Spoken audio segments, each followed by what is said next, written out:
I'ma break it down for ya. La la la la la la. 1, 2, 3, let's go.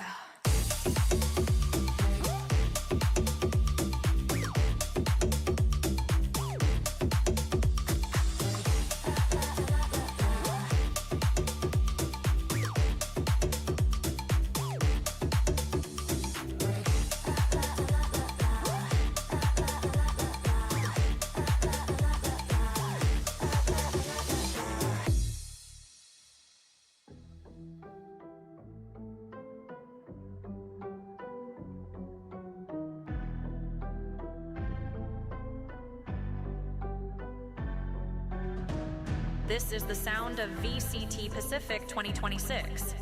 Earn everything. Daddy was a peace breaker. Mommy was a housewife. She was always saying, Daddy hasn't come back home. But it's nearly sunrise. Please, baby, just don't cry. She can't explain it.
Red Bull gives you wings.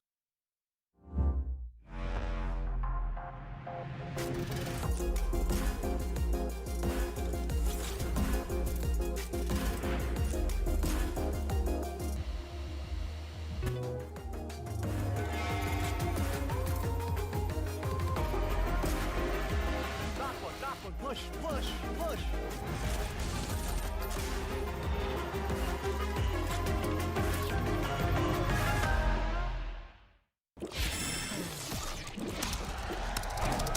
Red Bull gives you wings.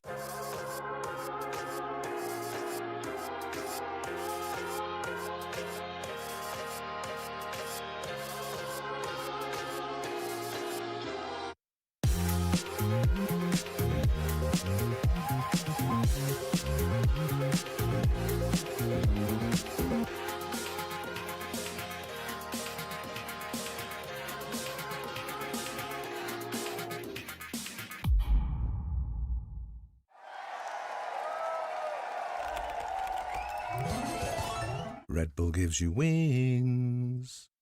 이게 맵이에요? 스케일 쩐다. 써밋이다, 써밋. 와, so big. Brain is not braining at the moment. 야, 이거 너무 어려운데 이거 말이 되냐 이거? I never played the map. 아! Wait, 야, 히어서, 히어서. 나 지금 확실히 알았어. Winner is Winner is...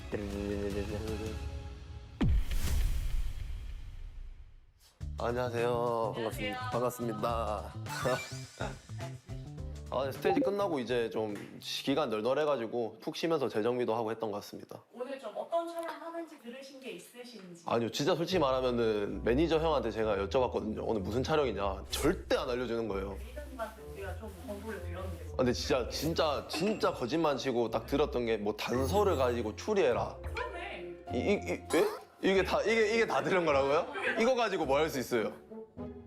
아, 이거. 형. 와우. Hello, Damai. Hello. Welcome. It's been fun. I think it's my first time visiting. Yeah, it's unfortunate that we couldn't bring the trophy to Pacific, but I'm proud of the boys. 또 다바 형이 잘하거든요. 그래가지고 맨날 챙겨 봅니다. Oh, thank you. 감사합니다. Yay. 예. 헬로. Guys. Hello. 헬로. 어디 안녕하세요. 앉아요? 아, 예, 앉고 안녕하세요. 싶은데 앉으래. Now we have the last player joining with us. 댄서. VCT 댄서. 저희가 최근에 그 영상을 하나 봤어요. 인스타그램에 올린 영상. 나 봤었던 것 같은데? 그거 레드 이거 했죠? 그래, 레드. 오. 아카메. 완다. 붉은 거 없이 하는 거야? 간단하게. 네.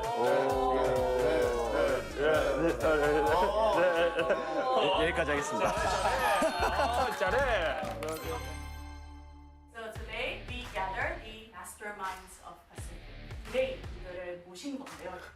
오늘 저희가 나는 브레인 맞아. I'm brain. 6 biggest brains of Pacific. Do you agree with that? I mean, maybe 5 lah, because like 5 IGL and 1 Duelist before. Maybe everyone has that texture, maybe? Nah, I'm joking. 뭐 나라 형만 빠지면은 브레인 팀이지 않을까? 저는 브레인 맞습니다. Your deduction skills and your imaginations are important in today's game. 이제 보여드리겠습니다. 와, 야 이거 뭐야? 와, 미치겠네.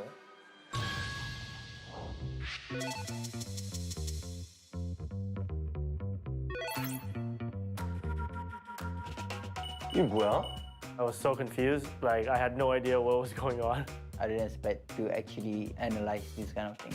어지럽다. 이거 내가 할 수 있을까? The game looks so familiar, you know, like look at the agents, look at all the things and all the icons for the utils.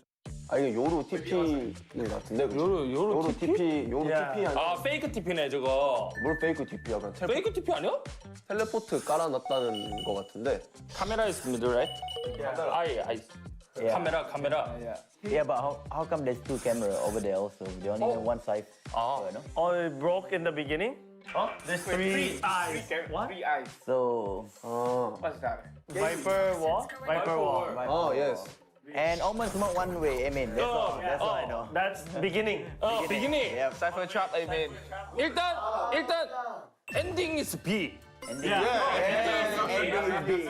이거 NRG 조합인가? I don't know. I mean, we don't play a B, so I don't watch the B. I don't know. It's on you guys, boys. 이게 죽은 거네 형. 죽은 거래, 죽은. 데드. Yeah. 레드 바디에 이 화첩 이게 뭐야? 시선. 이거. Trying to push. 야, 이거 뭐야 이거? 아이사이트. looking? TP, right? Yeah, it's a TP, Yeah. it's a TP. I think fake TP, right? No? Waylay dash? TP 아니야? 그러니까 A 메인. It has to be TP, guys, because the holy. The brain is not braining at the moment. 나 진짜 너무 어려운데요 이거. I thought I was smart for a second. 이거 프랙티스 게임이라며. Still doesn't matter. BBL are just that hard hitting right now. Playing a dangerous game, but they need to close the gap to get some value out. These stingers, or this stinger rather. Screamer's pinged out now. This is looking ugly. The Rocket Lovers what? Ethan hoping to slow things up a little bit, but dimensional drift anyway. Lovers Rock can fight this. Working the angles though, already diligently. Taken low behind the boxes. The spam was good, but Ethan's better. And NRG. Captain. X로 답을 해드릴게요. Yes or no? Okay. Ask us questions. Should we ask this? Yeah, let's do that. Is that Euro TP?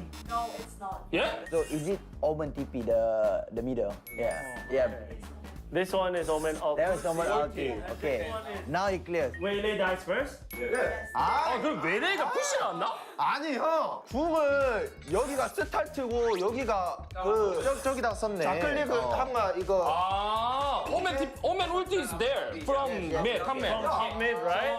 I think, I think this is attack Omen, Yes. TP here. The defender Omen kill the Cypher here because he saw someone here. Omen kill the Cypher and then he TP here. 크레이지 가이 선수 좀 조용히 잘 처리했던 것 같아요. 연습 게임 할 때. Bro, this one is a VCT match. Multiplayer. Boleh. The Omen who killed Cypher, Yes. he TP'd here and then he come here. And then the attacker killed the Omen, defender yes. Omen. Omen. So that means this round, attacker win. Right? 아니 스파이크 드랍 is there. Are you sure it's drop? Maybe it's planted. No, cannot plant. Look at the spike. Cannot No, plant. but then, Oh. okay. Okay. So defender win, guys. Defense win. Yeah. Okay, we solved the riddle. Woo. So maybe we can guess a little bit about these sites. I mean, just 3 people died. That's it.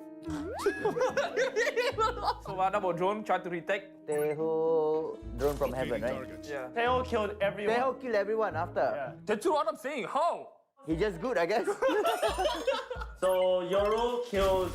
Relay and ult and check him. Yeah, and sees Viper, and Viper dies from Waylay. 그거 어떻게 알아? 아니 그건 어떻게 알아? No, because they do 3-2 split, right? This is Omen, this is Cypher, Yeah. and this is Sova droning from window. So you're playing this guy. But it could be Yoru killing both also, no? Because Maybe. because he's still alive with the Maybe ulti he's anyway. insane. This is Dambi, this is Francis. Bingo! 다 그냥 난장판이었는데? 아 이거 좀 큰일 났는데 서로 의견이 너무 자유분방하니까. 예. I think it took all of us quite a while. One person as a rep, write it down, tell us what happened. Yo, someone 캡틴. go. Captain. 막내 right. 막내 right. 야 임마. 아, 아카메 몇 살이야? 03. 나 동갑. 아하, 생일. 12월입니다. Guys, low key, he's been too quiet. I think he can do the paperwork. Explain to him slowly. 오케이. Okay, you start with 3-2. It was 3-2 split. 오케이, 3-2 3-2 스플릿. split. Okay, middle is Cypher and Omen, correct? And then Cypher is looking middle, and he died from the Omen defender. And the attacker Omen TP to the left side. after, and then the Omen. Bro, slowly. I thought he's using keyboard, no? 나 지금 적힌 거 3-2 스플릿 미드 사이퍼. 빨리. 오케이. 미드 사이퍼 럴킹 가다 죽었고 It becomes 5v3. 이거 어택이 졌다고? No. 어택을 win. No. 야 임마. Attacker lose. 아니 어떻게? 그러니까 What do you mean? Have you watched PRX? EDG Breeze? Have you watched? Davai and I had like pretty good ideas. The guy that gave us the most confusion is probably Texture. And the throw has to be texture. 나쁘지 않았다고 생각합니다. 제가 애들 도움 많이 줬어요, 제가. Okay. 공격 요루가 팀의 웨일이 잡고 이제 웨일이가 이제 수비 바이퍼 잡아서 5대3 됐고요. 미드 럴킹 가다가 사이퍼가 죽고 4대3. 사이퍼를 잡고 이제 오맨이 이제 수비 공이 오맨 생겨서. 쓰고 그다음에 이제 공격 오맨이 미드 TP 타서 수비 오맨 궁극기 죽이고 4대2. And then, And then cruise, go! 4v2, and then It should be Waylay and Yoru goes to side. Waylay dies to Teo. Teo kills Omen, and Sova died to Yoru, and then Teo kills Yoru. I think that's it. Teo. Defender. Teo is the best player in the game. Teo is the best. Who's the Teo, bro? Now we'll announce how much you got it correct. 100%. Bepru. 몇 프로?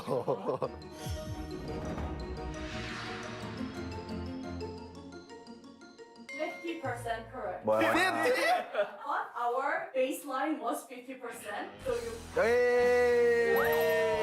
Kami dance!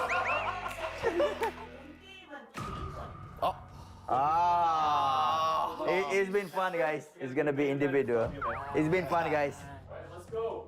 연습 게임 프로 보는데 할만한데 옆에 있는 친구들이 좀 못하는 것 같은 거예요. 그래가지고 개인전이라길래 이제 아쉬운 척하면서 속으로는 좋았습니다. 네. 망했다. 이것도 이제 제대로 못했는데 개인전? 할 수 있을까? I had no idea what the shoot was, but seeing the practice game, I think it's gonna be fun.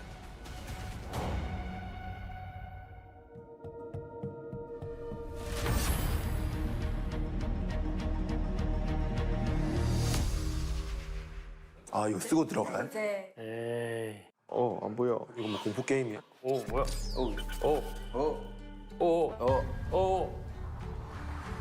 오 괜찮은 거예요? If you guys bring me to horror movie, I cry, okay? 오, Oh, it's cool, huh? 무서워져. 무서워. 이거 안 괜찮은데? I'm gonna scream. Kept me thinking because I've been watching a lot of movies. Like the previous two movies I watched was Backrooms and Obsession. So I thought it was gonna be like something horror. 야 이거 엄청 큰데 여기 공간이? 그러게 되게 크네. 무서워요. 아니 너는 왜 무서워하냐고. 내가 부딪혀도 내가 부딪히는데. 너무 무서웠어요 진짜. 이게 방탈출도 이게 눈 감고 들어가는 그런 똑같은 게 무서워가지고 막 했는데. To the horror 오, haunted house. 뭐야? Wait. 둥글게. 둥글게 빙글빙글 돌아가며 춤을 춥시다. 그 어디까지 가요? 여기요? 네. How are you guys feeling? Scared. 무서워. 너무 무서워요. 빨리 안대 벗겨주시면 안 돼요? I mean, exciting. I think I was very curious, like what you guys were cooking. You know, what's waiting for me. Are you guys a little scared? Yes. Okay, so please take off your blindfolds. 아이고. 오. What the hell? What the? What? Wow, it's so big. 서밋이다 서밋. 서밋.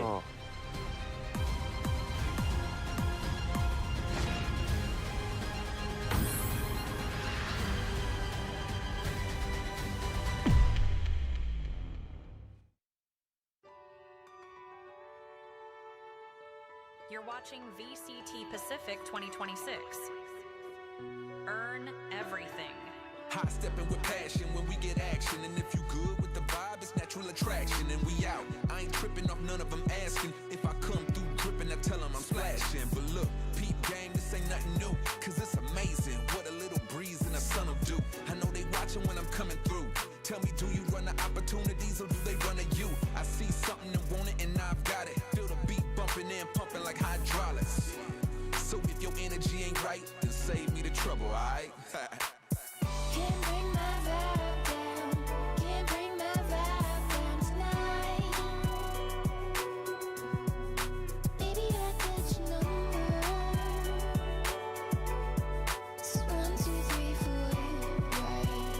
Right, left, right. It's 5:15, so I hop up in the ride. You know me, G-double-O-D, it's the vibe. Quite the side, you ignore how it seems to apply. Shine bright like a star that you've seen in the sky.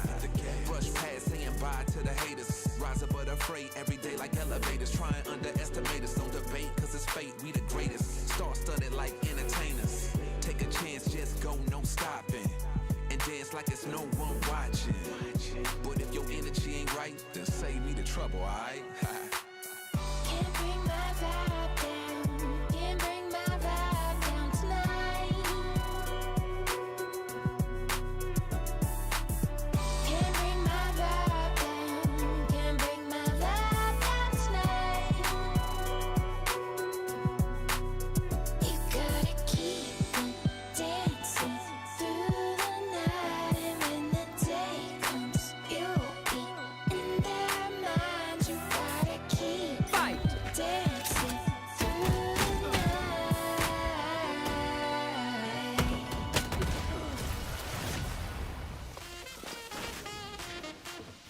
In we go.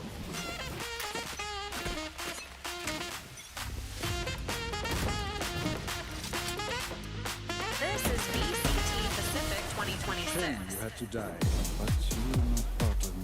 Your focus now.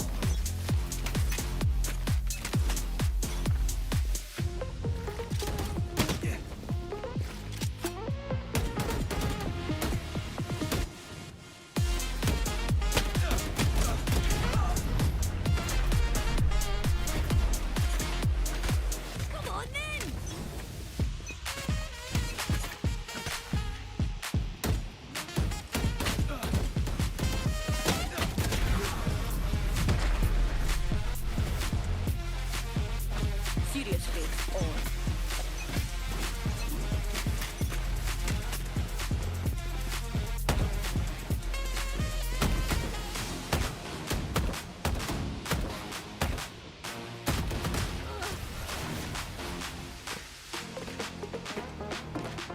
düşünmüşsünüz henüz?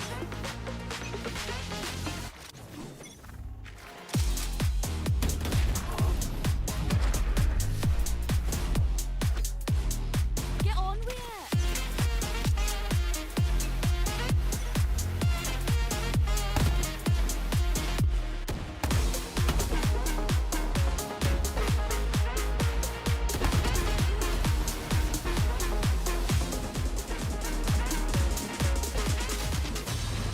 This is VCT Pacific 2026. Earn everything. Here comes the sound, play it back, we run the sound, play it back, say it loud, play it back, we run the town. Here comes the sound, play it back, we run the sound, play it back, say it loud, play it back, we run the town.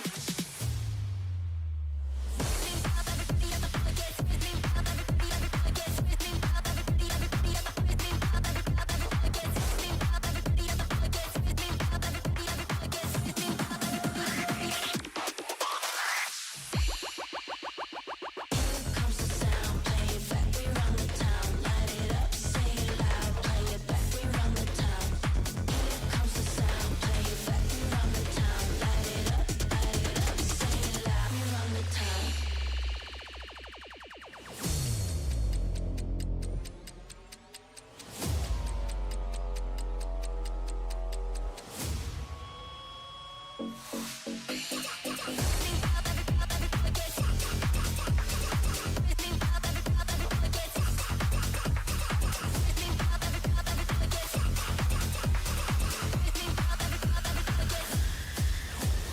Here comes the sound, play it back, we run the town, light it up, say it loud, play it back, we run the town.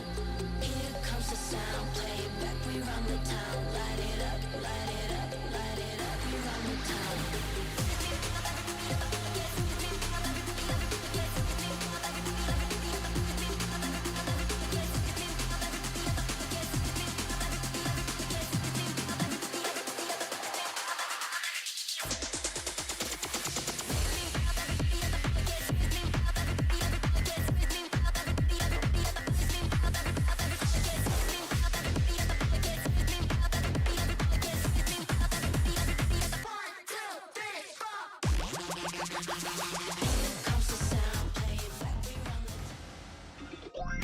Hello, everyone. Welcome back to VCT Pacific Stage 2. I'm your host, Victoria, and today is a very exciting day. We got not one, but two matches of El Clásicos. The very first up today, we're going to have KRX facing PRX. So, of course, we had to invite the two great coaches onto the desk today, joined by Bella, who will be helping to translate.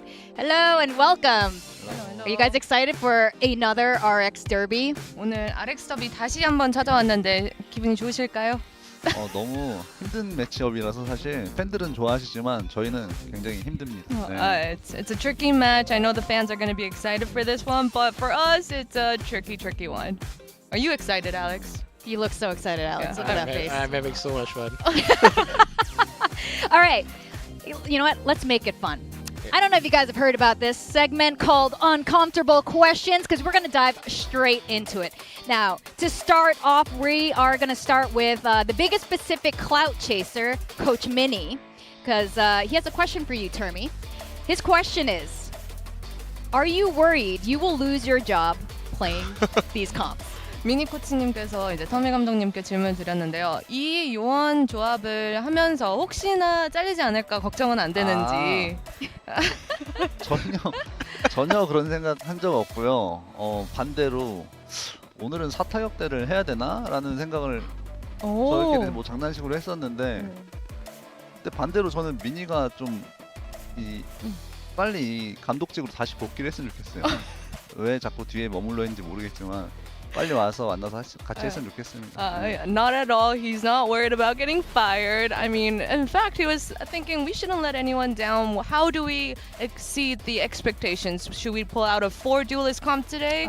But what I have for Minnie is that when is he going to return to coaching? Why is he just staying back? Would it be nice to have him join again? It's easy to ask the questions when you're not in the coaching booth, huh? Yes, That's exactly. basically what it is. But Alex, let's get your opinion on the KRX triple duelist comp and tell me, who does it better? I mean, I played the I did the comms before, but I didn't get fired, so it's still okay. I think it's fine. How do you who think does it KRX better? Yeah. I don't know. I would have thought there would be Yoru inside there, but I think it's harder to. My plan was to put Yoru instead of Sky. Oh. Can't do that anymore, I guess, with one flash. But yeah, we have 2 wins with it. They have 1. So, All right. So you're politely saying PRX still does it better. Slightly for now. But do you like their comp? Yeah. Yeah. Okay. I would use it in the. But my boys don't want to do it. Well, I do want to ask you, because KRX said in their interview, Alex, I want your opinion. They said it was a little bit hard to play against Team Secret because of the slow tempo, and I feel like you've mentioned something similar before. What is it like playing a triple duels comp against a slower tempo, and do you think they'll have more luck against you guys today? Because that's not how you play. Yeah, I agree. I think they have a better time against us. When it's a slow team, they like to just run away from you, so you don't get the fights you want. And then we're obviously gonna fight them. Yeah. Like, even if I tell them run away, they're gonna fight. So it's gonna be one of those where I think the game will be very fast. Okay, fair enough. And because you have to leave a little bit earlier to get grilled on the Korean desk, we can't only tease Termi. So Alex, I want to ask you, who's the best Sage on your team? Because right now you got JJ, you got Ilya playing the Sage just the other day, and of course Divide, the OG Sage, kind of OG Sage as far as Sunset goes. So who's the best Sage on your team? And because you also have weird comps. It's Davai, but yeah, he gets quite upset at me because he's on Viper jail, and he is really quite upset because he wants to play Sage. So we're gonna do something about that in the coming weeks. Oh, make him happy, Oh, okay. Things will be changing. A And little bit, yeah. we have a question from Silkanon for you too, Alex. Okay. When are you going to settle down with your Ascent comps? When does the experiment end on this map? When does the madness end? I mean, I think last year we were quite meta. We played 2 Sentinel and then we kept it for the whole year. And he's one to talk as well because I've seen him run Harbor and I've seen him run Harbor on Ascent, so I don't know what he's talking about. But and his team is another team that played 3 duelists in 2021 or 2022 when he was younger. I mean, he might not have been the coach then, but I remember Francis, I think Dumby and Ivy were in the same team, OGS, and they were playing triple duelists in practice. 2021 or 2022, something like that. Maybe 2023. Silkanon is calling you back out. I like that. I like that. Now, Minnie, of course, had a question for you too, Alex. And I'm going to read the full question. The short version is there. The full question is, Alex, you're one of the most successful people in Valorant, but given life is finite, was video games really the best way to live your life? Why is it so intro? Why? It's a bit more philosophical. I think it's appropriate because you three have worked so hard for so long, especially you two on the same teams. How's this journey been for you? Was it worth it? I thought I was going to get a troll question, but I got Well, I mean, of course it was worth it. If I didn't make it, it would have been terrible. But here we are. I think it's quite cool that even you're right. Even me, Minnie, Termi, I think 3 of us have been. Well, Termi and me a bit longer. We've been in the same team for a very long time, and we got to see people grow up. We got to go to international events. Bring a bit of pride to the Asian region. So I think, yeah, all in all, I think it was very worth it. Very, very worth it. I lost some hair. My hair's whiter now, but quite happy. Yeah, your team are losing hair. I see Josh RT losing his hair. Everyone's losing their hair over this. Do you have a question in return for Minnie? Yeah. So Minnie, I've noticed that you had a big battle about Breach in EMEA, but then I hear that you are helping this team called Zeta out. And the first game they play against Genji, I see a Breach on the comp. So do you claim this comp? And another thing is, I think you need to be wearing Zeta outfits in EMEA. You gotta represent them a little bit better because you've represented Fnatic, you've represented PRX. I don't see any Zeta much. Yeah, a little mysterious. We gotta do something there. He's not wearing the jersey. And one of my last questions for you before we send you off, Alex. We know you for raging all the time, even when you guys win the rounds. You look angry all the time. What is the thing that makes you angriest? What is the definite trigger for you, or that just sends you? Because you have different levels of anger. There's a lot to unpack here. Okay, I think sometimes they don't listen to me. I go on a pause. I pause for 1 minute. I talk to them about what to do, and then they just do the opposite. And the other times is a lot of times it's about things we do in practice that they forget. You know, I Mhm. think them forgetting stuff really annoys me. Yeah. That annoys me the most. That's like what every mother or father is like. I've already told you. Exactly. All right, that's all the time we have for Alex. We're sending you into the dungeon, the Korean dungeon, for more grilling by Inho and Jen over there. So good luck. Bye bye. I don't think the questions are going to get easier. So 다시 저희 시간이 돌아왔습니다. I said our time's back. Yeah. Yay. Termi, it's your turn. Okay, so you and many coaches say, man, in scrims, these comps work, the ideas work, but it doesn't really translate to the stage. So I want to ask you, what is it that really stops teams from bringing these ideas from practice onto the stage and making it successful there? 이제 터미 감독님뿐만 아니라 많은 감독님분들이 스크림에서는 잘 됐다라고 말씀을 하시잖아요. 근데 본 경기에서는 그게 전달이 안 되고 아쉬움이 남을 때가 많다고 많이들 얘기를 하시는데 감독님이 생각하시기에 왜 그런 것 같은지 궁금하네요. 이번에 느낀 거는 평소랑 좀 다른 느낌이었는데 확실히 그 전에 뭐 다른 조합들로 스크림에서 잘 되던 게 대회 때 잘 안 될 때는 보통 뭐 그 순간에 타이밍이 안 맞던, 합이 조금 부족했던, 아니면은 뭐 되게 작은 요소들로 사실 그랬던 부분들이 많았거든요. 근데 이번에 3타격 대회를 저희가 한번 해보면서 느낀 거는 그냥 아예 그냥 경기 자체에 대한 긴장감에서 오는 그냥 이걸 과연 이겨낼 수 있을까 하는 부분 정도까지 생각할 정도로 쉽지 않겠다라고 저는 느껴졌었거든요. 그래서 스크림 때랑은 정말로 정반대의 모습이 나왔기 때문에 사실 팬분들은 이해 못 하실 수도 있죠. 이런 거를 뭐 못 보시니까 저희가 연습하는 과정들을. 근데 스크림 때는 정말로 저희가 챔피언스를 가기가 굉장히 힘든 상황인데 거의 유일한 수라고 보여질 정도로 좋은 모습을 보여줬었어서 사실 저희 또한, 그러니까 저도 그렇지만 선수들도 굉장히 아쉬워했어요. 저희가 경기를 치면서 과연 이 조합을 더 할 수 있는가에 대해서 저희도 굉장히 의구심이 들었기 때문에 경기 끝나고 선수들이랑 얘기해봤을 때도 다시 하고 싶을 정도로 조금 아쉬움들이 있었지만 저희는 좀 그래도 냉정하게 판단을 해볼 필요가 있다고 저는 생각을 했었습니다. 네. I mean, before, this stage definitely feels different because before, recently, when we couldn't really translate our scrims results onto the stage, it was more of like the tiny little mistakes and errors that didn't really work out, whether it was timing or just something that was fixable. But recently it feels like it's just a lot of pressure, and especially with the 3 duelist comp that we've been running, it's a matter of us being able to enjoy the game and then being able to withstand that pressure.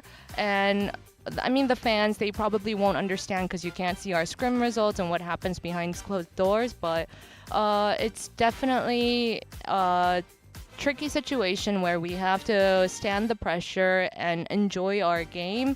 And our latest match, we were definitely the players, they were a little bit sad because they weren't able to show what they could do in game.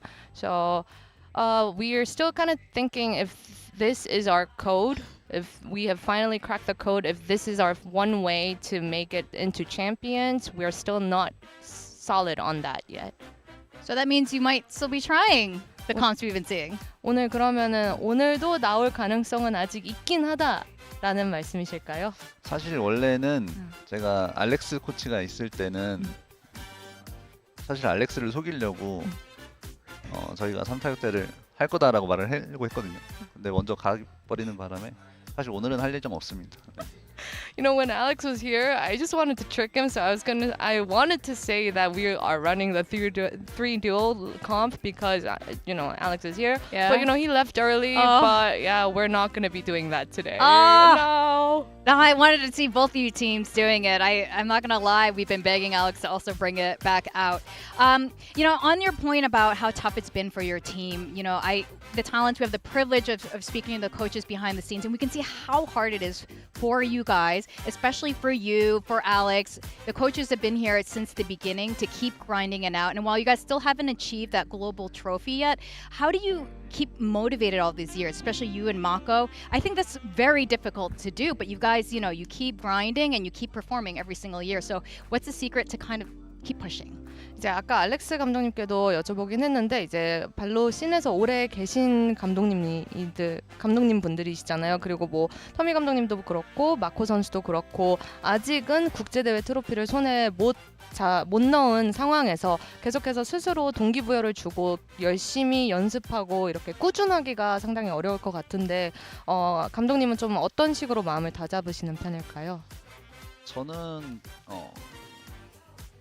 발로란트를 하기 전에도 그랬지만 저는 이 게임에 대한 열정이 그래도 굉장히 강한 편이라고 저는 생각을 하고 자부심이 있는 사람인데 사실 트로피랑은 상관없이 저는 그냥 항상 해오던 방식 그대로 그냥 항상 열심히 하거든요. 그 열정이 식지는 않았어요. 그래서 뭐 다른 팀들이 트로피를 딴다고 해서 저희가 뭐 조급해진다거나 뭐 이것 때문에 더 뭐 저희가 힘들어진다거나 그런 거는 사실 별로 없었고요. 지금도 항상 해오던 대로 열심히 하고 있고 그런 거는 기회가 온다면은 그냥 저희한테도 언젠가는 올 거라고 저희는 생각을 하기 때문에 그렇게 뭐 힘든 부분은 없는 것 같습니다.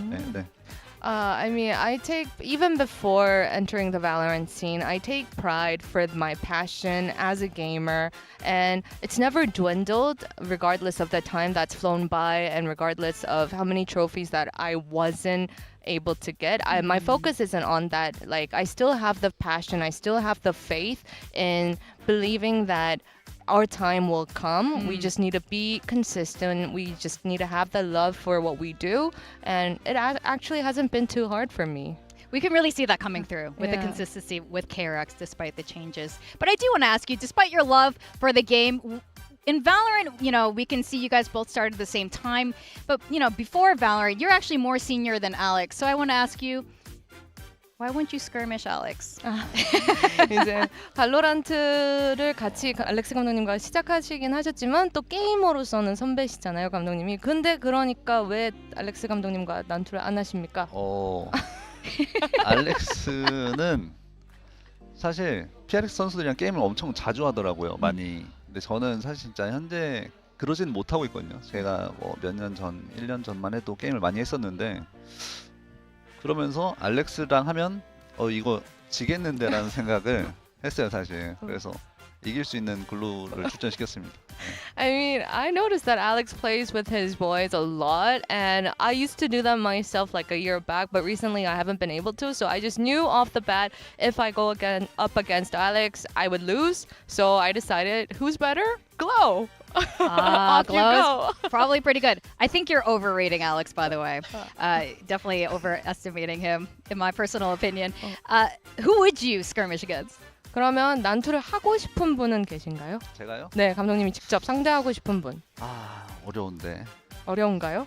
네. 떠오르는 분이 계실 수도 있지 않나요? 프로스트랑은 한번 해보고 싶긴 한데 프로스는 사실 프로스트 실력은 만만하거든요, 제가 봤을 때.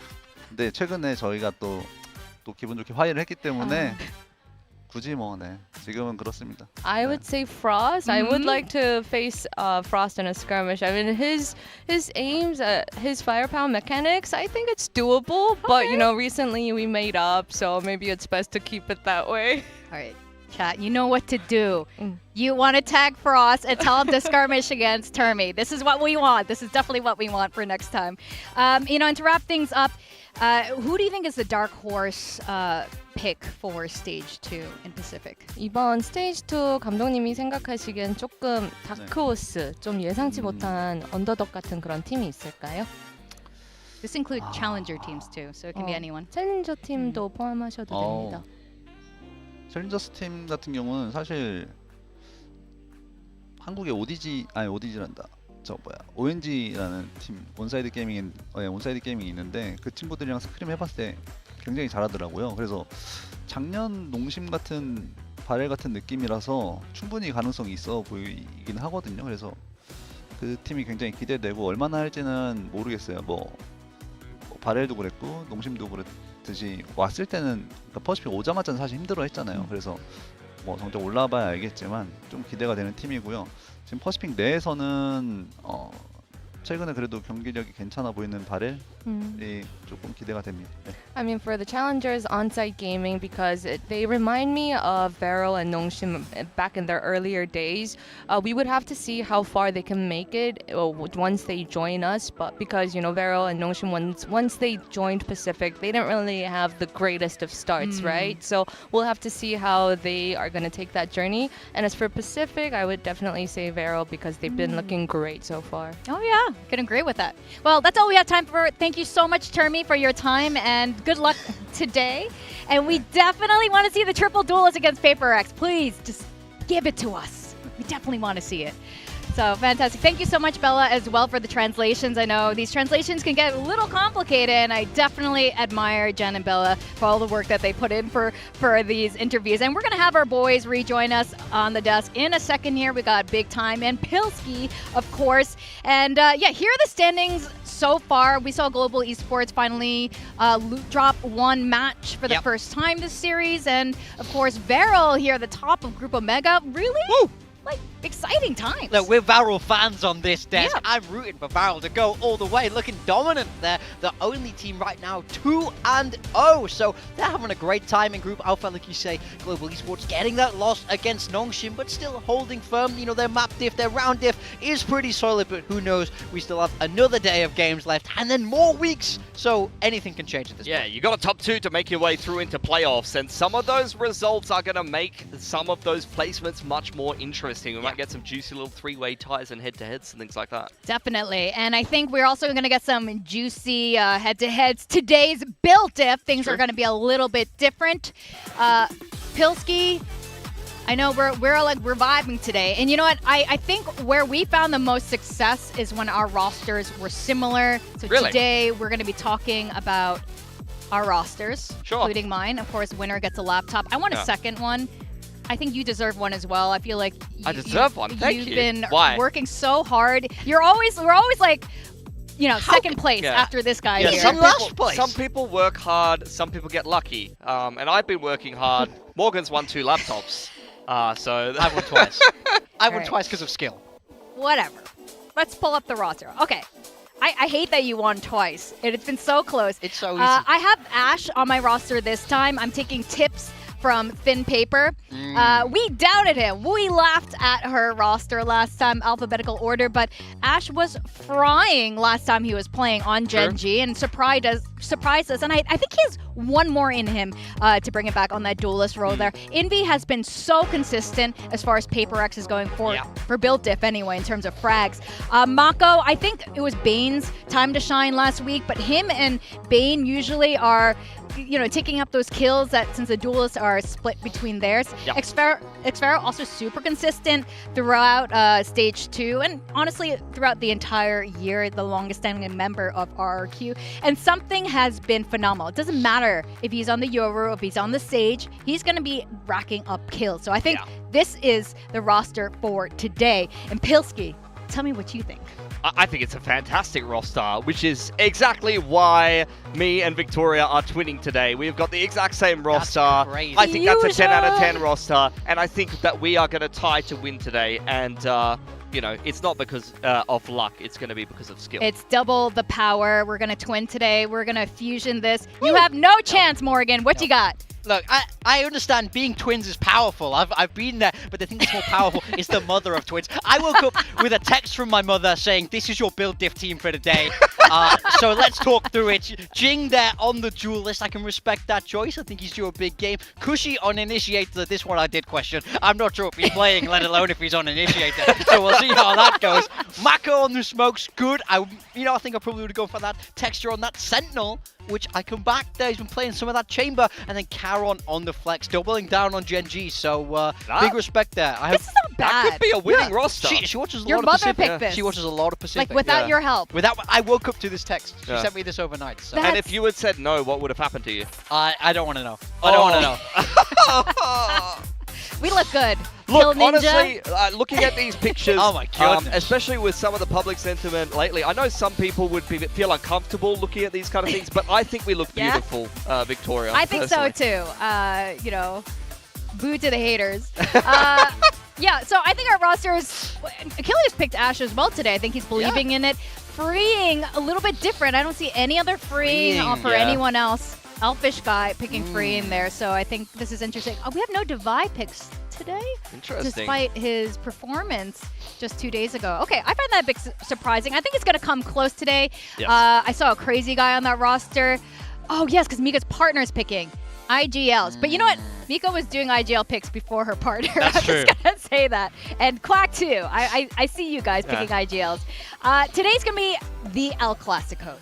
We got PRX facing KRX. We got RRQ and Gen G. This goes way back. This is like VCT Pacific 2023 lore. Yeah. I think it's kind of fun that we're seeing this again today. So, of course, here's a head-to-head between these two teams. Yeah, in our time in Pacific, we see this matchup to no end. You see PRX often coming out ahead there, 9-5 the total is there. So let's see if KRX can run it back, maybe get a little bit of an upset today, because my goodness, are these two teams familiar with each Yeah, you other. can see in the bottom left and the top right there are still members after however many years. This matchup even kind of predating some of VCT Pacific as well. Yeah. In APAC, these are two of the big name rosters out of Southeast Asia and Korea respectively, and we're going to continue this matchup through Pacific and I'd imagine into next year as well. Yep, this is match number 15. Termi just now, before we went live, he was like, yeah, we're 5 and 10. He said 10. He didn't say 9. He was like, we're 5 and 10 against PRX. He's already given up. He's like, I'm so sick of the RX Termi. That's what he said before we went live. I was like, Termi, come on. But I think it's a fun rivalry between these two, and a lot of respect to these coaches. Now, Bella had a quick chat with Panda and Divide. Let's see what they had to say.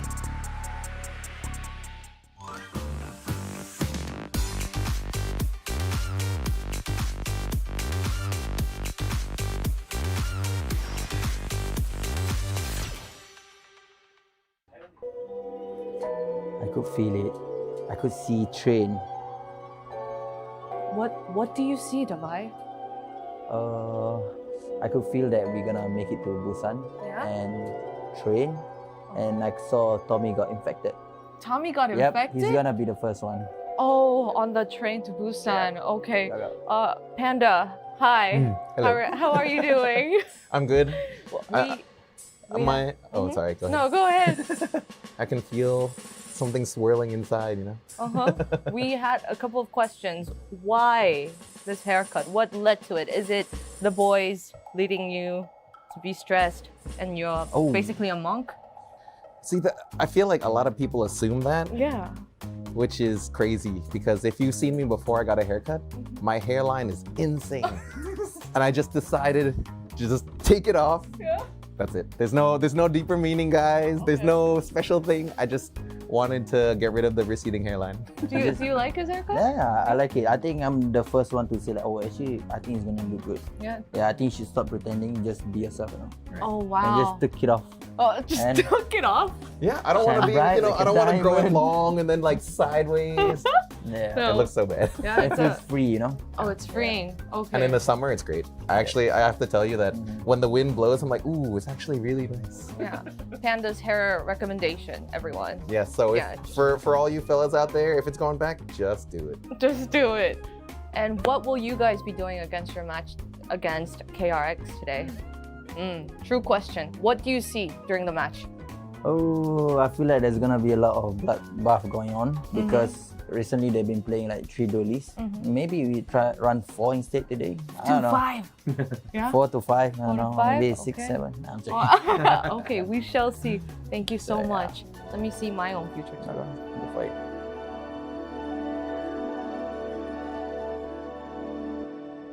Panda says he's just a man with a receding hairline, but we all know there's a buff in the bowl. We know this. It's been proven across regions. I mean, I'm starting to doubt it looking at Paper Thin's predictions, but honestly, at some point, you can't argue with the PRX formula. They've been doing a fair bit of winning so far, and I think they're feeling confident having already qualified for champions. Yeah, we saw that little hiccup against T1. It was an incredibly winnable game, but they didn't get it done. They bounced back against DFM in 2-0 fashion. Now, don't get me wrong, they made that a little bit close, but they get the job done there. This is one of the teams that is favorite for top 2 in the group. So let's see if they're able to get that done. But they do have that safety net there. They're okay to experiment just that little bit more. Yeah, 100%. We wanted to touch on some of these overtimes that we've been seeing for PRX lately. They did lose up against T1 in OT there, 17-15 in T1's favor, but a little bit of maybe some character development here against DFM. They were up 12-5, as they always do, giving all the PRX fans some degree of heart attack, some degree of panic,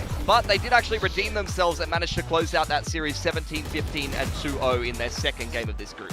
Almost didn't. That was crazy to watch. It doesn't matter which fan you are, PRX or DFM.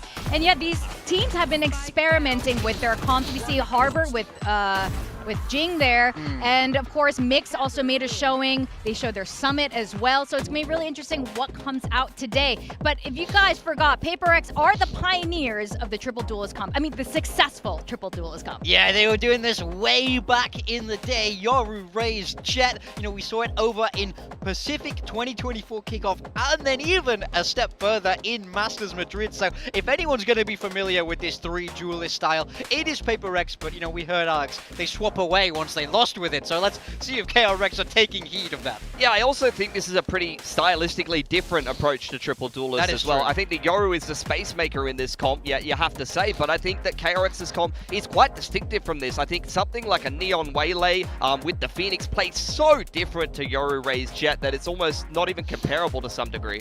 In fact, that's what Termi was saying, or rather Alex was saying on the desk just now when we asked for his opinion on KRX's comp, triple duelist. He's like, I like it, but I would have thought you would have used a Yoru Raze. That seems like a better combination. But, you know, he's speaking for his own opinion there. Now, this team did find success for that triple duelist comp. Termi did insinuate just now they're probably not going to do it today. I hope that was a lie because I would love to see it one more time just for us, you know, for the thrills of it. I mean, I saw Kan Yang next to the elevator, and he looked at me, and he held up a 3. So I don't know who's lying. Someone's lying here, and we're going to get to the bottom of this, okay? But I would love to see a triple duelist mirror. I think a lot of people would, but we know, as we've said many times on this desk, that KRX, they have the ability to go back to something else. They can play double linear. They are famously a very flexible team, as we've mentioned before. Even in after wins on certain maps, they'll sometimes flex into a different comp.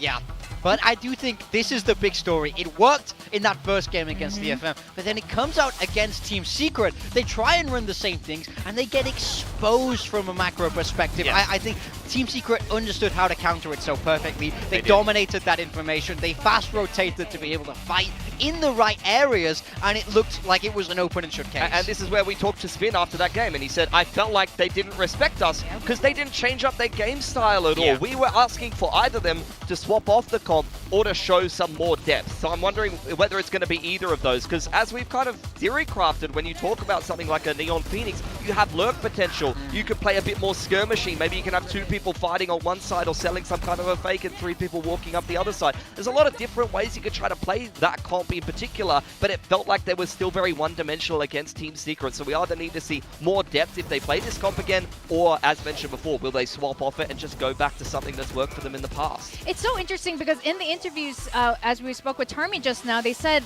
a problem was Secret was playing really slowly against them. It was a tempo that they weren't expecting and they didn't know how to play against, and they're better against fast tempo teams.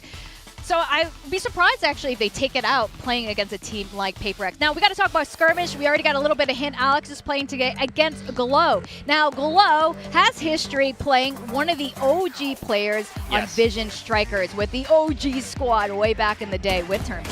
I don't know my history well enough to say whether they have already played against each other pre-Valorant, but they did play in the same era. They were active players in the same era, so they're very well aware and of each other in the past, and I don't think that they'd be too surprised to see each other in the server, to be honest. Yeah, you see right there, PRX's skirmish win rate down at a measly 20% because they'll send anybody but their 5 incredibly sharp players up to the task here. So let's see if Alex can help save that a little bit. He is behind at the moment, 1-2. We know how sharp Glow can be, but he ties it up there. Okay, Unka's still got Did it. you hear what Termi said why he won't skirmish Alex? No, what did he say? He thinks Alex is a better, Valorant player than him. He was like, I see Alex playing Valorant with his players, and I was like, I think you are massively overestimating Alex right now. The thing is, He's though, being nice for the counter. I remember queuing in APAC, and somebody was running around in Radiant with the name KRX, DRX at the time, Termi. And I was like, this isn't the real Termi. And I said, are you the real Termi? And he goes, yeah, man. And I'm like, no. And then someone was telling me it was like a player from VCT CN or something like that. So I wanted to get to the bottom of that. But yeah, maybe. He's being humble. He did say he will skirmish one person. Yeah. He said he would skirmish Frost. So I mean, we all want to see that. We know. I heard about that, and I was disappointed that it didn't come together. But honestly, I think Glow has done them proud there. That's going to be a little bit of a veto advantage for KRX. I'm telling you, Termi, you're overrating Alex. You just got to skirmish him next time. But that does give KRX the map veto advantage. Yes. Yep, we see PRX picking that summit once again, and I think it makes so much sense. We saw them run that Sage last time, and if KRX don't change and they're running that triple duelist, they're going to feel like they can slow that game down appropriately enough to be able to deal with it. So no surprises there. KRX coming back picking Breeze. Yeah, that's a bold one. This is not a map that PRX are too shabby on. It's a map they've played overseas. It's a map they've played against Pacific competition. Usually when they do lose that map, it can be in close fashion, so it's not like there are any slouches on it. To look at this one in particular, though, KRX will be somewhat familiar with this comp from PRX because they already had to play against a similar style from DFM. DFM was playing a Sage as well as a Viper, if I remember correctly, so at least they've got some match kind of results already to kind of digest and maybe even discuss the theory of how to play into that comp, and they've just been able to watch PRX play this comp very recently, so I'm sure KRX will have plenty of ideas here. Yeah, we are expecting changes or developments from KRX coming into this against PRX. Of course, something on the Sage was surprising. It was great. Of course, Alex said that his best Sage isn't Jing. It's not something, it's Divide. So it's curious that he keeps putting something on these roles. Here are our predictions for today. It's full sweep. The last time we did this, we were wrong. Yep. So I don't know how this is going to go today. Yeah, it does normally bode well when all of us think along the same wavelength here, but the view was massively in favor of PRX here as well because, I think KRX got dealt with against Secret, so I think unless they are making big changes, it does look a little bit worrisome, and we all know how strong PRX can be, but as you say, we've been wrong before, we will be wrong again, I am sure, so can KRX get the upset? We're pretty bad. I think you're the only one over. Yeah, you two are like slightly over. If this was a test in class, we would be at most like a C+. So we're been pretty bad with predictions. It's been so hard here. But give me a case for KRX. What's the win condition?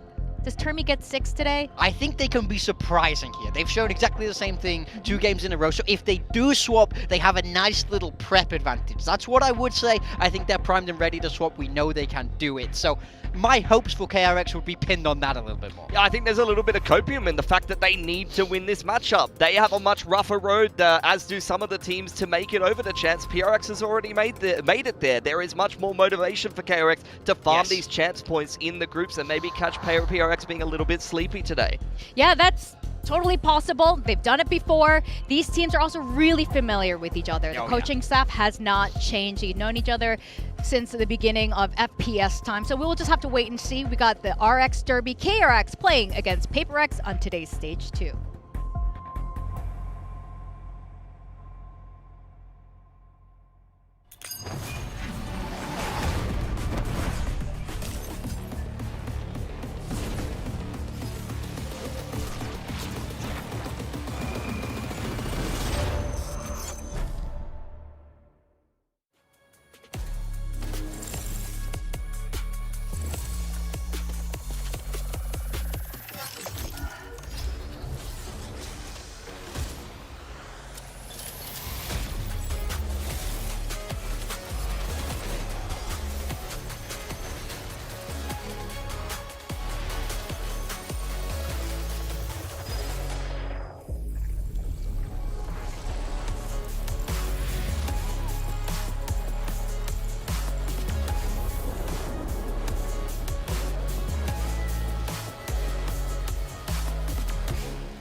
Today's matchup. El Clasico today. We have both the longest running coaches for a single org in VCT Pacific. They are remarkable mainstays. It's our two original kings of Pacific, KRX facing PRX today. But it's so unusual because coming into stage 2, we got KRX playing triple duelists and PRX running mostly solo duelists. Yeah, as soon as double duelists got to be cool, PRX said no, we're over that. We're going to start playing slow now. We're the hipster ones. So let's see what they bring in today. I like that they're embracing this different playstyle. So well known for being W gaming, but you can't ride on that forever. Valorant is a game about adaptation, and I think they're doing a great job of experimenting in the right places. Yeah, I totally agree. Look, I sympathize with a lot of the people that have been watching the matches over in EMEA in Americas. They haven't been the greatest. So we brought you a new RX Derby, the most APAC build you've ever seen. Could see, as mentioned before, up to 6 duelists on a map, a lot of running it down, a lot of pure entertainment, but at the same time, KRX has already said in the interview, maybe we're going to switch it up. Yeah. We've seen Sage being run here by PRX, so and it could also be a little bit slower as well. I apologize for that if that's going to be the case. It does give us a little bit of shock. When you think PRX has already done it all, they give us more surprises. And also, quick shout to KRX's cool new jerseys. Yo, yeah, the little baseball jacket. That's cool. KRX, get me one of those and I'll change my prediction right now.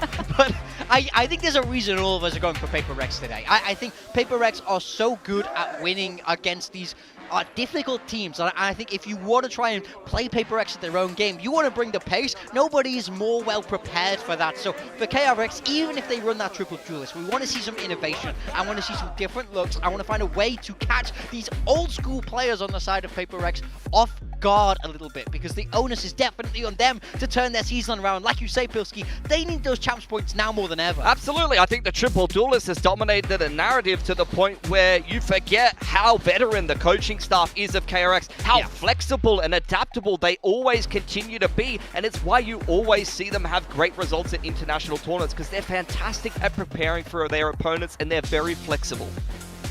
I am very excited for today. I know the coaches are like, man, we played each other so many times. This is the 15th match they played against each other. But I always like to see them come head-to-head because they always come up with new ideas. You see the evolution of both of these teams, and I feel like they're just part of the lore that is Pacific. Yeah, I mean, very much so. We see them go head-to-head so many times with these players. We'll know intimately what the other people on the other side are doing. Oh, okay. We've got the agent select. A little bit more chill. Yeah, I like this change a lot for them. Oh, yeah. Thank God. 100%. For KRX, I'm kind of looking at that as almost looking like a bit of a T1 comp. There might be a bit of a consensus going on in the Korean community a little bit. Freeing onto the chamber. I'm not sure I've seen him opt that much in the past, but we know that he's a very capable Sentinel player, so I want to see him get active for KRX. They'll have to start out on that attacking side, so that means they really have to look at how the Sage and the Viper is being utilized by PRX. We've talked about how strong Viper walls are on this map. They've already had to run into a DFM that was playing the Sage on the defense. So let's see how KRX deals with it. Yeah, we got to look for something on that Sage. He did so well last time. There's no changes for PRX. They're doubling down at what they did well at before. So let's see if they're prepared for this swap-up that KRX managed to do. Speaking of swap-ups, these days, I never know who our caster duos are. It's sort of like KRX or PRX. You just never know what you're gonna get. So let's see who we have for our caster duo today to take us through the first map of Summit. Hello, it's me, Achilleos, an Elfish guy. And me. It's Jordan. Yeah. We're here again. Same Imagine guys. that. Victoria may be getting into the later years and she can't really keep it together as far as who's casting. Yeah. She'll be going the same way of paper thin soon enough. But I'm looking at this comp and I have this strange feeling. And I can't really wrap my mind around it, Jordan. I think it might be a reason to live. KRX, they're moving away from the triple duelist. Don't you think something's wrong? The whole conversation around today, the whole setup on the analyst desk was you guys are going to see 5 duelists, maybe you're going to see 6 duelists in the server.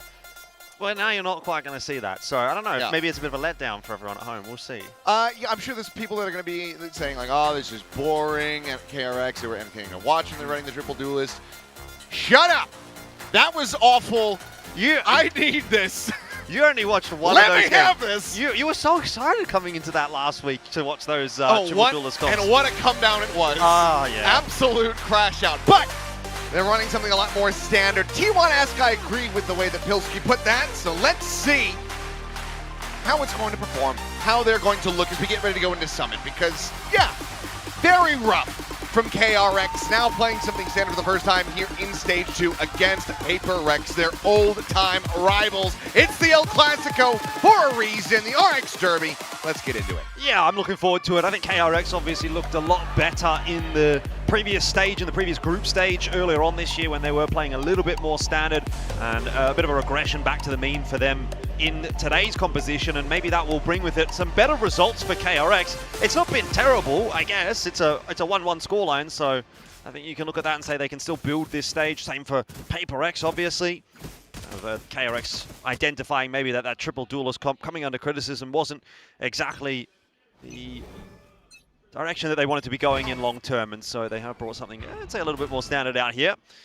KRX look to work their way towards the B side to open things up. They do have that trademark over towards A in case there was a push from PRX, but really nothing happening here. It's PRX set up in mid.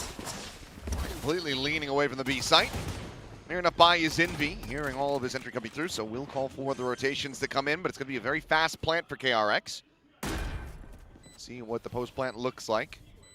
Flicker hovering it just here at drop. Hyunmin backing him up as well. Slow and steady for PRX. Still waiting for that rotation to come through from Jing and Forsaken before they really try to push the issue on this retake. Being with the headhunter. No success to start things off there, but has a second crack at it and gets the better of Forsaken. Gets a tag on the Jing as well. More getting taken down. Meanwhile, Mako looking for the wrap around the back. A little bit more damage going to be found by Divide. Playing forward with the Sheriff in hand is just going to massacre them. 3 quick kills for him. That'll be the defuse going in. Pass over to try to get that pit online. And PRX will have the pistol. Yeah, solid shooting from PRX, honestly. I think they're very comfortable on this map of Summit. We saw them playing it earlier on in the week as well. So trying to integrate it into their map pool as quickly as possible, which I think is always a really good thing to do. When you see a new map come into the pool, it can be a bit of an X factor if you are one of the best teams in the region and you have to force out bans on it. So nice to see that PRX throwing that gauntlet down against some of the top teams here in Pacific. And I think it's fair to say that KRX, maybe not this season, but typically has been considered up there. Divide going to be going for the Marshal, though. Maybe we just stick with the Sheriff. It's regularly proven to be one of, if not the best Sheriff players in the world. As something. Whoa! Spike down. B. Well, he wants the moniker for the Bandit. He might just have it. That was a very quick and crispy shot. Nice wall as well. Just going to really keep KRX at bay. And a little bit of an angle to try to see over it there. There's a segment going to be broken, but this is very much them having to make their exit. Divide will be able to find freeing. Mako setting up a smoke, about to be able to find one, so Jing going to be taken out of the equation. Bulldog not really recoverable though, and Forsaken holding close. It is just a Guardian though. If they mass swing this angle, there's the gun collected. Right back onto the floor. Gets the drag across the fine flicker. What a shot from him. Mako will be good for another before finally being taken down. Guardian retrieved by Divide. So not much of a loss really for PRX in there. They lost the Bulldog. I don't think they grabbed it. That one, yes, I think they didn't grab that on the way through.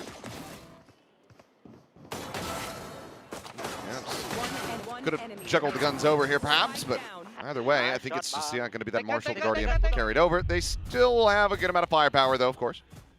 Yeah, I mean, can still definitely get it done. Seen PRX a little bit more proactive in that previous round, and you see some pings coming out from them as well on the A side of the map. So going to see some of that proactivity again here from PRX. They know that they're sort of down in terms of the firepower and weaponry in this round, so they want to harass KRX on their way through the map. Hasn't worked out there for something. Does have to burn his healing orb. Fine for now. Mako, a lot of pressure. Push over in his direction.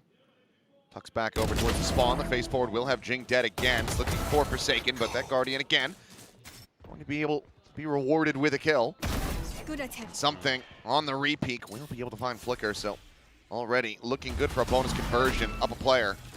Potentially, Davai is in the back of the side at the moment, waiting to receive any kind of swing from KRX. Something on the crossfire. Set up the molly. Prowler will be able to scout one, but Vibe just continues to scale forward. He finds himself another 2 kills, and PRX, they start this off 3-0. Yeah, that's very tentative from KRX, isn't it? You know, like, you look at how they played in the previous weeks and when they had that triple duelist composition, and a lot of the time they are just sort of calling out a spawn and dumping their way into a site. And in this instance, they might have been a little bit advantageous for them to kind of go a little quicker into this B site, but by the time they allow something and Divide to set themselves up, this crossfire is pretty much impossible to break. Forsaken gets a kill in there as well.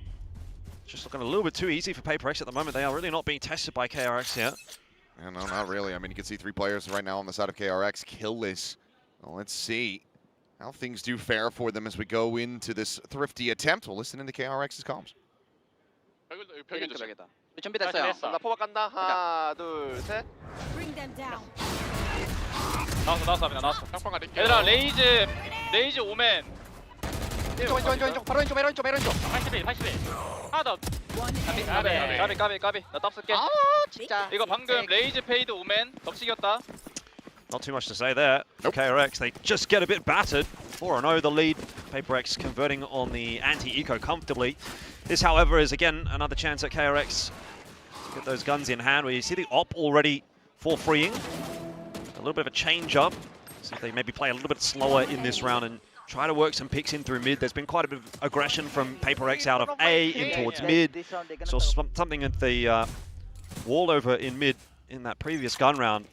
So I think we'll look to see if maybe freeing gets a little bit more room to work here. There is, again, some presence being shown from PRX in middle, but no setup for KRX in that direction. More interested in taking B main control. Cover going out. They gather up in the mid. PRX are ready for a fight here. Solo clear of the haunt, not wanting to give over just how many numbers they have positioned. Meanwhile, it's a very slow exploration again from KRX. This is the complete antithesis of what we expected out of this game, right? KRX, we thought they were going to go fast. And we're getting that slow sort of progression from them instead. And they're starting to teeter in towards mid. Oh, this is going to be a bloodbath. Prowler cleared, flash goes. Jin going to be taken down, but Forsaken from on high. Still going to be good for 1, and Envy good for 2 more. Dust settling, and again, it's going to be PRX coming out on top. It's really tough to win that duel. Oh, gun barrel's been got spotted. So many players of KRX there. Sorry, PRX. I mean, he knows exactly what weapon he's up against, and yep, here you go. Walking right into the trap. Freeing's dead. The operator finally online. Now lost as it's just Bane. 30 seconds left. To try widely just to hold on to this weapon. Yeah, Bane was someone that was trying to be the hero for KRX in their last game. And again, kind of tasked with a pretty impossible clutch here in a 1v3. He's got 15 seconds. He doesn't even get to the site. No, he does not. Find you. Too many angles to try to clear out. He's going to maybe just try to get the plant money now. Knows that Forsaken is in position. Paranoia across, gets tagged up. Forsaken wants the kill. But he's actually, okay, showing some level of restraint. Something, however, quickly coming through on the flank will be noted by the footsteps, so Bane can hold on to the weapon. Keeps himself alive, but it's going to be a 5-0 start. And I'm seeing the timer continue to tick. I mean, this is where I have to get into the question of, like, you know, you seemed so excited to watch the Triple Duelist last week. And then you got to see the Triple Duelist, and then you were disappointed. And then we come into this week, and you're so excited to not see the Triple Duelist. Now, based on what we're seeing, would you rather go back to the Triple Duelist? It's a weird conundrum. It's kind of damned if you do, damned if you don't. Yeah, a bit of a catch-22, because somehow, overall, they kind of look worse. Yeah, that's what I was going to say. This is worse, isn't it? I mean, because it feels like with the Triple Duelist, there's just so much pressure that you're bound to at least have gotten around by this point. Maybe not the case, you know, that could easily be disproven. At least it's fun. The thing is, it's just that it feels like removing that one component is completely neutered the team. They're not going for pace at all. Like that mid attempt was the fastest that we've seen them play so far. You do have to wonder though. I mean, if they've spent the last, I don't know how long, scrimming and practicing and preparing with that Triple Duelist composition, they play it for the first sort of 2 games that they have in this stage.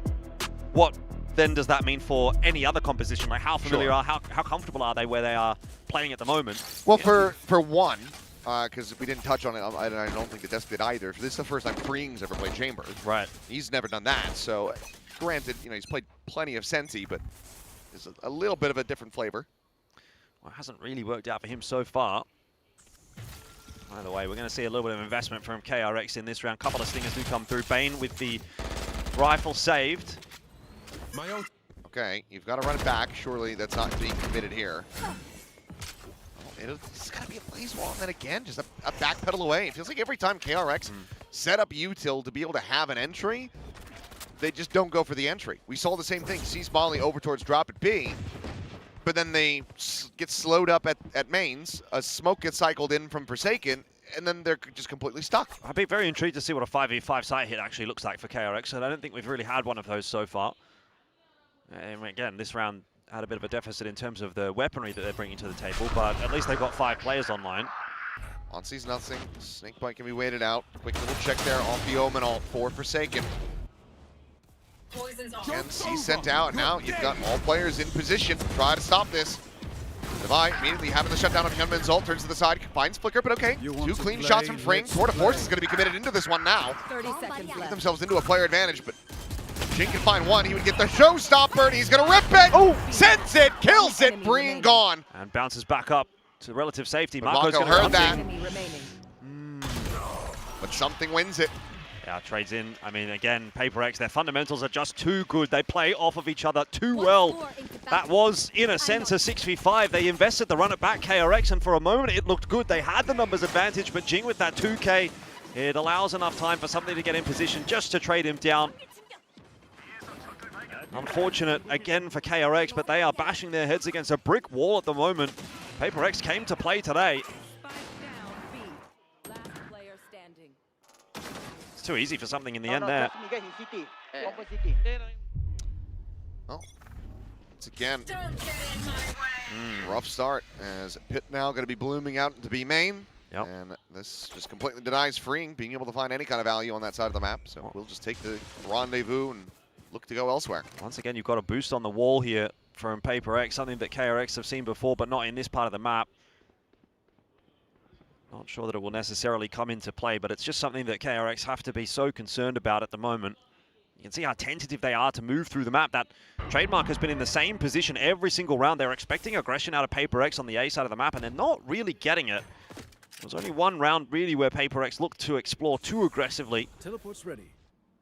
Otherwise, it has been reasonably standard holds. Seeing each other though. Something gets to just slide away. Jing facing forward, will lose his head. Hyunmin, I believe, first kill of the game. Gets himself online. The Phoenix continuing to be a bit of a pain point for him. Meanwhile, Envy just looking to lock them on this connector position. Devi's on the push. Hunting for some info outside of B and hasn't spotted anything. That's why you see these players still pretty dedicated towards the A site. Something's starting to come across now. But look at the backstab that Devi could have. After that kill, just quick TP over to drop. Check up over the top, nothing going to be seen. And okay, 2-player advantage here for KRX. Should absolutely be getting this round over the finish line. If they can't, I think that's just going to be the nail in the coffin already, nice and early. Yeah, you'd say so, but PRX are going to give themselves a chance here. They've got a lot of cash in the back pocket, 8.5k for something. So he can go fishing and see if he can find 1 or 2 picks here that can maybe give an incentive to PRX to look for a retake. Envy at connector going to be dead. It's far too favored with that operator, so kill goes through. And it looks like widely PRX conceding the round and looking to just try to maybe get some exits here. Something will be good for one. Mako at drop. Should be able to go for the peak, and okay, yeah, we'll be able to align that kill. First death for something, first round for KRX. In with a shout now as they get ready to carry over this operator as well. It's going to be an uphill battle though. PRX, like I said, have got a lot of cash in the bank. They've got a 6-1 lead. Feeling comfortable and confident as well. So it is going to take a number of rounds here before KRX really feel like they're in any real control of this first half.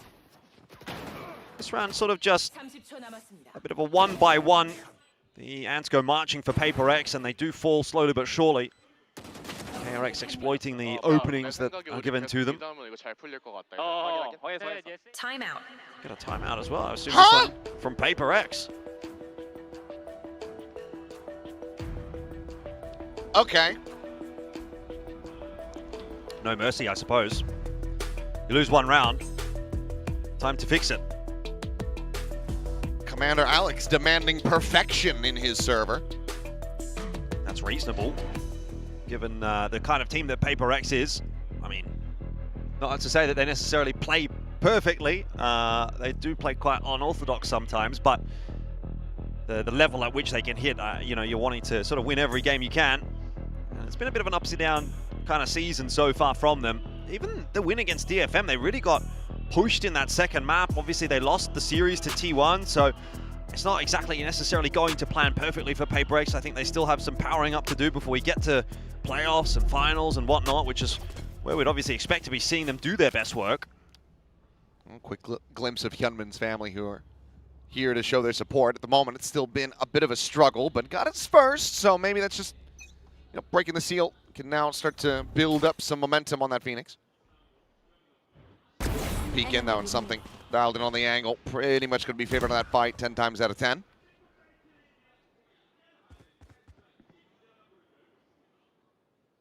Let's see if the rest of the team can now compensate as something looking for a little bit more. The swing out, flicker dead. Hyunmin trying to go for the flash in, but slowed completely in position. Yep, really, really good util coverage from PRX. Slow orb into the Prowler. There's no trading that at all. And PRX improve upon their advantage. It's just no map control for KRX here either. They're going to have to start to clear out middle with a minute left on the clock. So they've lost all control over towards A, all control in middle. Starting to regain that now, but it is going to take them quite a bit of time to figure out where they want to be going. And again, you know, the elephant in the room is that they're playing out a 3-on-5, maybe even a 3-on-6 if something has anything to say about it with that res. Oh, Mako continuing to deliver. 10, 6, and 1, but it's going to be the res out. Yep, so 3-on-6 indeed. Oh, on the repeat, is able to avoid the op shot. 30 seconds left. Well, now has it confirmed. It should read that he is flipped across to the opposite side. Meanwhile, A site relatively empty, but not too far off for 3 players. And there's Forsaken already finding one, looking for the second. Bane will be able to stabilize that spray. Looks for Jing, gets it. He's in with a shout to try to get the plant, but a lot of pressure going to be on the shoulders of Mako trying to keep protected, but something able to claim him. He's interrupted the plant, now just has to try to play for the kills, which he won't be able to find. It's going to be a 4K for something, and a 7-1 scoreline as PRX, they are right back on the horse. I don't know how he makes it look so easy. What a great round from something. It's almost lackadaisical from him, really, but it's a 4K, and yeah, you think maybe there's a little bit of overzealousness as he sort of swings back into that B side after 2 of his teammates go down, but he wins his 2 duels, and that's the round done and dusted. Right here, if he loses this duel, wonder maybe if that round can come back for KRX, but it just seems like PRX are a little bit too switched on at the moment. Nice call, this. Calling seems to be good too. This was the guy that ended the era of KRX, basically having the upper hand of the RX Derbies. Joins in, you think back to that Grand Final 2023, first big matchup of the partnership era. And it was a reverse sweep from PRX to finally take down DRX. A little bit of history for everybody, as Hyunmin just going to be ground into a fine paste on entry. Meanwhile, TP into the back, Mako dead. As, yep, this is just going to be a round where there was very few ideas. Yeah, I mean, PRX are just doing it way too easy at the moment. I feel like a broken record, but really, what is there to break down about these rounds? PRX, they make a good rotate, they get the good early read, they know the KRX is coming, and then you've got sort of 4 or 5 almost players on that site. Everybody's kind of hitting their shots as well. PRX on an individual level are far and away above KRX. I mean, you've got Hyunmin 1 and 8 and Flicker 1 and 8 as well. That's your 2 duelists. Those are the guys that are supposed to be finding the entries, providing the space. And you can tell there's just not a whole lot. They are being choked out by PRX in every part of the map. They can't get mid-control easily. They cannot take the A site. They don't seem to have too much success over towards B. 30 seconds left. Although that is where they did manage to get their 1 round. But 1 out of 9 now is really not getting all that fantastic. This is going to be a terrible timing. Okay, never mind. 4 Forsaken. 4 Forsaken. Call an ambulance. Not for me. He is still being pinched, though. They know that they have him boxed in. Jing. Oh, yep. See, again, you know, he's on the line, but Jinx just shot him in the head a little bit faster, and sometimes there's nothing really you can do about that. That kind of feels like the way that PRX have gone about this game so far. Been very, very sharp. That's some nice util coverage, it does have to be said, coming through there. The paranoia was a good one, disrupting the entry. But just nothing really on offer here for KRX. And PRX having fun. That's when they're the most dangerous too. Yeah.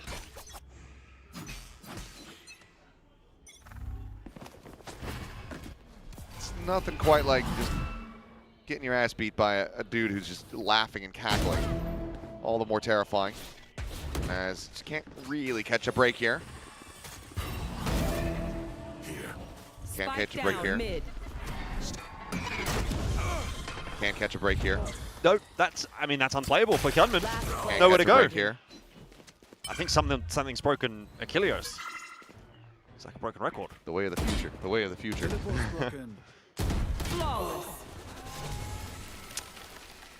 Is there a future here for KRX? Nope! That was quick. Not on this map. We fight once again. This is looking easy breezy right now. And there was the question of, you know, why KRX picked Breeze here into PRX. That seems like we're going to be seeing the answer to that pretty soon.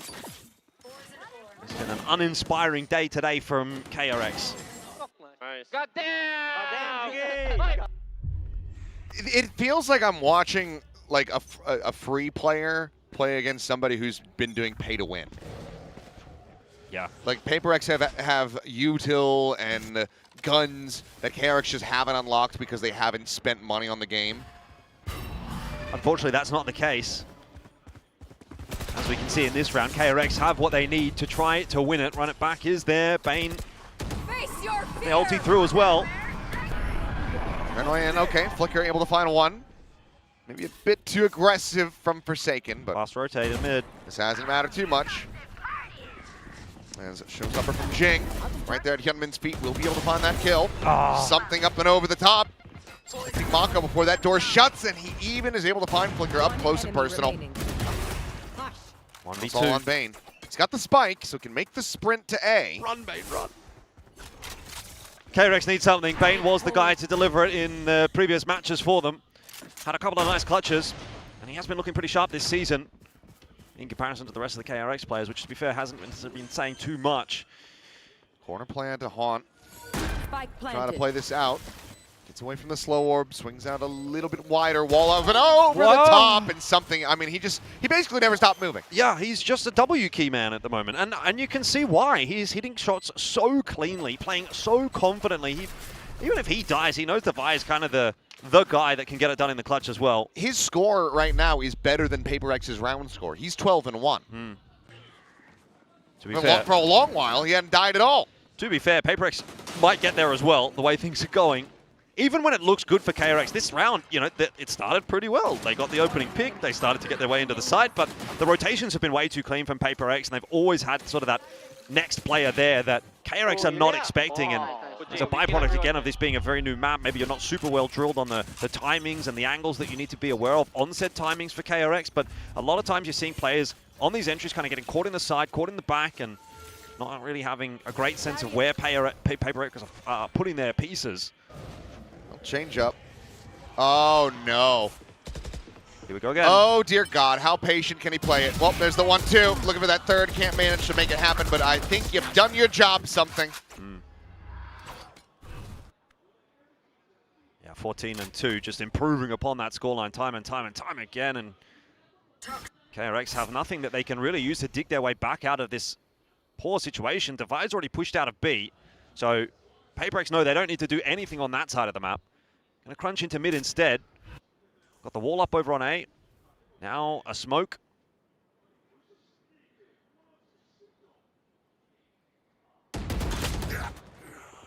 Even Mako. Can't manage to find much of anything there. It's the last round of the half. You got to do something. But it looks like the only thing they're capable of doing right now is dying. As Bane will see if he can find anything else. Cleans up one. Chance to try to isolate this down a little bit more, but Devi will just bring this one to an end. It's right there alongside something, 13-2 in his own right. So these two have been absolutely bodying KRX the whole way throughout. Yeah, this is on track to be the fastest game of the split so far. Fastest map, I should say. We had a 13-3, I think, on day one. I don't know what's been going on, and it feels like, I mean, it's not just in Pacific. It's been happening a lot across a lot of the other regions. It's just people not checking corners. On Summit drones specifically, going out. or? No, just kind of period. Just blanket. Halftime. Drones being used, not checking corners, not checking common angles. Early season things, maybe? People need to get whipped into shape a little bit again after the off season. I mean, you could call it an early season thing, but it's pretty late in the game. Yeah. At this point. I mean, I know what you're saying. I'm Stage 2 of the year 6 of the game. I'm trying to be the devil's advocate. I'm trying to find the silver lining. I don't know. Trying to make excuses, I guess. But that is kind of like finding a needle in the haystack at the moment. And for PRX, don't. Okay. I am feeling something. I thought that there was a second sign behind that one that was going to get flipped over to. That one we can allow. Something my goat. Who's the real RX? Well, they want to see Bane in Busan. Also came from Busan, but I don't know. Yeah, it doesn't really seem like it's KRX's season. I think, you know, we obviously have had some valid criticisms heard about the triple duelist composition that KRX were running earlier on in this split, but now it becomes a question of, like, was it even a triple duelist problem, or is it just a KRX problem? Oh, well, I'm being told that previous sign said we met 2 years ago. It was a couple. They said they met 2 years ago in a KRX match, and now they're getting married next month. That's awesome. Hopefully the marriage goes better than this game. Maybe it should have been a PRX match. That's heinous from me. Well, let's see if KRX can at least take this pistol round, give us something to watch on Summit. Otherwise, this is going to be a very quick day at the office for PRX. Hyunmin needs to defend. Jump to the corner. Hyunmin just going to be run down. Oh. Bane now falling to the wayside as well as Spring just trying to find anything, but he runs out of Headhunter bullets, and that is just going to be KRX running out of hope. There's not much to say. KRX are getting completely outclassed in every department here for PRX. They are looking way too well drilled on Summit, and KRX are looking a little sleepy in the server today. Marco, again, maybe find himself a kill or any kind of silver lining to take away from this pistol round, but he is definitely not winning this.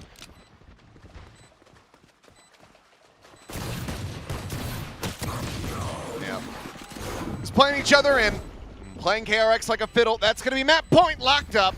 I do not envy the analysts, because I don't even reckon they had time to get back down to the green room before they've had to come back up to the desk. And what do you even say about this game? Like, what is there to analyze about this game? GG go next. KRX need an amount of time that might not exist to get ready further on this map. They need a time machine. Go back 6 months to the start of this year in stage 1, where they were actually going flawless through the group stage. Feels a long time ago.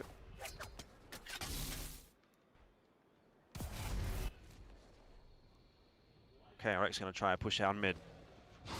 PRX ready for it. Got the Prowlers through there already.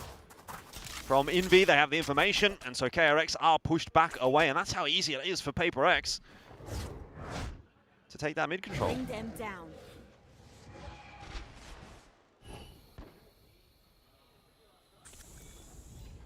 I mean, even for a force, this doesn't feel super great. Cover going out. Clear the haunt, trademark to try to slow down the approach. Sees does get used pretty early on. Bane's gonna have to be rerouted down to the open. He's dead. It just goes from bad to worse. Oh, it's like nade damage. Maybe took a little bit of spam and then just drifts across the snake bite. PRX. I mean, they're just playing that to perfection.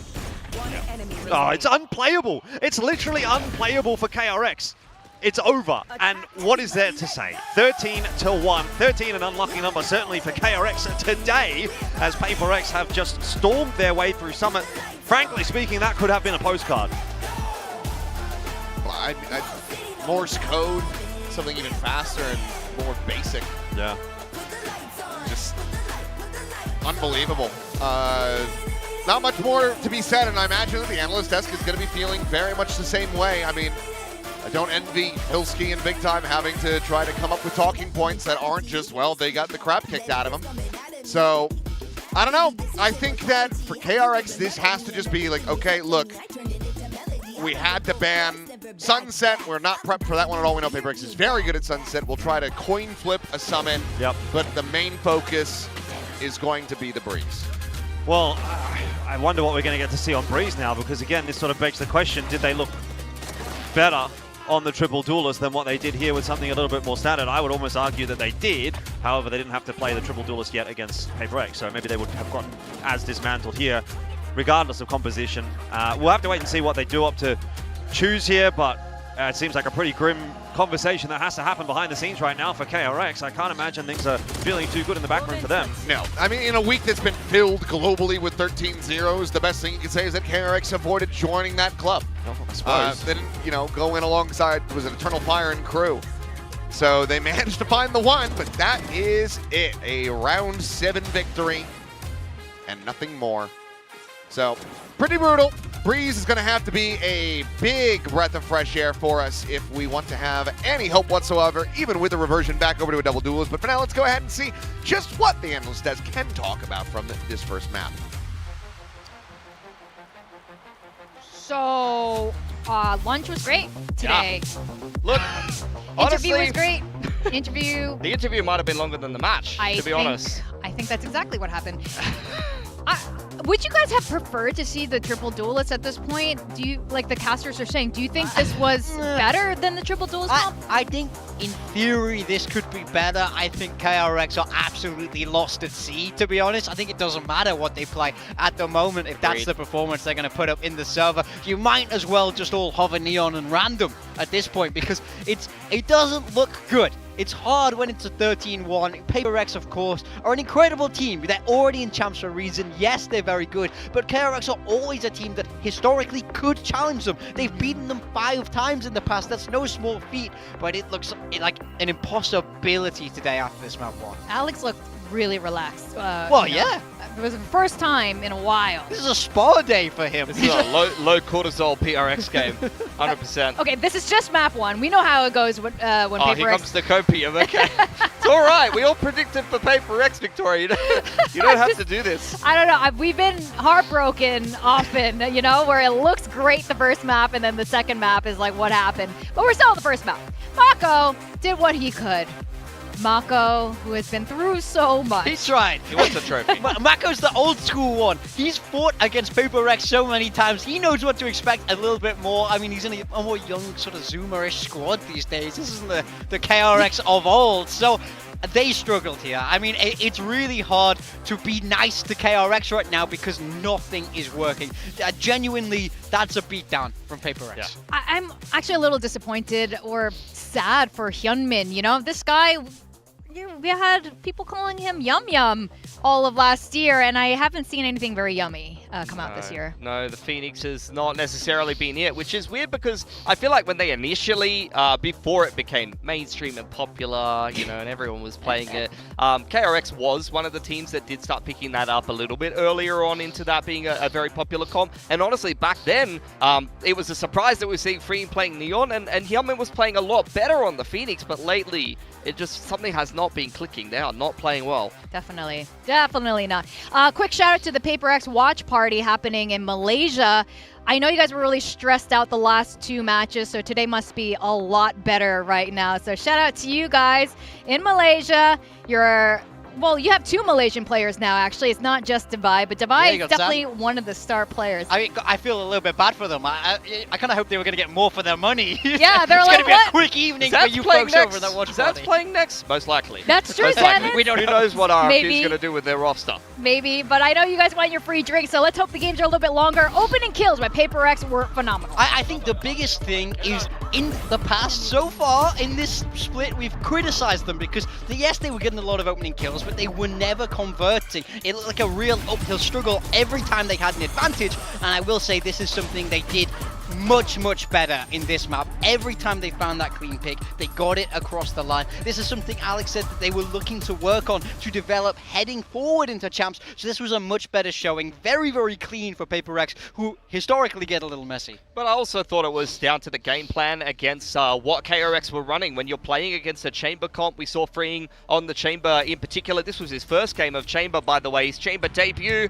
Maybe not one to remember, unfortunately. However, I mean, the rest of KRX outside of Marco were right there with him. But playing against the Chamber, that is something you want to do. What you saw from PRX in a lot of those highlights, they were buying op, even though they don't necessarily... I mean, usually you see a raise op on that comp, but we know that PRX doesn't necessarily care if the character has an escape mechanic, as long as something is wielding an operator. That's good enough for them. So we saw it on the Sage. They were playing anti-contact a lot. They were holding lines. They were doing a lot of high-lows, or even like 3 players sitting in mid just holding the same line, and that's a perfect way to play against a Chamber comp as far as I'm concerned, because that's what the Chamber wants to do. He wants to walk onto lines, try to get a kill, and rendezvous out. Do you think we're going to see that happen again on Breeze now? I mean, okay, a little bit of copium. It's only up from here. This is their map pick, and it's hard to do worse than you just did. So hopefully they put a little bit of time into Breeze this week. There's room for one round to be worse. Yeah, there is a little bit of room. You can get 1 degree worse than this. But ultimately, this is their pick. I'd like to hope that this is where the majority of their time will have been spent in the week for practice. So I want to see something cleaner and with more fleshed out ideas. But the problem is, like we said before, Breeze is a map that PRX also love. Look at this, they played it 17 times. There's a couple of games there. They know Breeze. They played a few games of Breeze. They played a few games of Breeze at Masters. They played a few games of Breeze at Pacific. Yeah, they know this map. It's hard for me to be super excited for KRX. Can they cope like, okay, KRX have tape on PRX? Blah, blah, blah, blah, blah. Is there any hope there? They had tape on Summit. Yeah. They got the 1 round. Less tape on Summit. There's so much tape on Breeze. We kind of seen the evolution. They need a lot of tape. There's a lot of holes in their game right now. There's a lot of... We need to flex seal that right now. Slap that on. This chip is sinking. Yep. I'm wondering though, with PRX, we have seen a couple iterations, a couple Asian comps on Breeze now. Are there any that you guys particularly enjoy?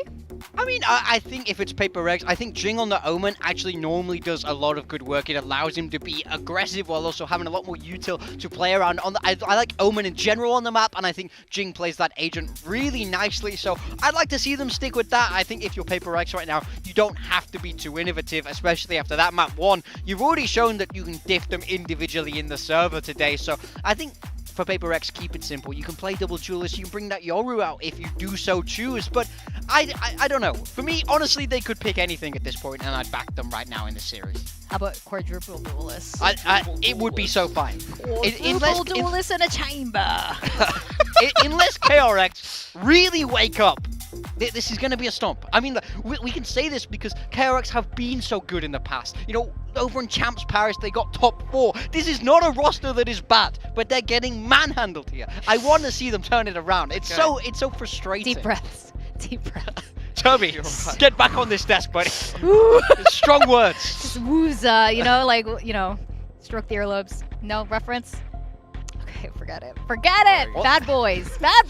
Will Smith and... I don't think I was born. You might have not been born.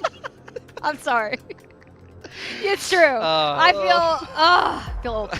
Anyway, I feel like we've been seeing KRX and PRX just go like this for a really long time, but this is the lowest I've seen KRX against PRX in a little bit. I hope Breeze is a little bit better. I'm kind of curious what these two teams will be pulling out in terms of agent comps, because they're always surprising us, and they continue to surprise us. Yeah, Forsaken on the Phoenix. I mean, what is sticking out to you guys? I want to talk on KRX because they're the team that we need to see something different from. Honestly, stylistically, not a huge difference to the last map. The double controller is the main point of interest, but Marco will be the Viper. Very serviceable that he's going to be playing that. Freeing continues to be that player that's starting to expand his agent pool a little bit. He's been the Teo guy, the Neon guy, but now he's playing a little bit of everything and being flexible for KRX. PRX, the comp in itself isn't crazy, but something back on the Neon. Remember when he played Neon in the past? Alex has gone back to it. That's interesting. Forsaken I think they're trying to give KRX a chance here. I've seen a few interesting games from something on Neon. We got Jing back on Harbor. I don't know if I love it. We got The- Phoenix or the Java. Forsaken, which it's been a long time. Yeah. I know this team, when Phoenix is in, they like to flash themselves. So you're right, this might be just like a self-nerf, or maybe they really got something serious that they want to try out. Alex for sure is pushing this team. Whatever it is, he wants to make them even more flexible than they used to be. He's pushing my mental. That's what he's doing. Pushing my mental. Yeah, I mean, honestly, we know that they can experiment. They've got the chance points to play with, so. All right, well, Gasters, Elfish Guy, and Achilles, how do you feel about experiments? I don't know. This is going to be interesting, hopefully. I think anything compared to the first map should be an improvement, but I do feel like there is a good amount of potential trolling that PRX could do here. Yeah, I would say be very, very careful what you wish for. We go back to last stage when something was on that Neon, and those were some of the worst games that he had played of the stage. He went back onto the Jet and immediately looked like one of the best players in the server. So be interesting to see how this obviously plays out for PRX. I mean, the form they're in today, you'd probably still back them. I wonder if we'll see a little bit of trolling here from PRX. KRX, of course, again, no triple duelist, so maybe that's a conversation that does now need to die going forward. I think it's another first for freeing. I'll double check it, but I'm pretty sure he's not played Omen. Or is anything like the chamber from the last game, it's going to be He a tough hasn't. one. So yeah, this will indeed be a first. See how it does Ferris. Here comes the exec. Tuck in behind back pillar. Flicker looking for the shot. Will take an immense amount of damage. And Bane will be able to find first blood. Flicker cleans up Forsaken. Slide to the back. He's actually able to find something as well. Divine now dead. And okay, KRX have got as many rounds as they did on the first map to start things off. The pistol is theirs. That's crazy, isn't it? KRX, they remembered how to shoot again in the pistol. Sharp stuff from Flicker and Bane. And again, you know, have to keep kind of giving a bit of credit to Bane. He has been a highlight for this season for KRX. And obviously helps with the information. No success at all for PRX. The individual duels going every which way. It's the over-under that this just ends up being a 13-1 in the opposite direction. I think, you know what, I really wouldn't be surprised with the way things have been going this week. It's been a lot of shenanigans. PRX look like they're going to run it back, try again towards the B site. Careful here. Well, space is given over, so plant can come in. And this could end up being very deadly. Yeah, a few upgraded pistols, you never know. Devi with the Sheriff in hand is usually pretty good for one. There's not much delay util though. Forsaken has the hot hands in this. Pretty much nothing else. Noise being made out in the mid. Devi hearing the rotations here, tunnel as well. As ooh, quick peek in. Bane tagged to 59. Molly up and over the top, and yep, there you go. The firing squad starting to open up. Meanwhile, Devi still on this approach. Clean tap. Oh, he's gonna be good for it! No! As he gets the third! The up and over and Flicker will just end up falling. It's a thrifty! Oh, that is just so illegal. Devi getting away with the 3K again. I mean, anytime you see him with the Sheriff in hand, like I said, he's usually good for one, but in this case, he was good for three. The first two were so clean as well. Really nice patience from him, choosing the perfect time to peek. Lines up that first shot. The second one is pure instinct. Nothing really too wrong done by Marco, but freeing maybe a little bit too little too late in the end, and need to be winning that duel. Cheeky grin from Devi. He knows what he's done, and that is drive a dagger through the heart of KRX at the moment. It seems like that might be a killing blow. Well, a dagger, I think it was a claymore. Take your pick, really. I mean, this has just been like a Sherman tank versus someone with a pistol. Well, back to square one. And it's not going to end the way that Saving Private Ryan did. I don't think that tank's going to get blown up. B-side taken easily here for PRX, although Spike's still on its way in, so we'll see if Marco can do anything with this classic. I mean, probably not. So, pretty routine thus far from PRX in their own anti-eco. There. Wary about the angle from window. Slide in. Okay, hero of the previous round will get taken down, but Inbeat still here, still fighting. Good for a second. Yeah, it's a good setup for PRX, yeah. You're going to get one player. Good flash onto Devi's position, but they've got the coverage there. An ability to trade. Nice round out here from Envy. Helped out by Forsaken to finish things off there. That is a very nice execution from PRX. KRX will get the guns back in hand this round. Hyunmin 1 away from the run it back. There are going to be some tools here to work with. But that has to just be such a crushing blow mentally for them that I really find it is going to be difficult to recover from. As soon as you pick that pistol up, you think, okay, guys, great, we're back in it. Let's just reset, you know, and see what we can do on this map. And then immediately, it's almost worse than having lost the pistol, because at least you didn't have the false hope. Oh, get ready to have a listen in. PRX looking to maintain and stretch this lead up at 3-1, but if I'm going to be taken down, let's see how the rest of the team is going to be dealing with that now in a 4v5. I flash backside, okay? Go. Speed, yeah? Take CT, guys. 1-1. From the right, guys. Nice shot. Can we take this whole space too? They have Phoenix ulti.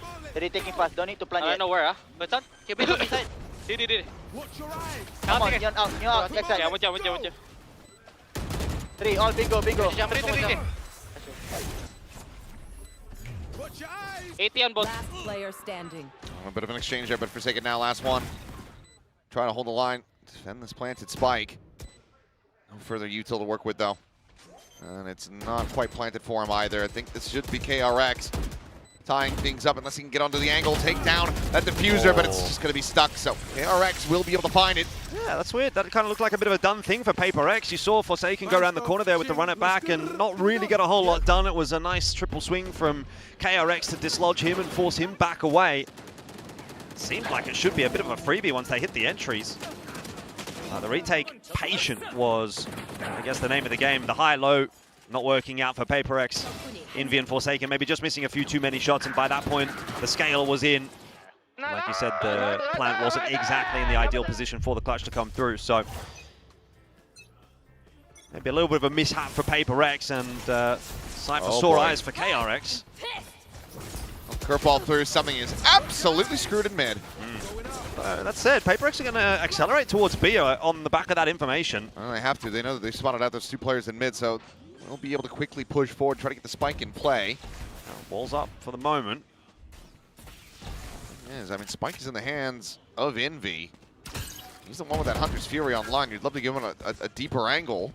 Meanwhile, deep scaling is going to be coming through, freeing on the approach over at Cannons at the moment.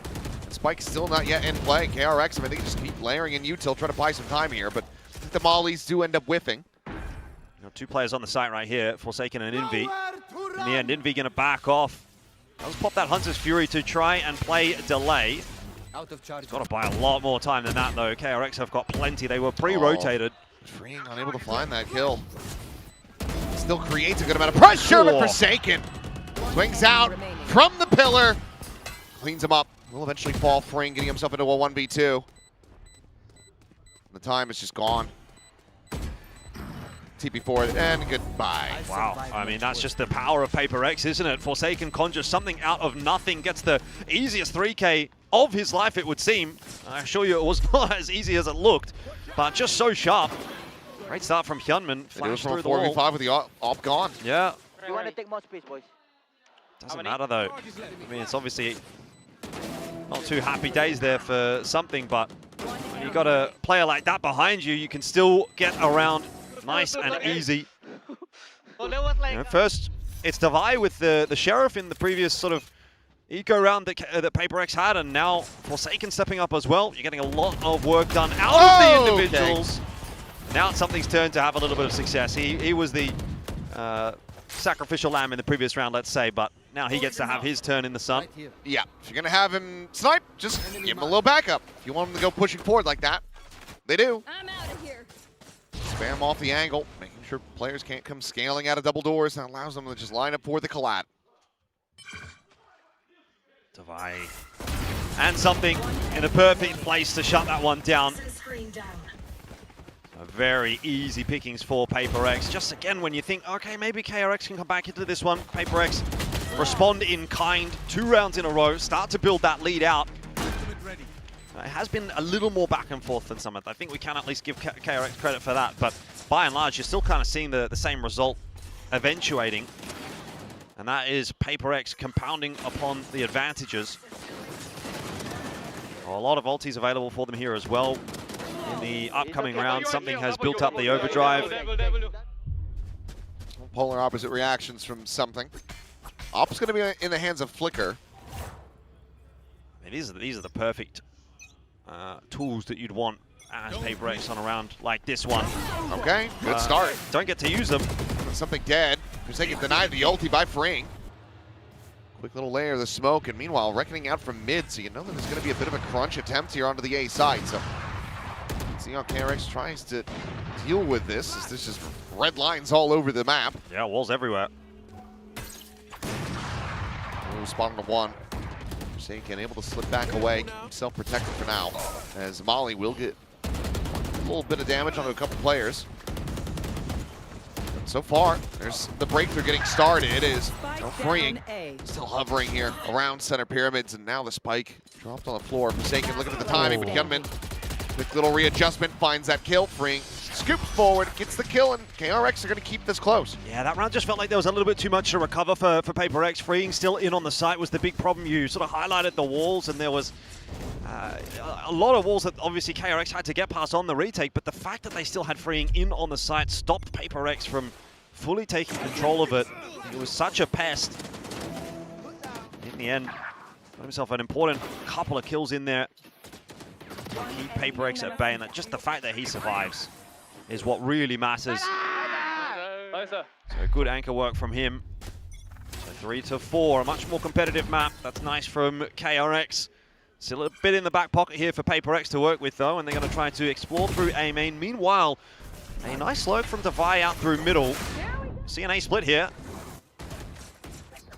Oh, overdrive popped and Bane taken down, Freeing, rescaling up into the smoke. Just gonna go shoulder to shoulder. As curveball in, and he's able to find one, finds two, looks for the third. Swap to the classic Jing. Ooh, will barely be able to win that one out, but Hunman denied the ulti before that Molly can fly. As Pit just to block off this angle of approach, so Flicker will be rerouted through A main. Oh, the Molly just a hair off. Ball's gone back up though, so KRX most likely going to have to wait that one out. Low HP on something. Won't matter. Hunman asleep at the wheel there. Maybe a quick glimpse up to the minimap. But that is a significant whiff. Maka, however, still alive. Finding one, push out of the smoke, finds the other. Divide, brings it back into a 1v1 Flicker. Time is a factor. Tap at the defuse. Divide on the scale. Flicker reading the angle, finds the kill. Will just be able to have it and keep that op in hand. KRX, they're going to tie it 4-4. Again, another really patient retake from KRX. They don't get agitated, even though that time is ticking down. They had to get past so much, the Pit in particular. A real thorn in their side, but a nice workaround from Flicker, just avoiding it, navigating past it. Jing swinging out of that smoke late and not winning his duel is where that starts to fall apart a little bit. Even though that trade was in from Devi, he still has to win the 1v1, and once you get into a one-on-one, anything can really happen. This is the swing I'm talking about here. I think that little fight inside of the smoke between Jing and Freeing is a good way to summarize this map so far. Yeah, Freeing got away with a lot, probably more than he should have. Now we get the defensive Pit pulled from KRX over towards B. Everybody getting to have a piece of the pie.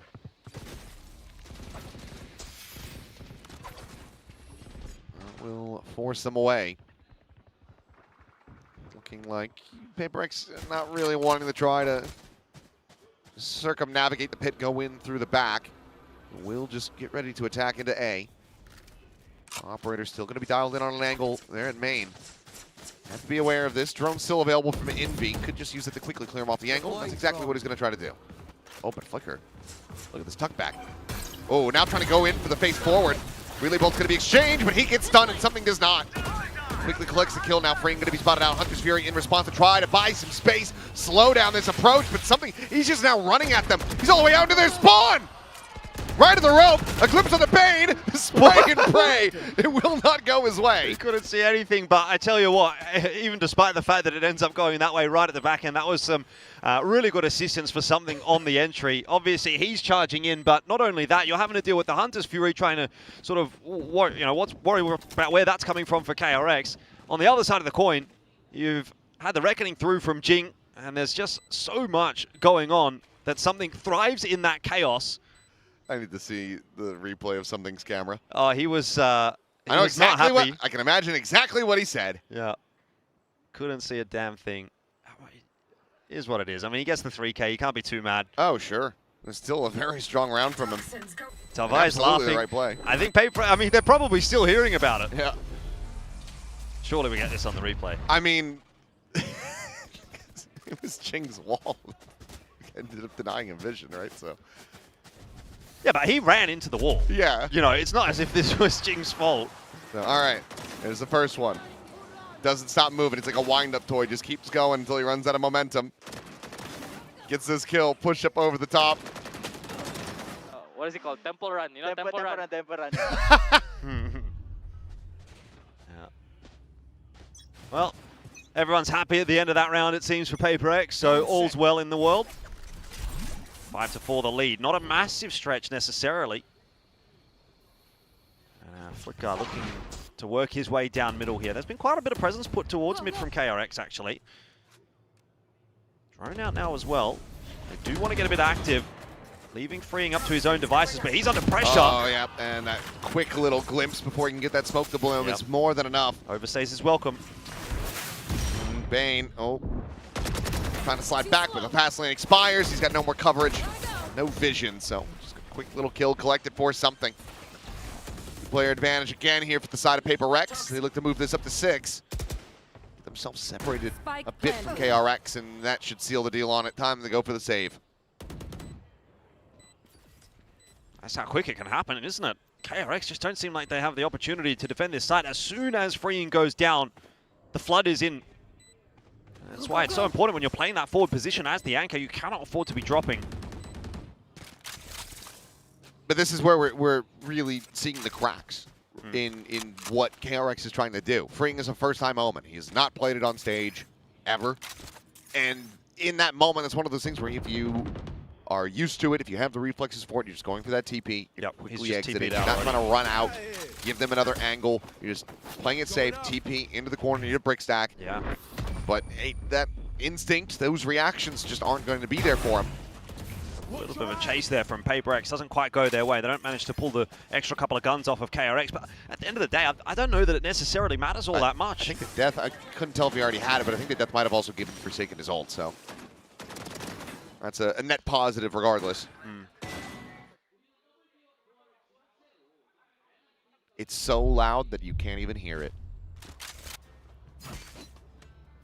Yeah, there's some sort of space joke in there somewhere, but I'm not intelligent enough to come up with it in the brief amount of time I had to think about it. It happens. PRX right back into the swing of things, and again, another aggressive move down middle from KRX. Oh, well.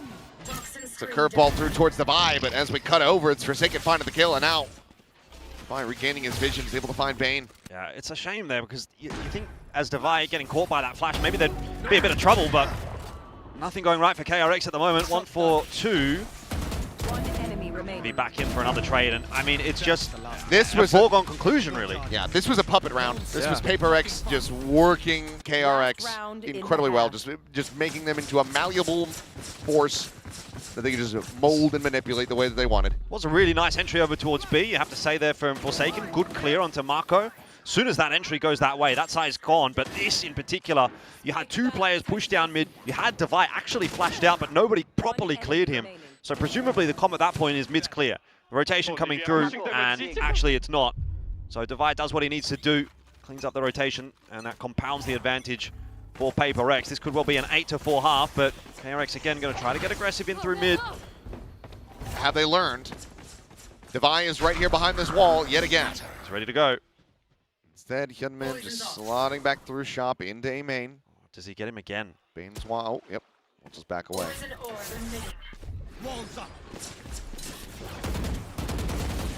B-site, point of contact. Push coming through. Something for the double entry. Again, getting so much work done. We'll end up falling to the overdrive.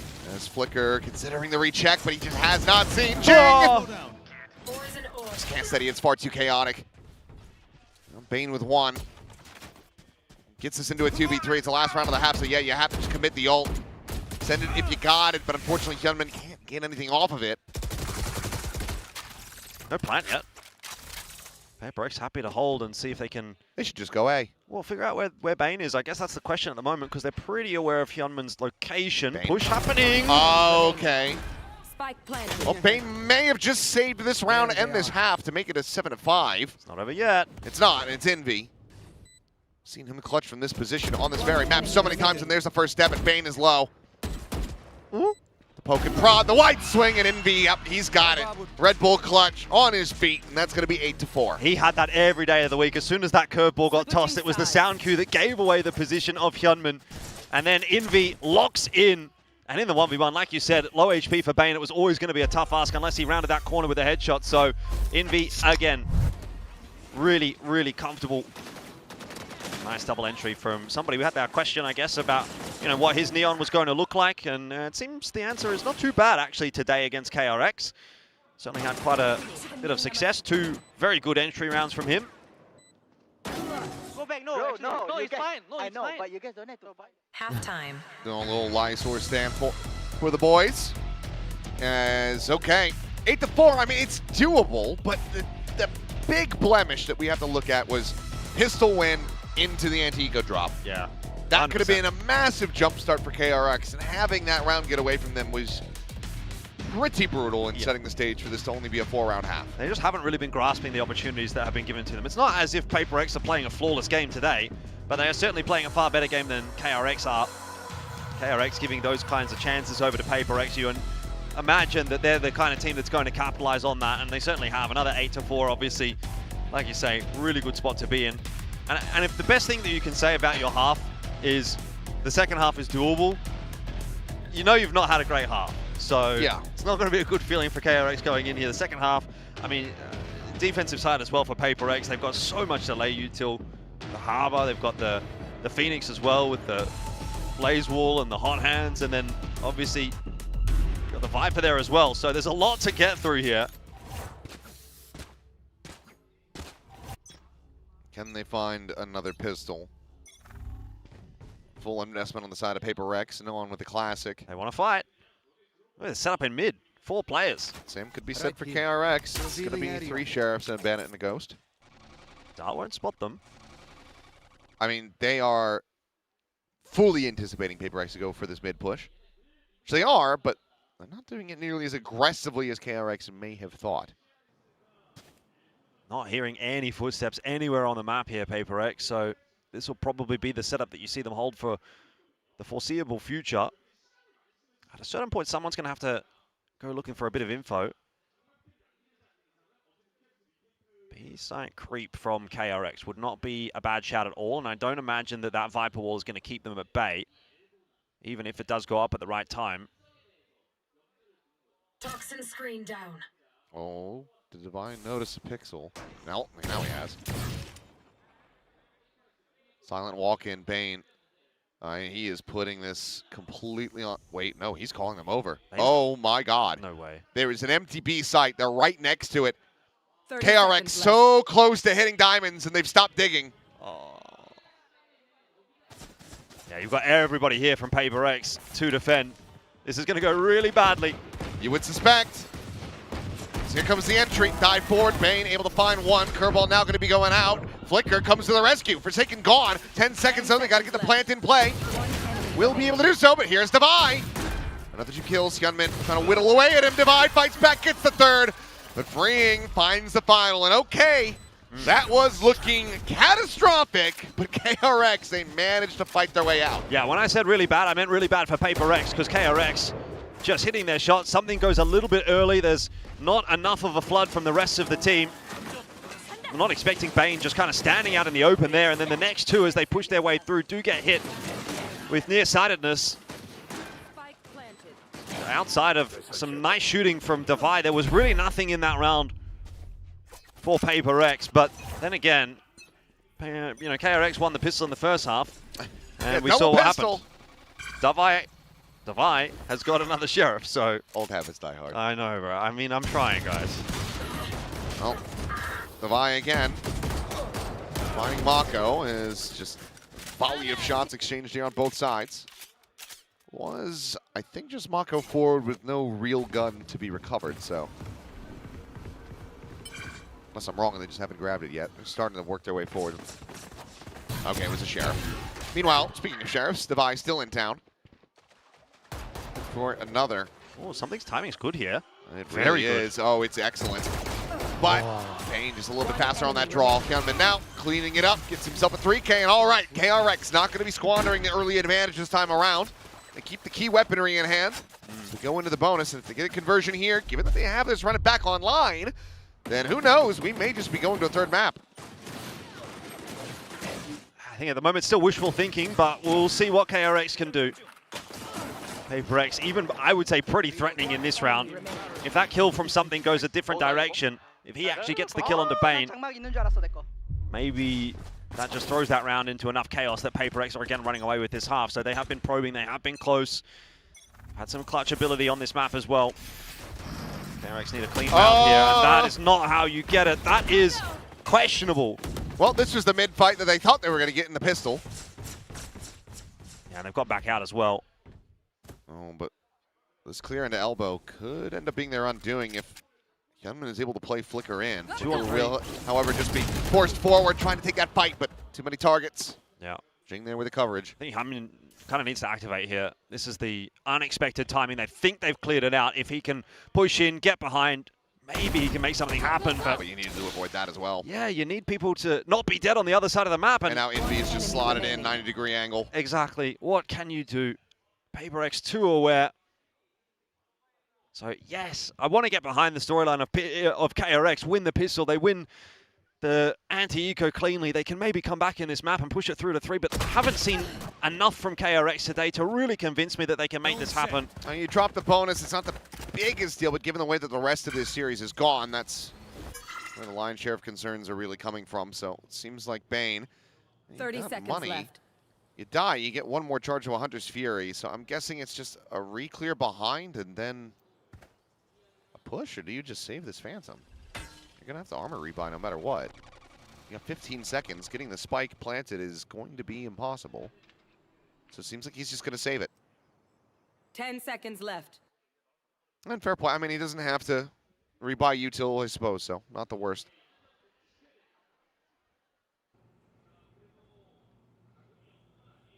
Oh, 9-6. So 3-round lead. Still an opportunity, though, for KRX. Yeah, tough one again for KRX. We have to go back and look at that initial start from freeing. Thought he had a play there, but PRX just too confident pushing their way down into middle, into that smoke. PRX are going to play like that. They're up, you know, 13-1 in the first map. They're up in the second map here as well. They are going to be pretty free. You know, they're not sitting back waiting for the game to come to them. They want to take the fight to KRX. All right, well, we're going to have a listen into KRX as they look to try to bring us back within 2. Something trying to hold the door, but there's going to be the run it back out from Hyunmin as they look to open up the A site. 형 빠졌다 쭉 옐로까지. 옐로. 가운데 조심해야겠는데. 옐로. 얘들아 얘네 리테 장막이야. 이거 크게 들어갈래? 내가 앞에 싸울게. 얘들아 니네 라인 크게 먹어야 돼. 리테 장막이야. 앞에 하진 형이 뒤에 싸우죠. 나 됐어 게. 현민아 이거 왼쪽 돌 준비해. 나이퍼라. 저들. 옐로 싸울게. 나 빨리 가. 옐로 라인들. 자, 좀만 버텨면 7초 뒤에 막 수복 가능해. 자, 싸워 왼쪽. 나이트 오겠다. 가만 꺼진다 얘들아. 봐봐. 기다려. 스모크 기다려. 스모크 쓰자. Ain't going to be good for one before getting taken down, but now Jinx something. Kill a piece. Hyunmin has fallen. It's just freeing. Still on this approach. The plant not for him. Nothing more to be done here. No way. Try to get back into the action. Really good retake fundamentals from PRX. Every single one of those duels that we got to see from the KRX POV was a 2-on-1 swing coming through. The first one off the back of the curveball, 2-on-1, and then onto the plant. Again, a 2-on-1. So you've just got all these PRX players playing in tandem. They are taking advantageous duels, and if you continue to do that consistently, it's going to be very hard to lose the map from here as PRX. Surely now, a bit of a headache for KRX. So we are going to get a timeout, the first one of the map. And it seems that the concerns, I think, will grow even louder here for KRX after today, right? Because it was an easy scapegoat to say, they're playing Triple Duelist, it's not the meta pick, they don't look good on it, they're not winning as a result of Triple Duelist. But now, They haven't even really been competitive against PRX today, and they're not playing triple duelist. So what is responsible for that? You know, and I'm gonna throw a scapegoat out there for Termy, and I'm also gonna throw somebody else under the bus. Right. Glow was in the coaching booth today. I'm pretty sure the last 2 games when they were playing triple duels, I think it was Argency in the coaching booth. I think you might be right. I have to have a conversation with that man. Maybe Termy's innocent in all this. Maybe.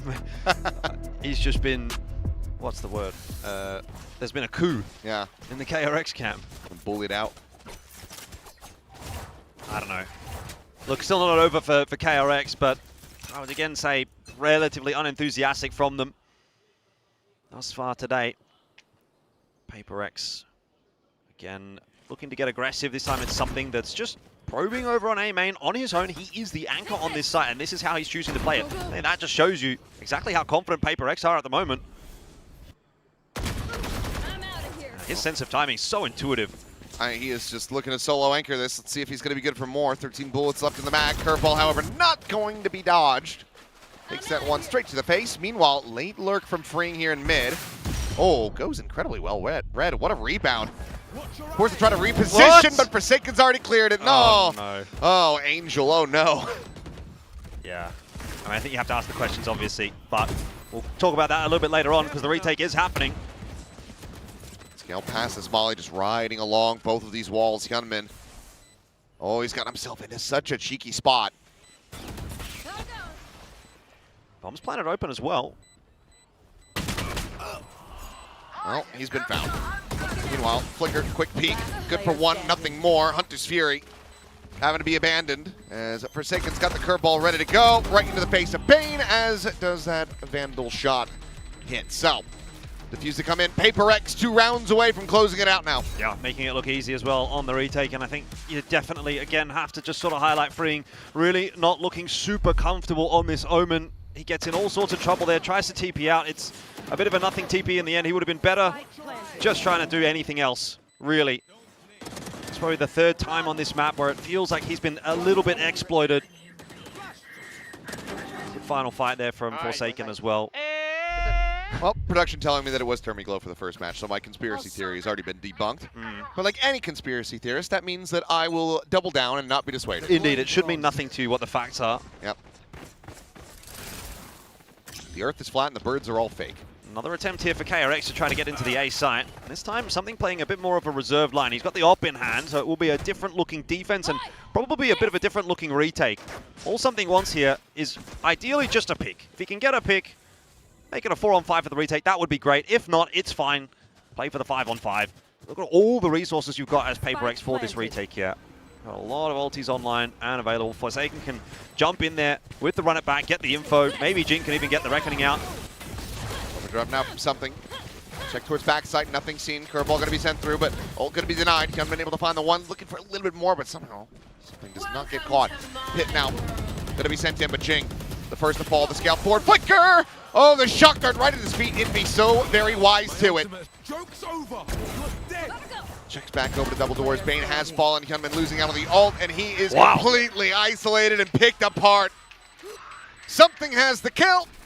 PRX has the round, and they should just have this map and series. Yeah, PRX are like a hive mind. The information does come through. Of course, like I said, off the back of that run it back, you thought maybe something would actually get something done with the overdrive pushing his way through there, but actually didn't win his duel. Still, they had the info. Still, they knew that those 2 players were close up to the pyramids. And so as soon as this pick goes forward, Envy, aware that someone's going to try to push their way in, it gets that shock dart through. Easy cleanup for him, and then the flood from the rest of the guys.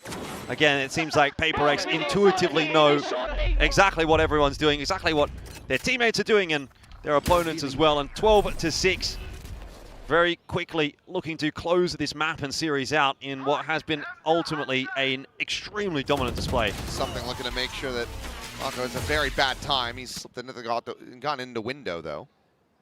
Yeah, this could be something. Oh, drop down, but that's noise made. That's what I meant. That was very, very fast. certainly easier when you know that they're there, but still something making it look One clean, enemy remaining. as is the rest of PRX. Down A. Well, Yeah. Gunman into a 1v4 to try to cut the lead down to 42, and he can't do it. Forsaken will be able to find him, and that is going to be PRX taking the series 2-0 fashion. Maybe a, expected result.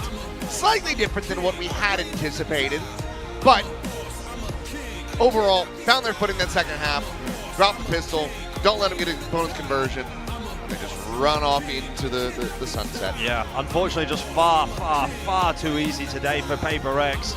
High fives all around. It's an easy day at the office. An hour and 20 minutes it's taken them to dispatch of KRX, who are looking more and more embattled as the season goes on.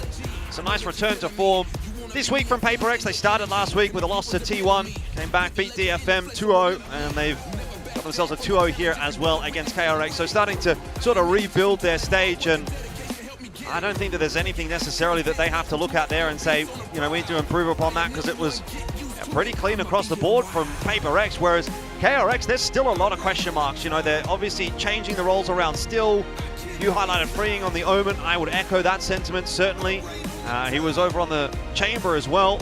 So even despite the fact that they moved away from the triple duelist setup, I think you still have to look at KRX and say they've got stuff that they need to figure out. Yeah, I think that there's a couple different iterations that could be tried here that would probably deliver better results and offer more comfort overall. I think that if you want to be having that Omen in the mix here, just put freeing on Sage, allow yourself to get some double control in that regard. I don't know. We'll have to see what they workshop for the next matches next week, but for now, let's send things down to the stage. Bella's going to be standing by with none other than Divide. And it's PRX taking their 2-0 win against KRX. PRX의 다바이 선수 만나보겠습니다. 승리 축하드립니다, 다바이. Thank you. 와, 오늘 RX 더비 아무리 속도가 빠르고 W게이밍인 PRX라고 해도 13대 1은 예상하기 좀 어려웠을 것 같은데 오늘 경기의 전개 좀 예상했는지 어땠는지 한번 다바이 선수에게 여쭤보도록 하겠습니다. Well, you guys are the fast-paced gaming. We know that, right? But did you expect a 13-1 on Summit? Because we were all pleasantly surprised. I was surprised as well, I guess. I mean, since it's a new map for us, so we didn't expect much. Just trying to get used to the map before Champ and stuff. So I mean, I'm glad that it's working out well for us. But also, I think we kind of want to be tested before the Champ and stuff, so that we know what went wrong, what went right and stuff. But yeah, I mean, no complaint. Win's a win.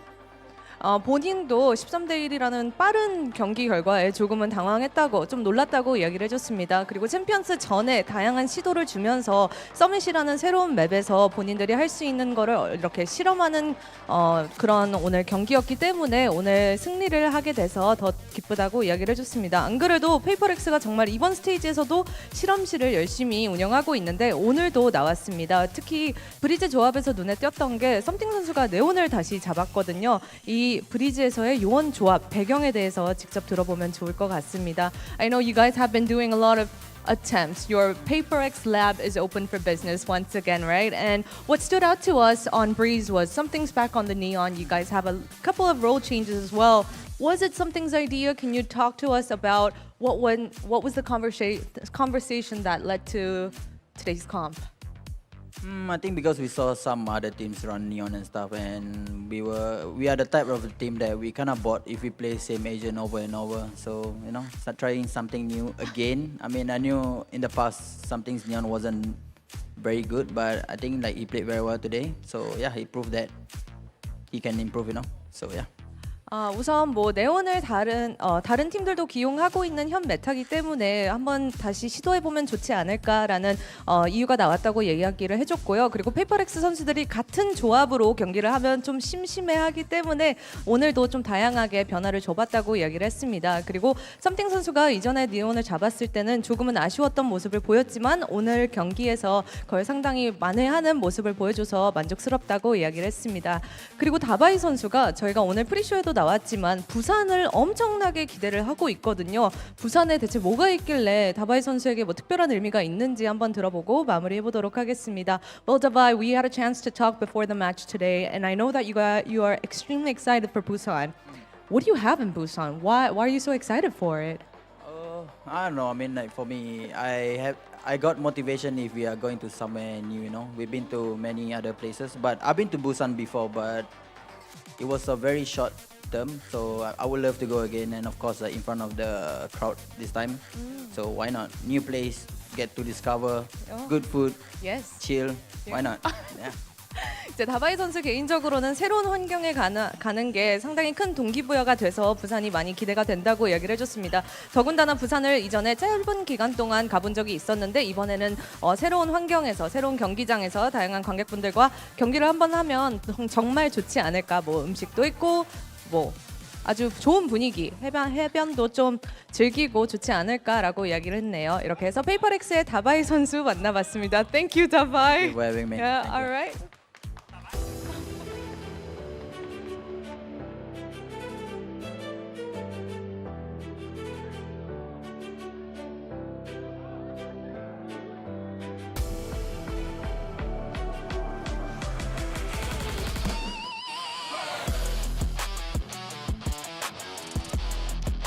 All right, PRX fans, it's always a good day to watch your team play, but it's nice to not be stressed out for once. I think today, it's been a while since PRX fans haven't been, and today was pretty smooth sailing for them. A little bit of a different feeling to that DFM game this time. They close it out cleanly. Very impressive game by PRX. For KRX though, it's been an uphill struggle. They really have to start turning their season around. Don't get me wrong, PRX is always going to be a tough opponent, but we do expect better.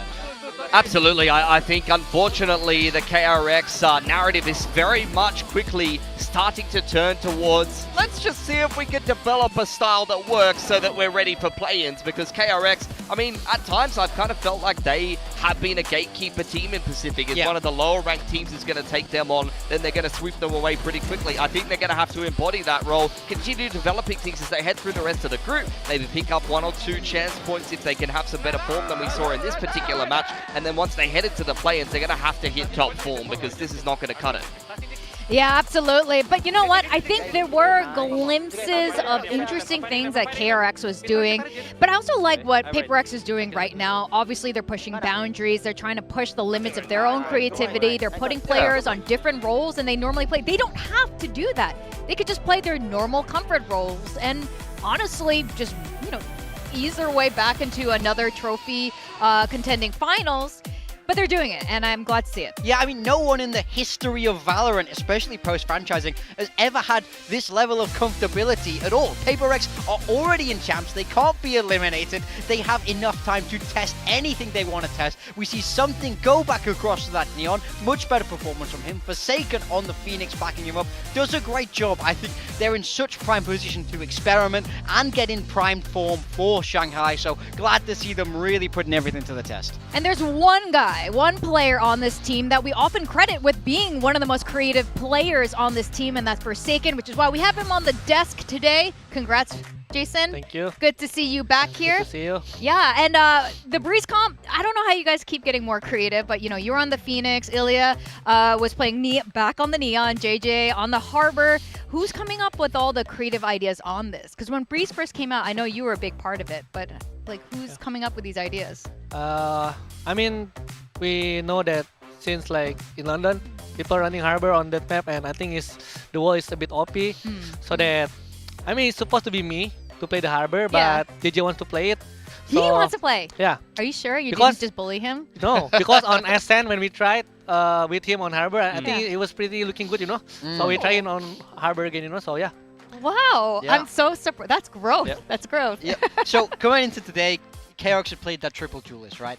Were you expecting them to play that again? Were you expecting them to change? Would it have been even easier for you if they did play that?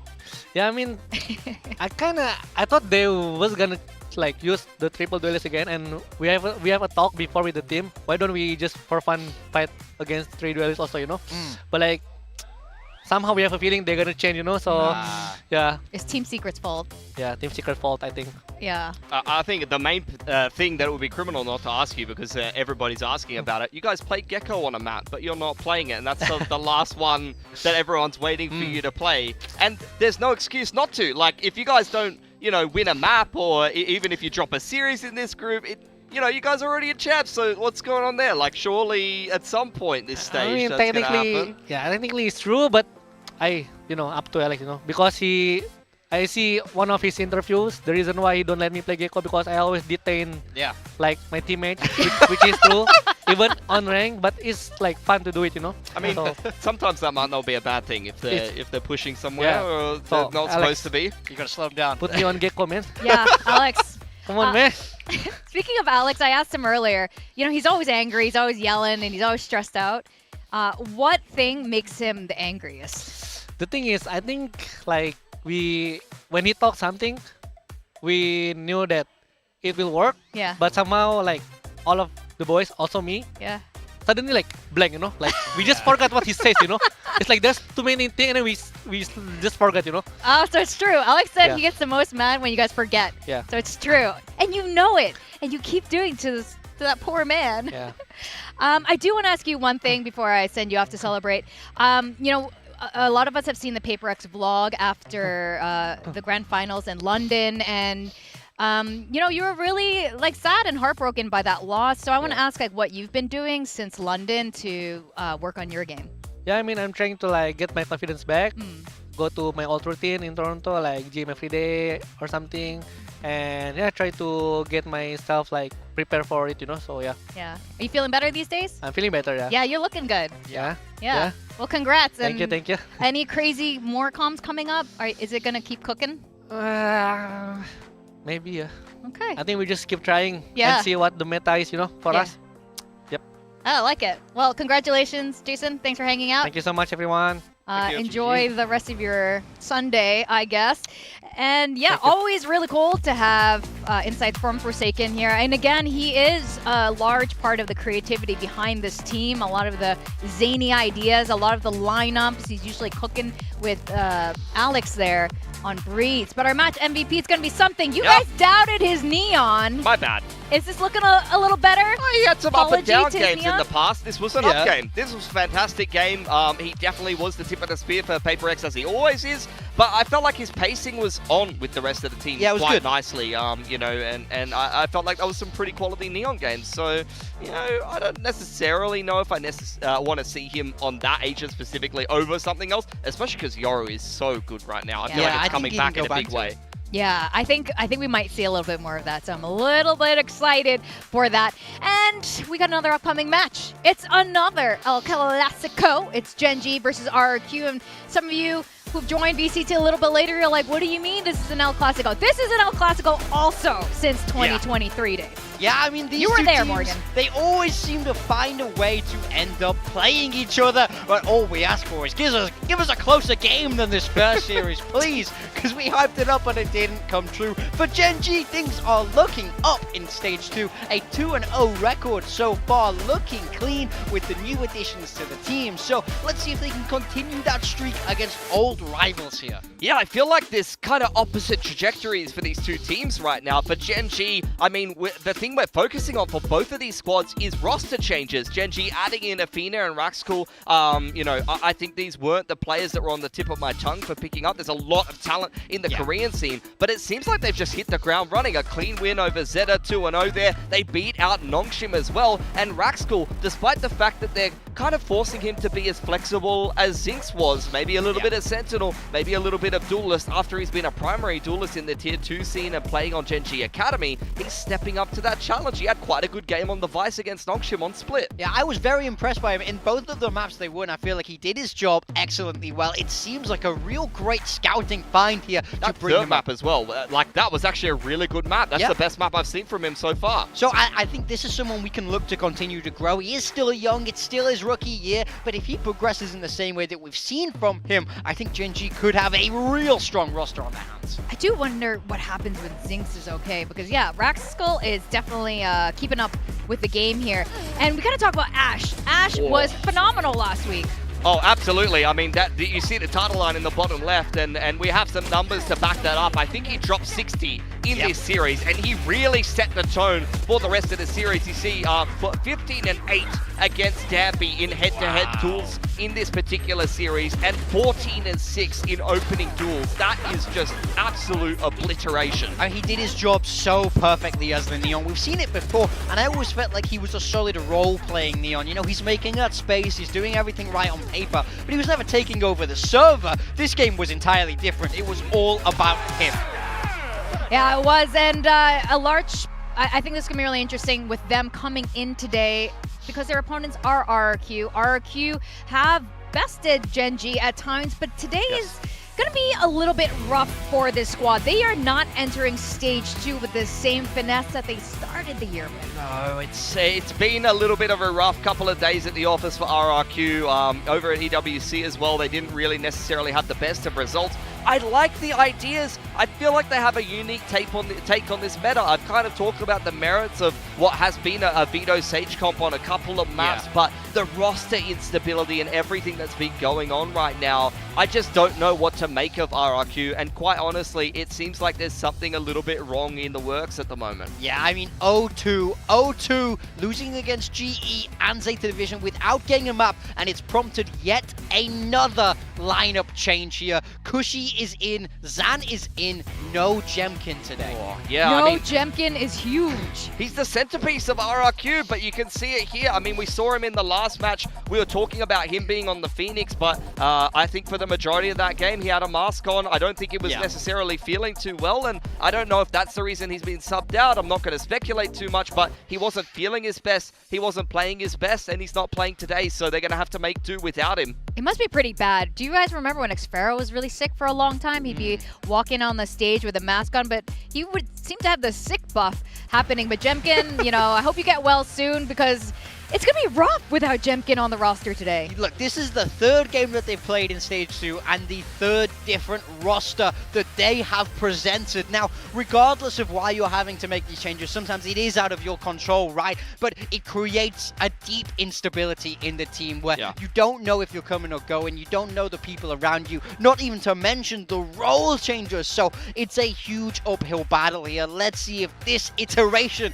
of RRQ is able to get some better results. Yeah, and you just look at the overall results in the group so far. Gen.G are up 2-0. They're really running on full confidence right now, and RRQ are 0-2, and they have to deal with more adversity. I don't know how this is going to go for them today, unfortunately. Yeah, with Zan coming in, he's been in last time they played. I thought it was decent. One of the maps in particular, I thought it was quite good, honestly. Yeah, definitely. Yeah, these are the two players who have had to sit out at some point so far, so we see them both come in today. And let's see who can really get the job done here for RRQ. Both of them had chances, both of them had to sit out and watch from the sidelines. So I think if anyone's going to make a big impression on RRQ, it's going to be one of these guys who really feel like they have more to play for. Yeah, but we can discuss, you know, and theory craft, okay, Kushi, Zan, Monya, and we can think like, okay, this guy can play this role. Jemkin is not replaceable, guys. Jemkin is the centerpiece of this team. He is the consistent fragger. He is the superstar duelist. So they're going to have to really kind of reinvent their style because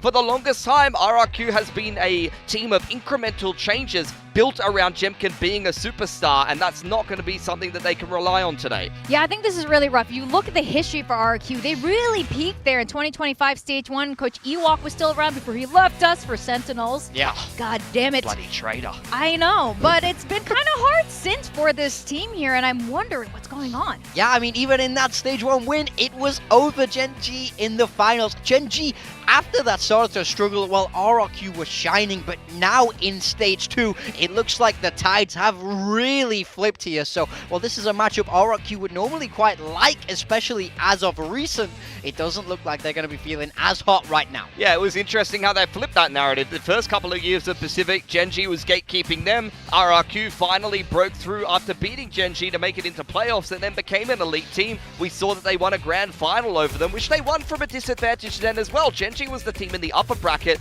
RRQ had a veto disadvantage in that game, and I'm seeing Jovi versus Caron here. I mean, I hate to say it, but they might have another veto disadvantage in this game. I know Jovi does actively play a lot with his partner. It's Caron. It's Caron. But it's also Caron. Come on, I don't want to count him out. But I was gonna wonder who they were gonna send in for skirmish because they always send in the person who's not playing.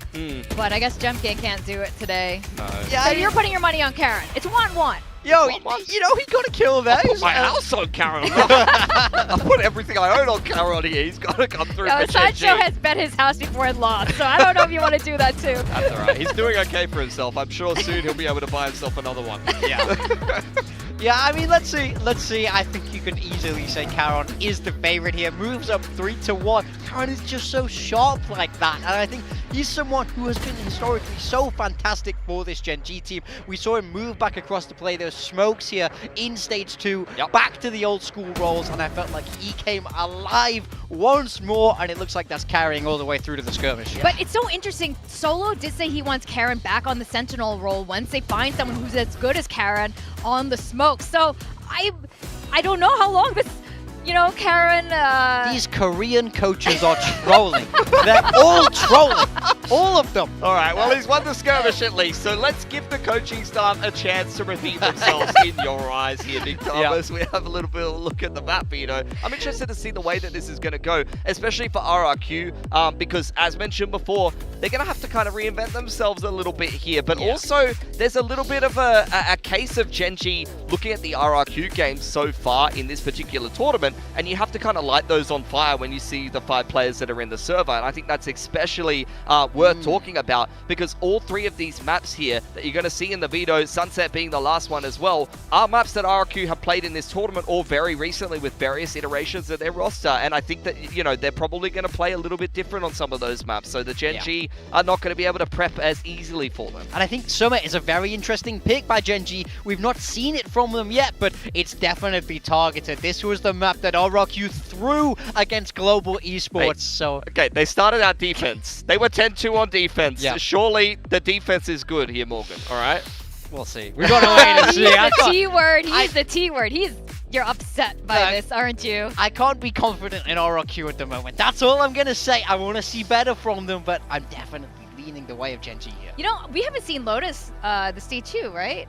A lot of the teams are just straight up banning Lotus. RRQ normally likes Lotus, Genji as well, so kind of curious, but Haven is going to be the first destination. RRQ has shown a couple different comps and players so far. I'm not super confident with it right now. I mean, the last time that we saw it was that Neon Phoenix that they recently played, and what didn't necessarily net them a win. But Genji, they've been playing a lot of this map for quite a while now. They're loving the chamber comp. They're loving throwing texture on the chamber, but they've only really been playing Nongshim lately. And Nongshim, they're not necessarily the same kind of playstyle as a lot of other teams. And this is why I think that stats, especially map stats, can be a little bit misleading sometimes if you're playing against a certain team or a certain style on a map. Just because you're good against that team or that style doesn't necessarily mean you're going to be good against the field. That is true, but we'll have to see if they get it done here today. I think texture on that chamber is something that I love that they're leaning into. I think it lets them play that operator while also having so much aggression with that double duelist. Ash did a fantastic job of it last time, so I think I'm still leaning the way of Genji. That's why I had to predict them today. Yeah, I have to agree with you. It's really hard not to pick Genji, just based on the data that's in front of you, the evidence that's in front of you. Jemkin being out. Did you predict this before we got the announcement about Jemkin? Yeah, look, sometimes we predict at a certain time, things unfold, things change, but I do want to use this as an opportunity to, again, cope for RRQ. I think that still they've got a lot of good pieces here, and sometimes, especially when you've been going through some rough circumstances, some players have kind of been in and out of the roster, it can lead to some better performances or maybe some combinations that Jemkin could have limited the team on. Maybe they do want to play Phoenix and they don't have a Phoenix guy. Could we see Kushi Phoenix, Zan on the Neon, Monyet smokes? That's actually a comp that works and is the kind of main meta right now. Is that going to win them a game against Genji in their current form? That's up to them to step up, I think. Does that sound like cope? That's hard cope. That's hard cope. Look, I see where you're coming from. Don't get me wrong, there's a world. They know this matchup intimately well, but I think when you look at form, Genji are just hitting stride after stride. RRQ haven't won a map yet, so this would be a big victory for them. Yeah, it would be huge, and I think a vote of confidence from the viewers, including those of us at the desk. But again, this is a long-standing rivalry between Genji and RRQ. They do know each other very well, so let's welcome them to the stage.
Today's matchup.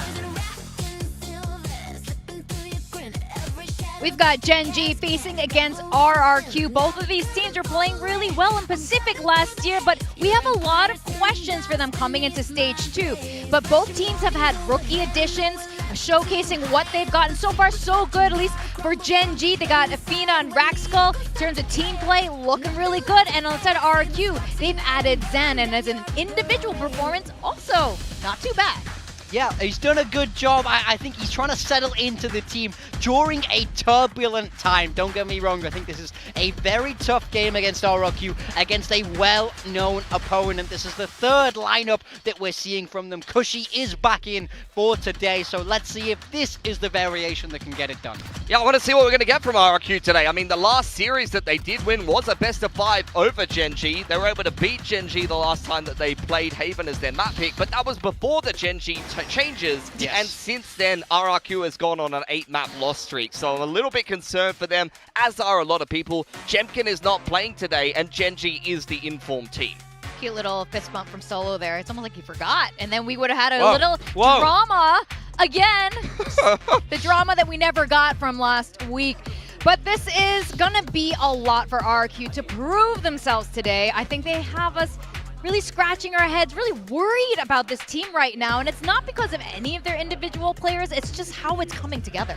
Yeah, I mean, I think that's it for me. You know, when you cast your mind back to Summit against GE, that's the backbreaker of the map for me, where it looked like they should have had it done. They throw it away, and then they have an incredibly horrible week against Zeta Division. So it looked like Zeta Division diffed them in every aspect in my mind. So I wonder what's going on inside this camp, and is today the day they can manage to turn it around? Because when they're good, they're so good. We know that they can lift trophies here in Pacific. It's not like it's impossible for them. That's why it's so frustrating to see them have that little bit of a dip in form. So maybe today is the day where they can turn it around. Yeah, I think it's up to the leadership, really, of RRQ. They've got great coaches. You know, Crazy Guy, we praise him as being one of the best leaders and IGLs in Pacific, and he's used to kind of working with these mixed teams, mixed nationalities. So this is up to him to be able to kind of salvage what seems like an unsalvageable situation against a Gen G that's in really good form right now. I'll be very impressed if RRQ can put this together today.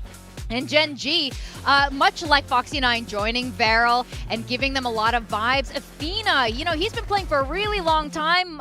Some of us were like, why are they adding this old player onto the roster? But his vibes and his experience has proven to be extremely useful. I totally agree. I feel like he vibes quite well with the team. They have a really good energy, and he's been very clutch. It's not like he has insane numbers, but his impact's actually been pretty solid. Yeah, I think he does his job very well, and Rascal, as that newer young player, he did do an excellent job in their last matchup. So we take a look at the compositions. For Gen G, this is what we would expect. It's Neon Phoenix, Texture on that chamber. For RRQ, it's Neon Phoenix as well. This is what you were hoping for. This is kind of the roles that I theory crafted when I saw this lineup. I'm a little bit concerned though. Cushy has been up and down on the Phoenix. In between seasons, he's had very good games on it. In Pacific, not so much the case, unfortunately. So he's going to have to step up today. I think Zan had one great game, one not so good game. Monya, honestly, since coming back into this team, has been in some better form. So I think there's potential here for RRQ, but Gen G has been looking very good on this map lately. Yeah, that's right. And I am, again, curious, just like the rest of you, how this is going to pan out. We want to see a better performance from RRQ, but Gen G fans must be so delighted to see them on this trajectory. Well, you should be as well. What was your hot take again? They're going to top the group? They're on their way to do it. That's right. My hot take was Gen G topping their group, and Solo's confidence right now, he's looking... Oh, that's a cool... Yo, give me one of those. I missed out. Please. That is mega cool. I'm going to go down right now and find that Vandal. And to cast us through our first Jemkin-less RRQ in a while, it's Achilleos and Elfish. Uncharted territory pretty much here. Elfish Guy as, Jemkin, we wish you the best. Hopefully you're going to be feeling better. Know that it's been a little bit of a struggle since Paris. But curious to see how this one is going to go, because he has been the center point of this team for quite some time. Yeah, and I think, look, obviously there's no surprise, or it won't be a surprise for anyone to hear me say that RRQ has been in a bit of a diabolically poor form coming into this stage. So, you know, I'm sure this doesn't necessarily help for them. If that does end up being the case again today, and Gen G get the win, here's a crazy stat for you. The only teams winless after week 2 of stage 2 would be VALORANT and Gen G. I don't think anyone would have predicted that coming into this stage. So, no, not at all. Or lossless, I should say, Yeah, without a loss. There you go. The only teams that don't have a loss, Gen G and VALORANT. Like, I mean, that's crazy, right? Like, but that's kind of where we're at. And so at this point, I think it feels like a very real possibility. RRQ, I think they've been in a bit of a shambles. And the fact that they're now running a third week in a row, or a third game in a row with a different lineup, it can't help, right? Yeah, going for, you know, the musical chairs, it's very much similar to going for different comps every single time that you're playing a game. You know, there's going to be a lot of pain points that you're encountering, and whether or not you're going to be able to deal with them is a completely different story. I mean, even with kind of the, you know, the more set and steady roster, I mean, the desk was talking about it, that summit that had come out where it looked like they were so far ahead, and then it just slipped from their grasp round over round over round into an overtime, into the loss overall. Those are things that are very difficult to recover from. And now, I mean, these players are storied. They've been around for quite some time. They've lifted trophies with the majority of this roster that is here today. But when you're just kind of getting hit left, right, and center over and over again, and you can't find your footing at all, it's difficult. Yeah. And I do have to give a lot of credit, I think, to Moniette. He comes back into this on, you would assume, short notice, and has been, I think, looking like the brightest spot for the team. Yeah, I suppose you've got to do what you've got to do, right? Like, even given a bad situation, you know, try and make lemonade out of lemons, whatever, what have you. But again, you go back and look at that game against ZF that RRQ played, and I just feel like they in the server didn't look fantastic. In the cams, when you sort of looked at the vibe in particular, that's where I kind of had my biggest concern. It just didn't seem like they were having a good time at all. And I think that at that point that's where you're really getting a little bit worried, because you can look at some of the teams that were taking losses throughout last stage. You know, some of the Japanese teams, they're still kind of vibing. They're still having a good time. They're still getting along, whereas it didn't look great in that respect for RRQ. And then on the flip side of the coin, obviously we've been talking a lot about RRQ. Just to touch on Gen G, I mean, if RRQ are on a downturn, Gen G are very much on an upswing, and that has continued from Game 1 to Game 2, and certainly seems like it should happen here in Game 3 as well. I would echo the sentiment that the analyst desk had. I think Afina's been a really good addition. Raxgirl's had his moments as well. So the known quantities that we have on Gen G have been sort of on the improve, and then the new additions have certainly not been bad either. So I think we can look at that and say, you know what, Gen G, I mean, if they're this week 3-0, I like what I'm seeing. No, I really like what I've been seeing, and also just kind of figuring out the roles for the team as well, leaning texture more in towards the chamber when necessary, allowing for Raxgirl as well to just kind of flip back and forth between Senti and Duelist.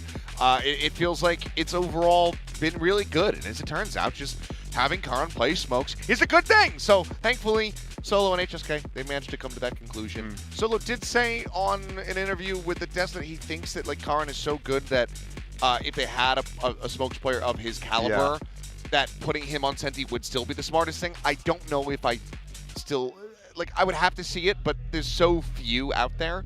Like, maybe if they had, like, Mako, I'm like, okay, now, yes, you can kind of flex him over, and then he'll play Viper, and he'll play Cypher, whatever. Maybe that's a world where we could see that, but don't see that happening.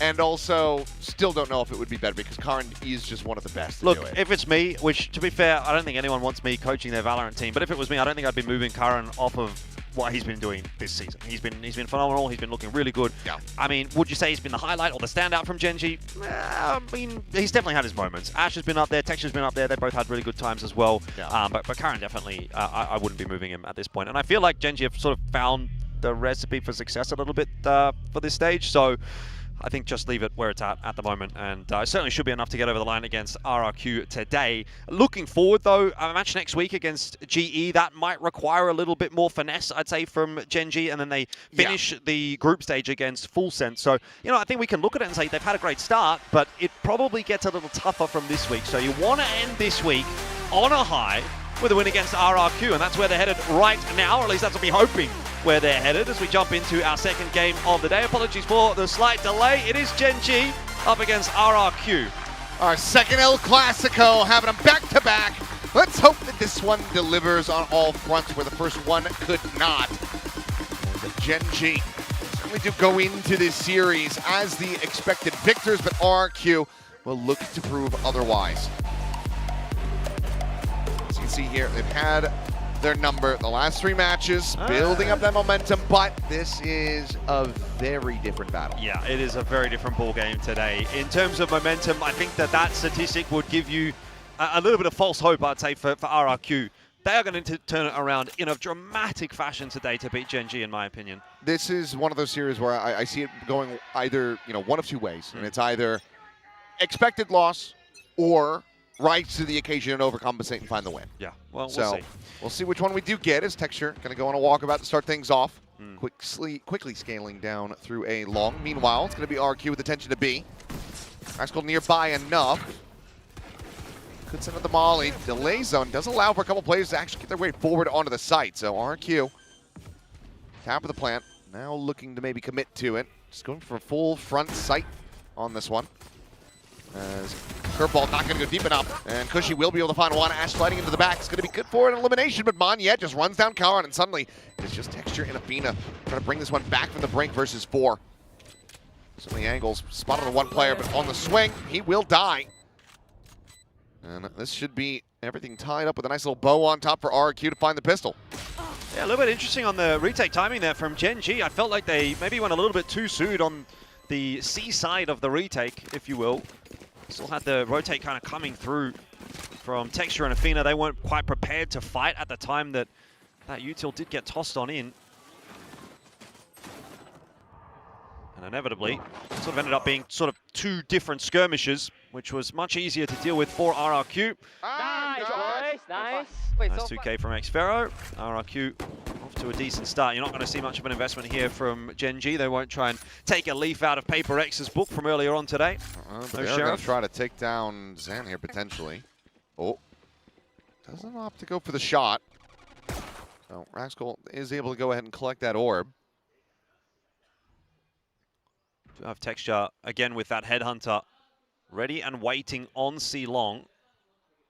So I suppose that will see if it can be the Quasi-Sheriff. He is spotted out. Doesn't opt to use any of those bullets to dislodge the drone.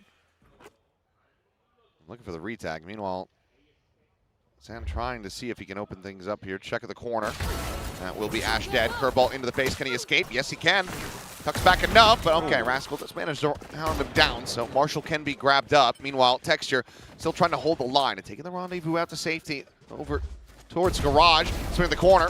Second shot, pretty good. As Texture looks for that 3rd kill, can't quite find it, but that is a ton of damage dealt already. Yeah, that 4th bullet was very, very close to Xfero's head. He's lucky to be alive as well. That could have been Texture time, but not to be.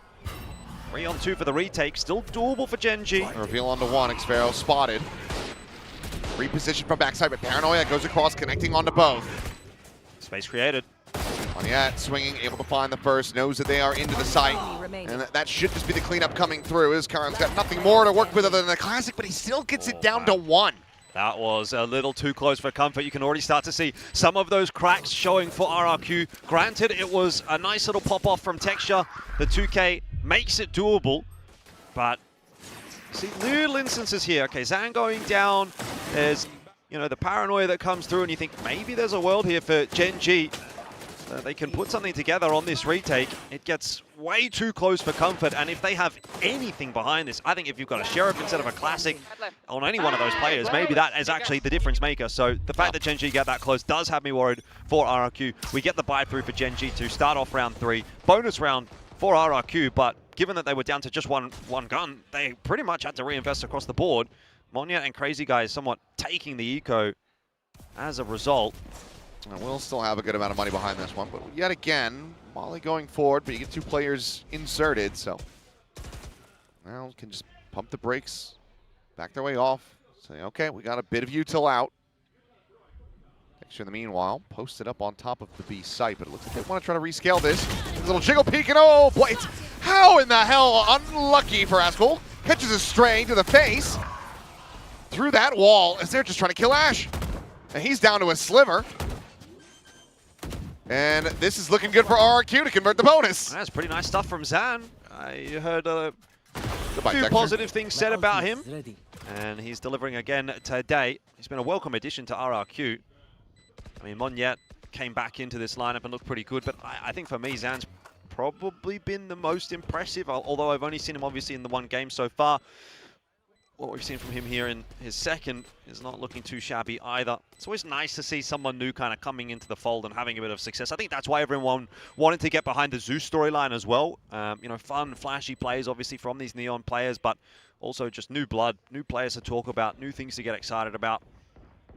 So it's going to be a good day at the office if Zan is performing well today for RRQ. Brutal way to start things off here. Zafina. Oh. I don't know, is it Cushy is on the hunt? He wants to try to get towards that ultimate here. What?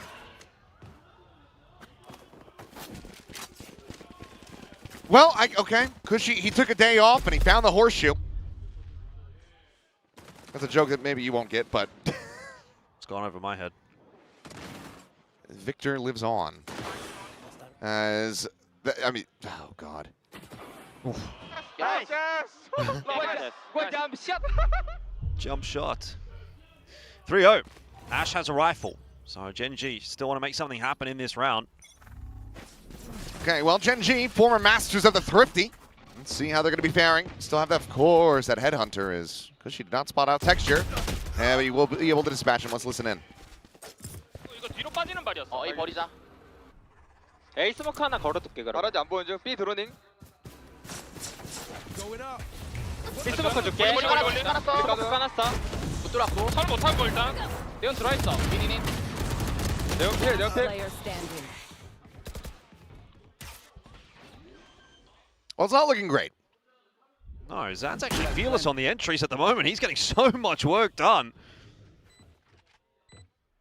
Masterful display on the Neon thus far. Has the overdrive charged up as well, so we can expect some more fireworks to continue in the coming rounds.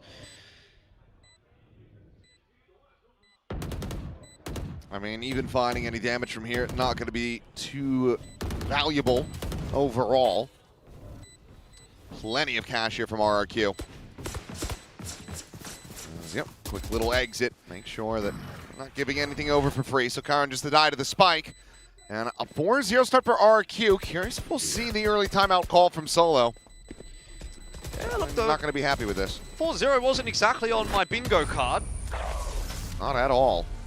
And I mean, money's rough around the edges. I mean, Texture, he got those 2 kills in the previous Thrifty attempt. It was looking decent for him to maybe fast track an ultimate, but cash is rough to try to get an operator online early, and he does not have that tour de force. Might be around too soon to see that timeout coming through from Gen G. They give it a crack here without the interactions from the coach. Well, he just managed to get the op, so it's going to be half armor. From there, should be able to get the tour de force, so we'll see, though, if they end up playing into him, because for the moment, they're not. And again, fearless. Happy to go charging forward. This time alone. We're back up from the rest of the team. A 1-4 split for RRQ, though Garage has been cleared out, and now Zan's starting to come back across in towards middle. Oh, boy. Cushy's down to 10, but ult going to be popped. Swing in. He'll be able to find Sparrow. Gets the follow-up. Knows that there's... Oh, he wants the gun! He wants the gun! Spike down. Well, Apina's there to cover. Ash can thank his lucky stars. As Rascal not quite able to get the catch there on the Zan, but Spike had been dropped. Karan now out in the mid! Just got to wait for that Neon to stop moving before you start shooting sometimes. But this round could not have gone worse for RRQ. The send back from Cushy right into a line that was already being covered by the judge. It's just bad to worse. Texture. Nice. All right. Don't worry about it. I was like, we had Whip City yesterday. Let's not have it again. Zan's gotten away with a little bit in this round. Can he punish? He has a real chance here. I mean, if he gets the ult out of Rascal, that's even still just a huge boon. What if he walks B here once that wall goes down? That would maybe bamboozle Gen G a bit. Now giving away the game. I know where he is. He'll get the plant. Rascal's not swinging window. He could have just had him dead on the plant. Might have been scared that it was a fake. Well, he's given them an opportunity. Ash is going to be taking point. Haunt does not reveal enough, and okay. They will be able to find the kill in the end, sparing their blushes and recovering the operator. Pretty tough, though, for Zan. If he's going to be tucked in like that, there's nothing really he can do. It's a very one-and-done position. If he wants to win a 1v3 there, he probably needs to try to activate a little bit earlier on. See if he can isolate a duel 1v3, and that's kind of what he does over towards A main, hoping there's someone there, but not to be, not lucky enough this time, so never really was in with a proper chance. This, though, was very unfortunate for RRQ. Ash getting a 2/3K, depending on which way you want to paint it. I think we should paint it as a 3K. He's on my build diff, so. I mean, I guess it counts as 3. Zan not looking like a bad shout for a build diff pick, but I don't recall whether or not anyone picked him. I don't think anybody had, just because it had been rough starts, but I mean, right now he's looking like a completely different player. 9-2-0. First round on the board there, though, for Gen G. Uh-oh. Well, blind is out, but Monyet will be able to find it, keeping Zan alive. Rascal dead. He pushed forward. He didn't pop his ult. It just seems like maybe Gen G are on a different wavelength to one another at the moment. So not coming together. The push there, a little bit isolated initially for Ash solo, and then Rascal pushing his way out of the dark cover on his own. It's all getting a bit awkward here for Gen G, getting a bit away from them. RRQ beating them with pace over towards that C site. Retake here will be a very tough one. I think nigh impossible. And given that you do have a tour de force, so you're not that unwilling to risk the operator from here. But going for the save overall, still going to be the better play because the rest of the team just does not have money. Maybe get a drop from Texture. So yeah, we'll just have to back away. 5-1 RRQ. They are looking very refreshed at the moment. I can barely believe what I'm seeing. I thought Gen G would come in here and look really clean, and RRQ be a bit messy, and it would be a pretty straightforward result for Gen G, but that has been very much not the case today. Zan has been phenomenal on the entries, and frankly speaking, Gen G looking a little bit off their game at the moment. Very much so. Maybe see Texture get involved a little bit earlier in some of these rounds now with the op in hand, see if he can have an impact. And that timeout, like you said, yeah, surely had to come. So what the adaptation is going to end up looking like will remain to be seen, but there certainly has to be something here from Gen G that they can do on this map to start to recover a little bit.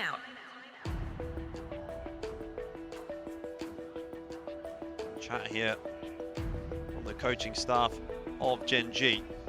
Money's okay. You are going to see a buy through.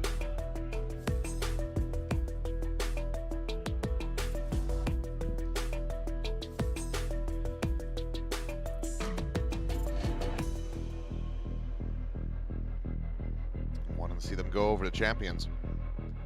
I mean, they've been on the right path, but this is a rocky start. Granted, here's the map pick of RRQ, but it's not like it's a map that Gen G hasn't played. I've seen plenty of performances from them. They've overall looked very steady on Haven.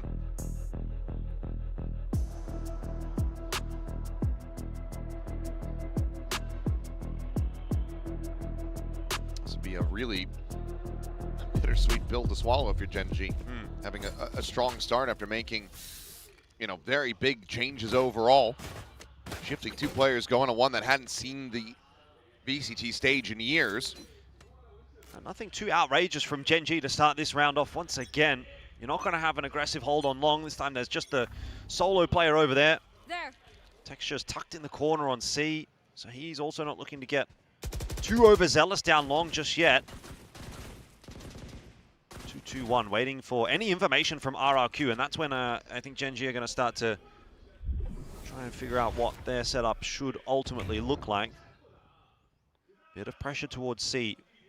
Might be the name of the game, but then you're running into Texture, and that flash pushes him away for a second. Splits the difference.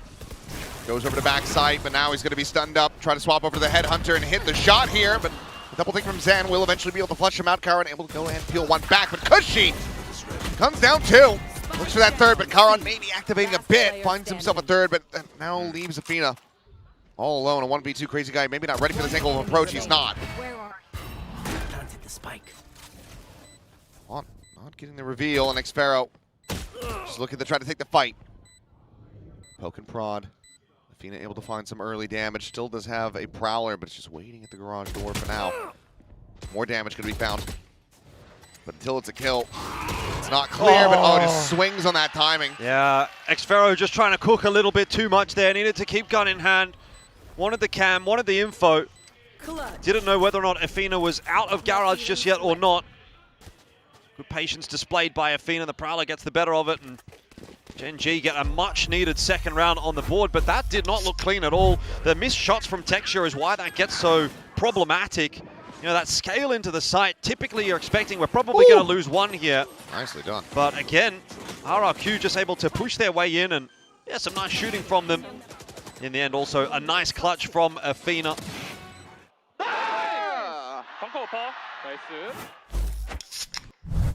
Oh, Red Bull clutch to get the second round win. Gen G will be needing and looking to build up some momentum here. Ash again with that judge. Seems like they are very suspicious, and yep, there you go. Read it like a book. Zan's been all over it today. These entries. One and done position for Ash. Oh, and Crazy Guy just can't get the cancel fast enough. Meanwhile, oh, well, Zan, quick little pop-up. Rascal playing whack-a-mole. Cover going. Joke's over. It's pretty cheeky re-aggression. There's also some aggression happening here. Texture this time able to get that off shot to connect. Rascal on the hunt, trying to spot him out. Xpharaoh has been found. Now they know where Monyet is, so they know where the two players are, but Karan can't win the fight. What is this round? It's just a mess. Skirmishes all over the place. Raxcal now coming in. Wins the duel. It's the readjust, but Monyet tucked in the backside. Now confirm the fadeaway shot. Texture trying to win it, will be able to do so against his former teammate. And the fuse in, Gen G. Some back-to-back round wins to move up to 3. Yeah, a bit of a sigh of relief being breathed by Gen G in these last couple of rounds. They are getting way too close for comfort. But at the end of the day, putting rounds on the board is what's most important. Didn't really love that position from Ash. A little too easy to clear out. If he's got someone there to back him up, maybe, but it seemed like he was kind of left high and dry. I don't know if that was exactly the intention for Gen G. Made life a little bit harder going forward. And then it just became a bit of a mess. You had lurks all over the place. You had players pushing. Texture comes up with a big round. Important kill from him over on the A side of the map initially, and then obviously clutching it out there as well. Brings it back to a 3-5. It's still a deficit for Gen G. Bringing it back slowly. Oh, well, Texture. Zan again. Nice and early. I mean, how does Zan just keep getting away with this? 12-4-1, and Gen G are making it a little bit easier for him. He's having one of those games though as well. Everything seems to be connecting. So, change up from Gen G as a result of losing that player. See Rax will take a risk by pushing his way down C long. Does not spot anything out there at all. From this point forward, it'll probably be more of a retake setup for Gen G over towards C. Rotate their extra forces in the direction of A. They have a sneaking suspicion that that is where RRQ are going to look to finish this. I'll cover out. Try and slow RRQ down a little bit. Gen G reading this round pretty nicely so far. And Ash is definitely in the position to do more with this judge. Yep, ult denied, overdrive going to be popped. Karn quick reposition, just TPing over right inside, but he's been pinged out. They didn't clear this recon.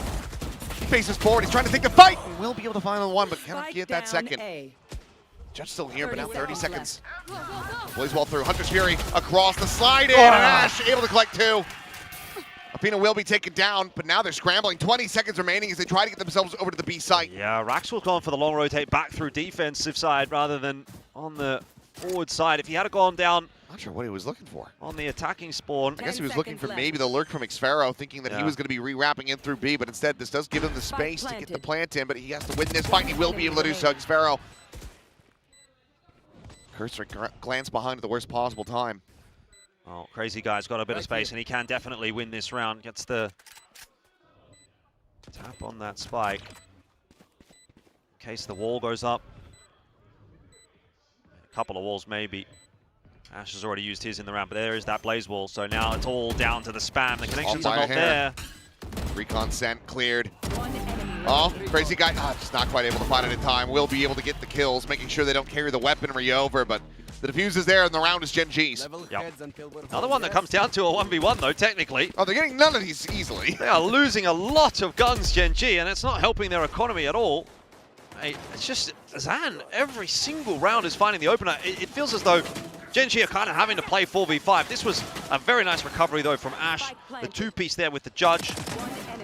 So enough done, and you almost feel a bit bad there for Crazy Guy because he gets the kill on the Ash. He probably thinks that's the diffuser. Not the case. It just ends up being a little bit unfortunate, but I mean, Zan at it again. I mean, Genji is trying to slow him down, but the util is just not there in time to actually stop the Neon. Zan is regularly able to get out in front. That's why Texture gets caught off guard. That sees does not find him. So now Prowler's going to be sent through. Oh, okay. Stun out. 1-for-1 exchange as the Neons get taken down on both sides. 4v4 though. Still needs some recovering here. Genji starting to lose that space over on A-Long. Hoping to backfill in towards short. Got Karen kind of watching that. 3 players still over towards the A side here. Heavy defense for Genji, but starting to fall off is Athena, and that's when RRQ are going to go for their walk-up. Blazewall situated. A tiny little pocket to try to play around. Good Thrown spot over for the Karen. top. Rascal will clear that to try to play Karen in. Oh, wall falling. Steadies it. Monyet dead behind. So Will still falls. There's the ping reveal. Athena noted and tries to get that spray and pray. Won't manage to have it connect. Xfero walks in over towards Hell. Looking for the plant. Allow him to get it. Cage now popped. Check on the one side. He's isolated it. Oh, but Texture bails him out. It's another round that Genji get where one guy is alive. Yep. One shot missed by Texture in that retake, but luckily he connects the second. Otherwise, it would have been curtains for him. RRQ, this has to be so frustrating. You're getting these rounds so close and just not getting them over the line. It's 3 in a row that have come down to essentially another 1v1. I did like this hold though from Genji. Karen up the top, that blaze wall going up. It's a really tough angle to clear once that wall falls. So it throws off the aim. The rest of the reinforcement sliding through as well to help out. I'm sure our co-streamers know the pain that RRQ is going through at the moment, getting one guide over and over again. Timeout. So a timeout call will come through. RRQ looking to try to put together something so they can make sure that they finish the job. Yeah, what are you saying here? Guys, just win the clutch, come on. If you had won the clutch, we'd be up like 8-2. That'd be crazy for RRQ, but letting themselves down a little bit. See whether or not they ultimately do get punished for it, because Genji have come storming back into this half. They were down 4-0 at a point, and now a chance at maybe even walking away with a 7-5. That would be a really nice recovery. Quite a lot of tools in the back pocket as well for Genji in the upcoming round. You've got the Nightfall, you've got the run it back, Karen as well, TP available. Flew from Scotland. Not a short flight. No. I've basically done that. And it's pretty brutal, so welcome. It was looking rough to start off, but they're starting to give us a bit of a decent show. I think the thing is, though, if at any point Zan cools off in this game, RRQ are really going to start to struggle, because he has been giving them so many advantages, and unfortunately they haven't quite capitalized on it. That quick little TP, looking to instill some doubt. Genji, their eyes going to be drawn elsewhere.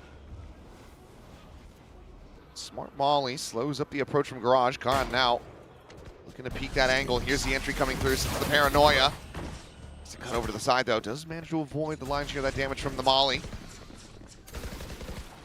Plays this one quietly. Still Xfero yet there on that lurk. Nightfall going to be sent out. That does slow them down. The play not coming in yet. Rascal immediately losing out on the ultimate. Now Genji losing out on 2 players. Now a third. Texture dead. That should be the round.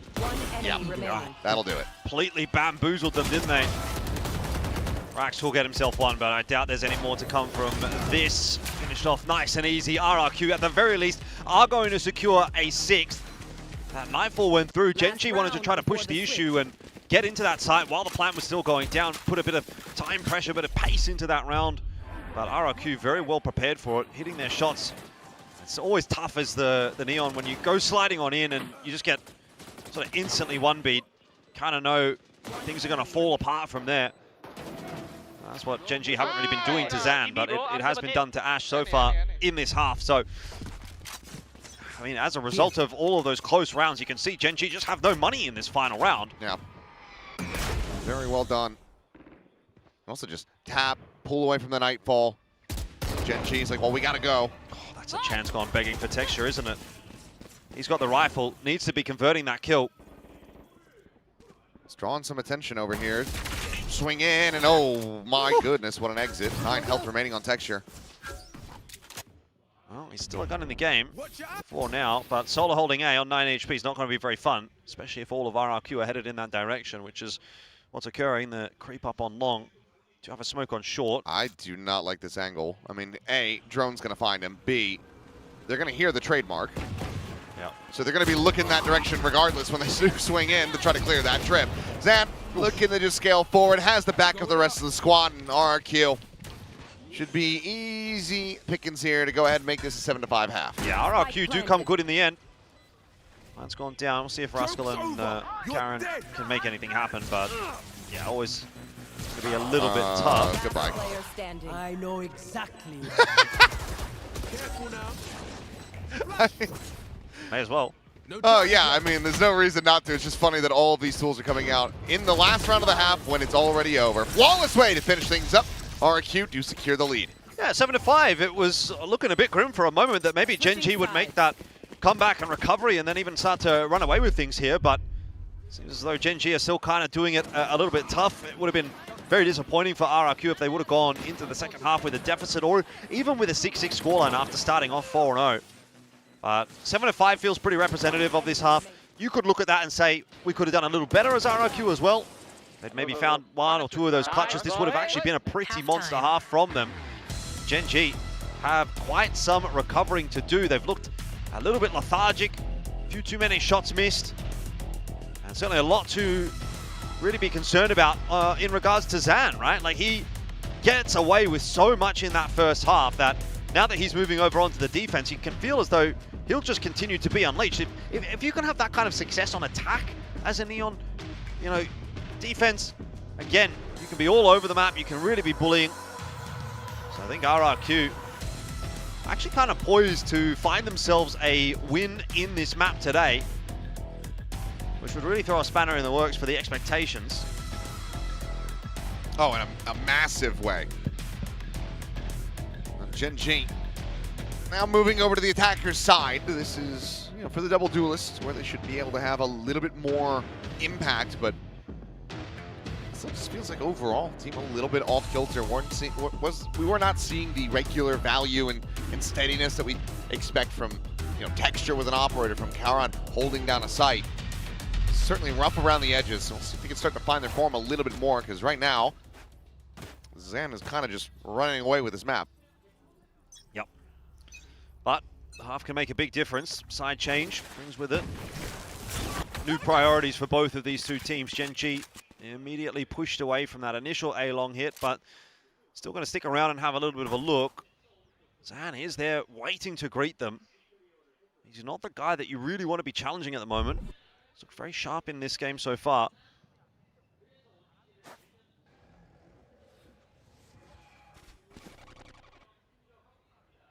That said, when you're solo holding on a site, you don't really want to be taking a forward fight here. So Zan happy to just let Gen G have long control. Well, he could get himself into an isolated one. Yep. Getting around this corner. Those to be good for it. No damage Shot done. into the spray down. No damage suffered, as you say. So Gen G, they can go for the plant, but they really want to try to get this Neon out of the mix first and foremost. How many more can he take with him is the question, as it's nearly 3. Kauron surviving with just 5 health. He's just getting away with too much, you know. There's really nothing in that. He's just shooting them. That's all it really is. And he's taken 2.75, 2.8%. 2.8, yeah, whatever. You get my point. He's taken nearly 3, which is hugely problematic for Gen G. They don't even feel comfortable about the position they've got on A now because the rotate's coming across from RRQ.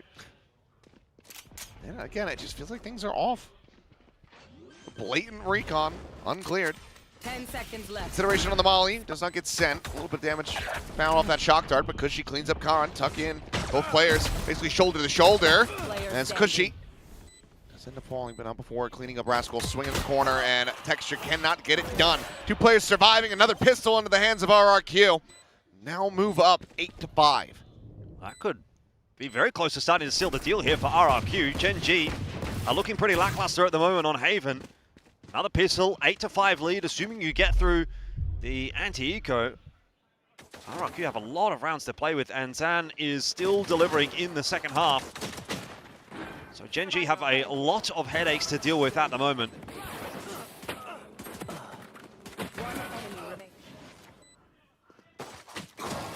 And surprising that this is the RRQ that debatably has looked the best of the stage so far. It doesn't make any sense. Just for fun. But I'll allow it. One share of force for Gen.G. Headhunter, of course, available to texture, and he uses it well. Well, Zan going to have no success this time, so we'll see what a round looks like for RRQ when Zan is not essentially giving them the win. Well, we did see that statistic at the beginning of the half, and I didn't fully get to read it, but it said something like every map that Gen.G gets a thrifty, they manage to win it. They have a 100% success rate on that, but with texture falling, that makes it a little bit rougher. Yeah, they're going to walk into B here by the looks of things, where there's already a couple of defenders ready to cause a bit of a ruckus. Smoke through, but Hot Hands should deny the plant. Cushy under pressure here. Will be able to find the one. Plenty of damage going to be dealt as well, but 4 bullets remaining. Xpero cleans up Karn, but will get run down. Spectre now into the hands of Rascal to try to see what he can get done. Sends up the wall. Sure, he dips in, gets that healing through. Surely the team is saying do not use the ult. Tucks back, avoids the recon, the swing and the lineup! Oh, and Rascal gets the Red Bull clutch! And that is a thrifty converted, Jordan. That is the thrifty you were talking about. How costly is that going to be for RRQ? I mean, a spray down with a Spectre, no less. You would not expect it. But it did start to get a bit worrisome right from the outset. When Zan lost his life, you had to ask the question, what does a round look like for RRQ without him? And apparently this is the answer. Oh, 16 HP clutch, that is big. Gen.G are right back in it. Oh, Rascal enjoying his moment in the spotlight there on stage. RRQ do not have a lot of money in the bank here, so it's just going to be a sheriff out for Cushy as far as firepower is concerned. Is one away from the run it back if he can find an opening peak here and, you know, maybe pop that run it back, get another fight in. This is a hell of a gamble, though. It may work. It's looking incredible for RRQ on this read. Spike is being brought down towards sewer. Drone going to be sent out. Flash into the clear. Going for it. Sees to the right side. They are still walking into a potential death trap. This crazy guy facing forward so far, just the Sova being seen. Ulti going to be popped, run forward. Oh, swap over. Zan trying to close that space, but will end up getting dropped. And Sparrow, well, will be able to find the one, but Ash cleans up 3, and Gen.G make sure that they don't drop their own anti-eco. Now we're one away from tying it up. Yeah, nice response in the end there from Gen.G, finding those opening kills. Raxcal having the run it back helps out a lot. You do just have that guy that can run in without too much recourse. He doesn't really care if he dies here. It's all about getting info, taking some space, hoping to find an entry, and he did exactly that. And then the rest of the filter through becomes a little easier for Gen.G when that space is created. Well, this is going to be a pivotal round for RRQ. Odin online, the operator in the hands of Zan, as they try to stop Gen.G from tying things up. We'll have to listen and see if they're going to be able to get this one over the line, move up 9-7. Oh, double TP again, just double TP again. Can I fast, you can I'm gonna flood with my ulti. Okay. Omen double TP, I think it's gone, okay? Ito killing or He walked away, they wailing. They walk B. Akan para kong later kong. There is one the ceiling. Yeah. Then I'm gonna walk like this, and then we clear gong, okay, with my ulti. Can you para siya? Para for you. Come on here, guys. Can we go faster, B? Yeah. Neon gong. I'll try step back for you, wait. Dead, gone dead. Maybe one more. Left side clear. Okay, I'm okay. I'll tap first, boys. Tap. Oh, what a moment. What a timing found for Xpero! Still able to find the 2, he rescues it. Texture now, out into the open, dispatch, and that in the end sounds chaotic, but is damn clean from RRQ. Yeah, I was a little bit scared for a moment there for Xpero, but gets the job done. It was a nice readjustment in the heat of the moment. You missed those initial couple of shots. You know, I actually just have to duck back to safety here and isolate the 1v1. So he handled it well in the end. It's always tough with these B-site plans. You can see the retake comes from so many different angles you need to be aware of. And just one that they sort of overlooked will be the linchpin. Yeah. Xfero, he knew that would have been a bit of a disaster had he not converted it, but... That would have been the second worst Cypher clip that we had this weekend. Well, luckily for him, not the case. 9-7 here, though. RRQ back in control for now. Investments through there from Gen G. Money's not looking too crash hot for them, though, so this is actually starting to come down to the wire for Gen G. They are running out of chances to pull this back.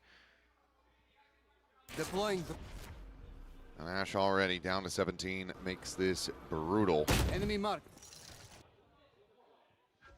Limiting Gen G's options for hard entry.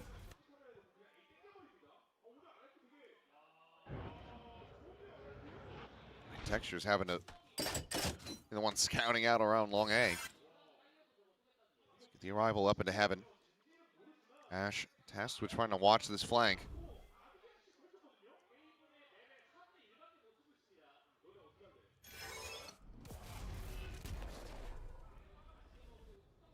This is very slow, but again, it's RRQ with the right read.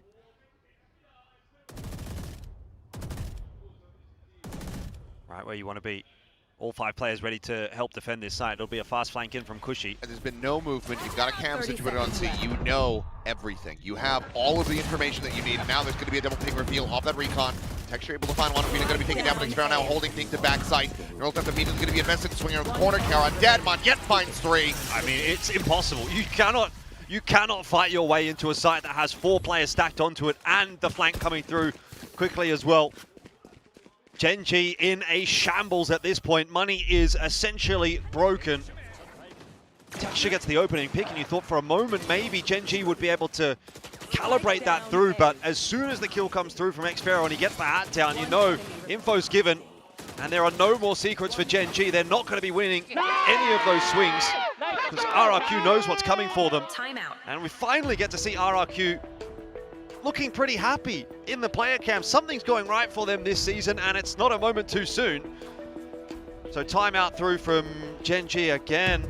Wondering how has this gone so poorly for us today? This was supposed to be an easy win, and now it is looking seriously concerning instead.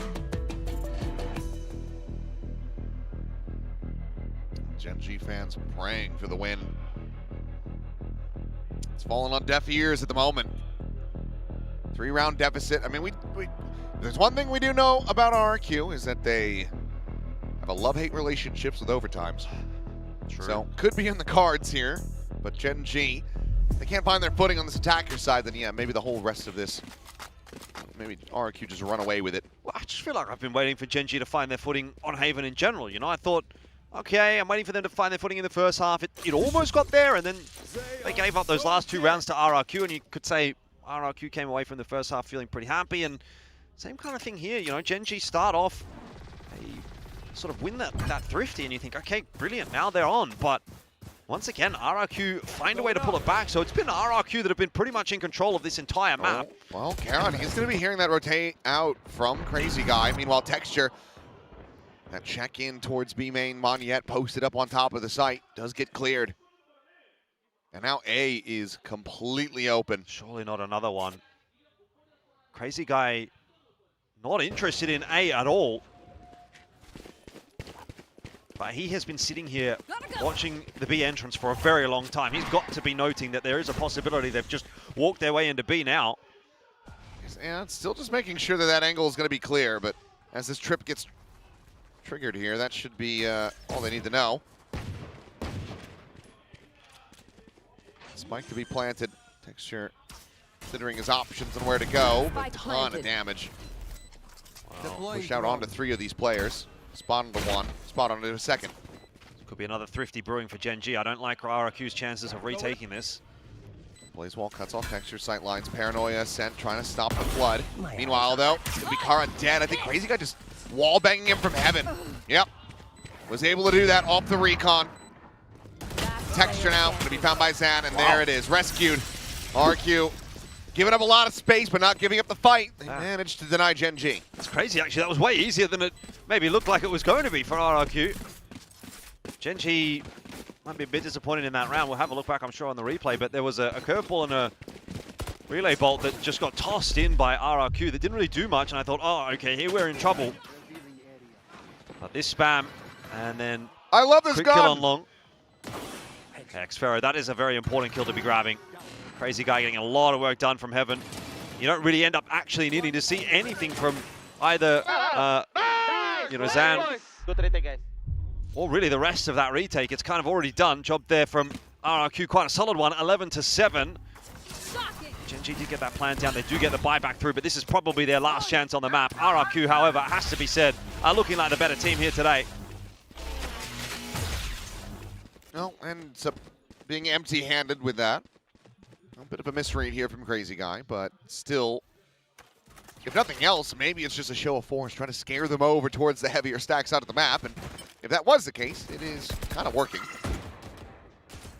But it seems like this is just going to be Gen G playing Pac-Man, get the orb back into the hands of Rascal, trying to get that next run it back online. It's going to be instrumental in trying to recover this map.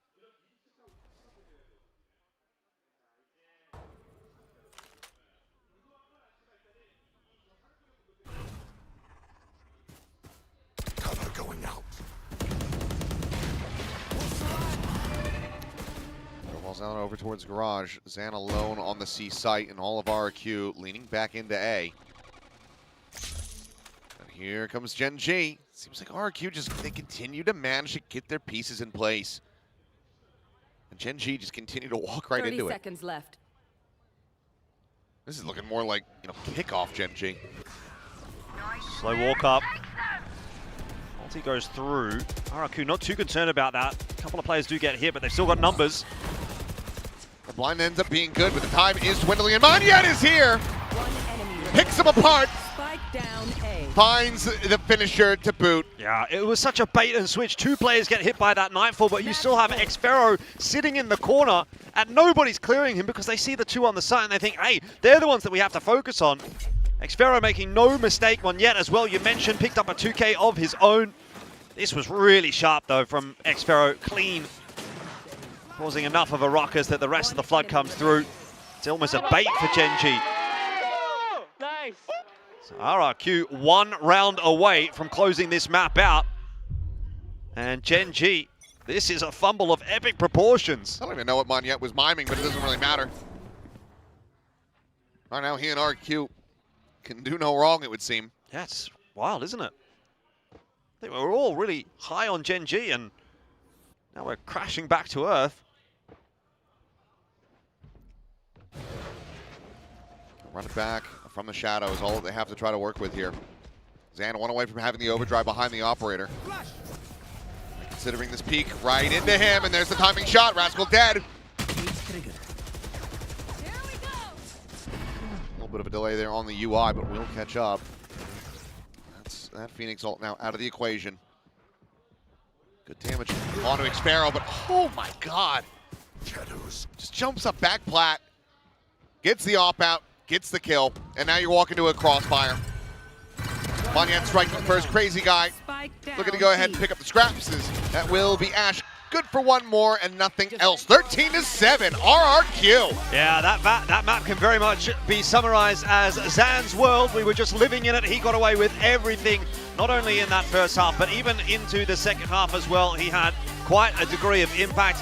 It's easy to say that Zan was, you know, at the top of the board there. He did a very good job, but Xfero actually was the one that picked up the most kills, 22 for RRQ, so he didn't have a shabby time either. It was quite the effort by committee. Nobody ever really went missing for RRQ, and particularly when they got into that second half, it really felt like it was an inevitability that they were going to close that out. I think Gen G looked a little bit lackadaisical, a little bit slow. Maybe the aim wasn't quite as switched on as we had seen in previous weeks as well, and And certainly was not the case for RRQ. So another expectation-defying series potentially being built in front of our eyes this week. I mean, and now you're getting ready to go over to Summit if you're Gen G. This is your map pick. This is where things should be more steady for you. But you also have to remember that performance that RQ were able to put up. Yes, they squandered it. Yes, it got away from them. But that opening half was so very clean.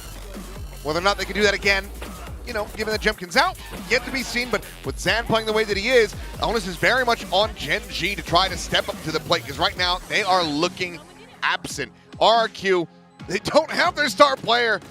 They found a new one in Zan, looking incredible on the Neon here on this map, taking down Gen G in what was looking like an almost a sure 2-0. Take notes, Ryan Johnson. This is how you subvert expectations. We'll see if they're going to continue to do so, but for now, let's send things back over to the analyst desk. Well, Morgan, we were wrong. Yeah. We were so wrong about RRQ. What were we thinking?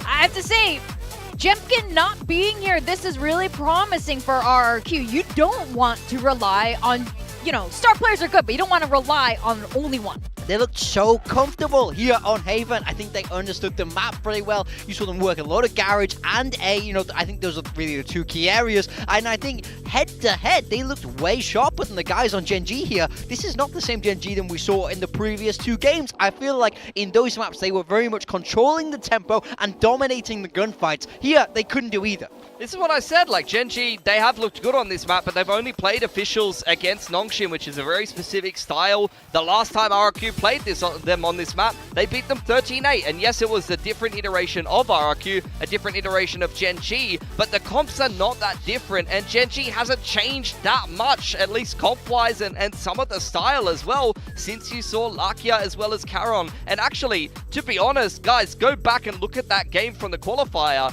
It was like the same scoreboard. I think Lakia had about 100 ACS as well, and Karon did not have a good game. So we've had almost a very similar result here between these two teams compared to the last time that they played on this map.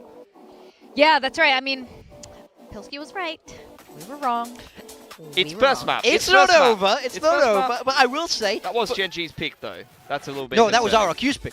Gen G picked Summit. Gen G picked Summit? Are we sure about that? Yes. Really? That's the way it went down. I'm just going to join true. my boy here. Yeah, so... Why did I think it was the other way around? I was like... Because it would have made sense. Because, exactly. It's a bit surprising. But let's talk about RRQ and their economy. Yeah. I mean, they had the best possible start to this game, so that they should have been really front-running and dominating. You see it here in the bonus. They go in with 2 pistols, and they wipe the floor with Gen G on their first gun round. Pick up a bunch of rifles. It's the best possible start you could have to a map like this. It gave them a ton of economy, a ton of momentum. But Gen G, I was actually quite surprised, to be honest. They actually put together a lot of clutches and got themselves a lot of rounds in this first half. I mean, I feel like it almost makes the scoreline look kind for Gen G. When you win every 1v1, it's, you know, you get those boosts of rounds that really most of the time should be 50-50. So I think this game looks a little bit closer than it should have. I think RRQ definitely the more dominant team here, despite Gen G managing to steal these really close breakdown rounds. Yeah, totally agree. I think this could have been even more one-sided than it was, which is worrying for Gen G, because I do think they're good at this map. They have some great protocols. We saw a fantastic game against Nongshim, but they weren't on their game today. And I think at the end of the day, this is where I look at this Gen G roster on paper yet again, and I think like maybe they're a little bit overrated from a 2-0 start in the group. That was not the best game from them. Ooh, I mean, yes, but also, I mean, 2 matches is nothing to, you know, look away from either. But before that, also, Zan, it's been phenomenal. Zan's the man. Zan's the man. Going ham. Zan's our man. He's going ham. Fantastic. Yo, we didn't see that one coming. Let's go. He's been fantastic this game, though. This is the Zan we wanted to see. He came out swinging round 1. Round 3, he wins this bonus pretty much by himself and then continues that domination.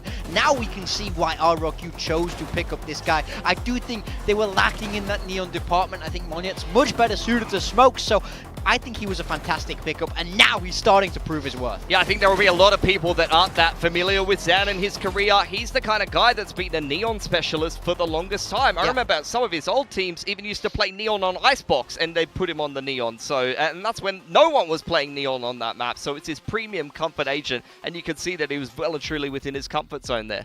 Well, this is the second Malaysian player we have in VCT Pacific in Tier 1. How do you rate him next to the other Malaysian player? Oh, it's pretty hard to beat Devi. It's pretty hard to beat Devi Devi. is the legacy. But you know what? Let's put him head-to-head on Neon, because I don't think Unt's got moves like that. Yeah, Let's that's be true. real. Yo, you see the movement on when he got that kill on Caron in mid? It's like you can tell he knows what he's doing on the Neon. You can truly, you watch the good Neon players play, and it's very obvious. So I hope they keep running with this setup right now. Whenever it's this lineup, I think you can put Zan on that Neon, you can put Cushy on the Phoenix, and I think it's a very, very comfortable fit. Now we move across the Summit, which is Gen.G's pick. So this is not about what we've seen from Gen.G, but it almost feels a little targeted after that RRQ heavy choke against Global Esports. Yeah, but they get to start defense first. Their defense was 10-2, but I will say at the same time, someone's going to have to play the Waylay. I mean, Gemcom was on that Waylay last time around. I think they were playing Waylay Phoenix, so they looked very well drilled on that map. I actually think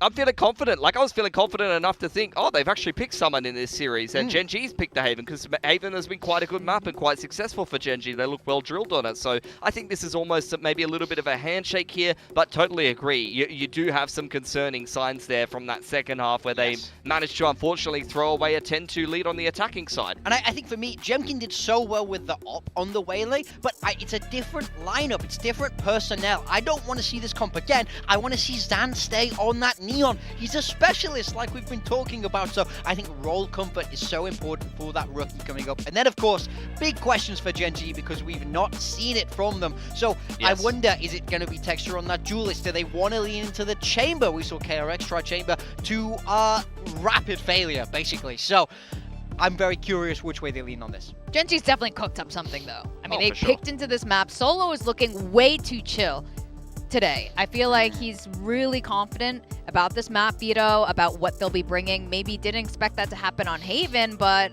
I mean, to pick into a summit like this, I think we might get a 3-mapper. I think potentially. The big question is on RRQ, of their attacking side. When we move on to the second halves, can they string those rounds together? Because that is truly where they really struggled. I mean, I agree, but at the same time, you already heard it from Crazy Guy. Like, he took accountability, and Crazy Guy not being able to call you to a win when you start out 10-2 on the attacking side, I don't see that happening again, to be perfectly honest. I think that they've have gone back to the lab, have thoroughly reviewed that and realized what went wrong, and I think they're going to have a much better showing on the attacking side. I would just want to see if they're going to play the same comp, honestly, because that's the thing that concerns me, and that's where you could start to see some inconsistency across a whole series from RRQ. They very much are trying to cobble together a roster and make the best of things, and on Haven, a map where they've already got the recipe for success against Gen.G, who hasn't changed very much, they just kind of plug and play and they find a way to win, but this is where across the whole series, how are they going to continue being able to do that? And I will say, a really big thing for me is that now they have that first map win. It was 0-2, 0-2 in their previous series. Now they have a little bit of momentum into the series. They have a little bit of cushion, and they've managed to walk back to that green room feeling happy backstage. I think it's a very different vibe. Those little wins are so important. We've seen it for Varel, so can they snowball this map win into something bigger? I mean, it is working also with Cushy in the roster. I think this is also a player we were a little bit unsure, a little bit uncertain about. When he first joined RRQ, I think we were very excited, but then we saw some ups and downs. But today, I think he, was very integral to that first map win, and even without Jemkin. And, most of us, I think you're the only one, well, on this desk for sure, who's predicted for an RRQ win. Morgan, can you now make a case for Gen.G? Because things are looking a lot shakier now. Okay, they got caught out on Haven. Zan had a fantastic game. That's what they weren't expecting. Now it's on to Summit. It's their own map pick. It's a targeted choice, knowing that RRQ choked this last time. They're going to have something deliberate and smart prepared. That's what I'm expecting. Taking a look at the composition, and it's full of stopping power. Texture on that chamber. We know he can have big games there, but they're bringing out the Sage, and I think the Sage on paper is a fantastic counter to the Neon Phoenix that we're seeing from RRQ. Yeah, for Gen.G, I mean, they will have to start attacking side, though. That's going to be a bit of a slower comp. Ash is going to be on that hard entry. He was a key success factor when he was bragging against Nongshim, but he's going to have to kind of bite the bullet and be thrown to the dogs, so to speak, to make space for the boys. For RRQ, I like that they switch away from the Waylay and prioritize comfort, and we've already seen Zan actually have some success on the operator with the Neon, so I definitely think he can fit that role for RRQ here. Definitely. Zan, he's our man. If he can't do it, I guess Jemkin can, but he's not here. Back to our casters for Summit. In we go. Let's see if this ends up paying off for Gen G. Targeting the summit. And RRQ let slip from their grasp. What does their game plan look like? Because you have to suspect that RRQ is going to come in refreshed, more focused, especially after being able to have that first map win.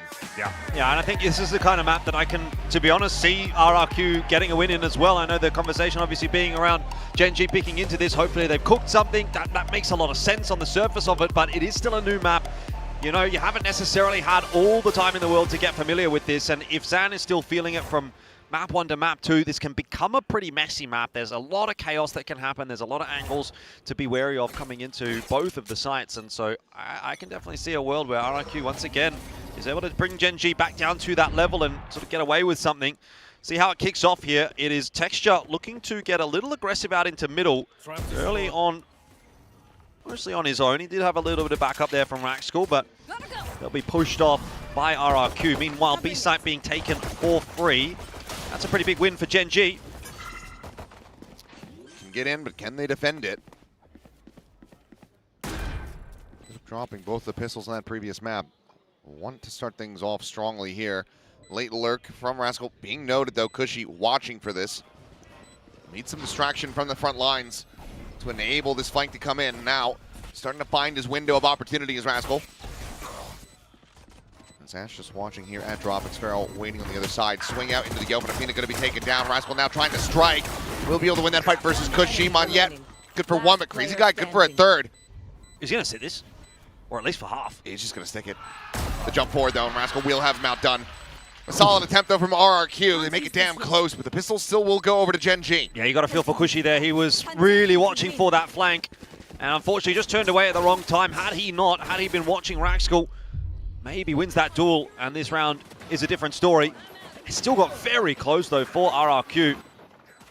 Those are the kinds of rounds that we sort of saw Gen G getting away with a little bit in the first map as well. That first half, a lot of them coming down to 1v1s, and RRQ only just not quite able to convert on them. So similar symptoms kind of popping up here, but early days. Pistol going the way of Gen G definitely does not guarantee them a map victory nor a map 3. Here comes the pressure now as Relay Bolt's going to be exchanged. Paranoia as well. Chucked in there for good measure. As both teams just going to be going their separate ways now. Texture out of the rendezvous. Spotted him on yet. Grabs the orb. Monyet, swinging, but he's the one finding damage. Obscuring vision. Should be just a bit of a stalemate, but look at the stack again. RRQ getting their forces into the right position. Looking to try to hold the line here. Ash taking point. Swing to come in. Gets around the corner. Zan going to be taken down. Turns to the side. Finds Sparrow. Hits the transfer onto Cushy as well. Oh, well, maybe it's Ash's turn. We saw Zan getting the chance to pop off on Haven. Now, eyes turning to Ash, who, he did have a pretty good couple of instances over the last week or two. So maybe another one of those sort of hot and cold series that we've seen from him. He has a good map and then he has a poor map, or he has a poor map and then he has a good map. Well, now he's 5-2 off of the first 2 rounds. That's high-low. Yep. Not a bad start. Easy cleanup, of course, for Gen G in that round. 2-0 the lead. RRQ getting the opportunity now to make an investment of their own. Some guns in hand. This was a good setup, but well dealt with in the end. Too many missed shots from those pistols. Ash getting away with it.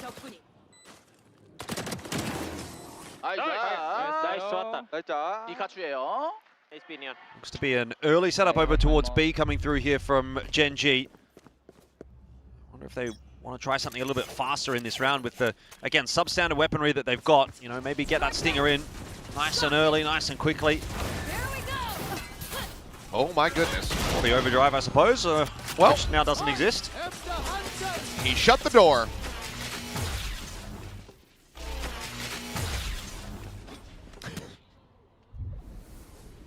It's a bonus. No buy behind that, so it doesn't lose out on a weapon, but does lose the ult, so still unideal. It's an ult for an ult, though. It pulls out Crazy Guy's Hunter's Fury, so that is true. Eye for an eye. Sort of chipping away at that defensive util. That's a really nice shot from Xfero. And remember, he was pretty on point in the previous map, so looking to see whether or not he can continue that form here as well. That's a good early sign. He's going to be locked in like that.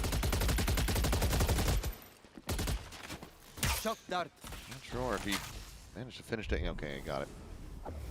So it does get the grab of the orb. Pixel angle here for Xfero. Needs him to scale forward a little bit more. Meanwhile, Recon up and over the top. 30 seconds Decent little left. reveal going to be found. It's 28 seconds remaining in the round now. Gen G needing to try to make a go of this, but with just 3, it's so very difficult. And this is seeming akin to what KRX was suffering from in that first series, that first map. Texture able to find the one, but the cleanup should be good. Not too much damage being suffered here by RRQ. And we'll be able to carry over 4 weapons into that round and potentially even take this one out of Afina's hands. Moniette on the prowl. Well, will be the one getting jumped. So Afina, good for a second. 3 charges away from having that Nightfall online, but RRQ deny a bonus conversion. Yeah, not quite as clean as it could have been maybe for RRQ, but overall you'll take it. Start to get underway early in this second map. And a few pretty positive signs, some sharp shots being hit. Pretty comfortable in that round. Still at least one more to get through though as RRQ before you can really say that you're on top in this matchup right now. Stay focused. Gonna look to tie things up from here. Again, early presence over towards B by the looks of things for Gen G. Good amount of firepower. Still a Bulldog in the hands of RRQ, but as they look to tie things up 2-2, let's go ahead and have a listen into the comps and see if they can get it done. Can you solve the main, Wait, don't stop. No. Come back, take back otherwise. Let's leave it, and go healing. I'll put this one. Come healing, I will drone. Come. Wait. Jiggling. I'm in healing. Just eagles, bottom mid, okay? I mean, B-link. Chamber B. You just keep walking B. Can you guys go push A main? Push A main? Come. Okay, I'll hold their left side then. Chamber B. I'm leaving you, I'll leave. I'm with you, Kong. One more. Omen, low. Nice ulti. One HP, Omen. I'm 1 HP. That is a huge contact fight going the way of Gen G. As well as Texture finding an immense amount of damage onto Xfero, so this should be pretty much a save from the outset. And you can already see Cushy sliding back over towards spawn, so that's going to be round done as Gen G will maintain the lead. Yeah, nice stuff for Gen G. Keeps them with their noses in front on this map at the moment. It starts to get the crowd involved as well. They've been pretty quiet in this matchup. But they did have a bit to get excited about there. Teleport's ready. A few sharp shots. Here. Texture not going to be able to find anybody. That trip keeping him at bay for the meanwhile. So a little bit of moment of respite for both teams as that spike ticks away. RRQ, you can tell, finding it a little bit tougher to get underway early on this map of Summit. Maybe Gen G's plan is going to work out here today.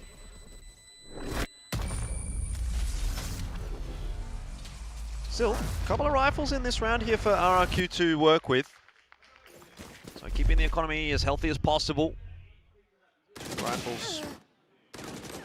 And get the job done.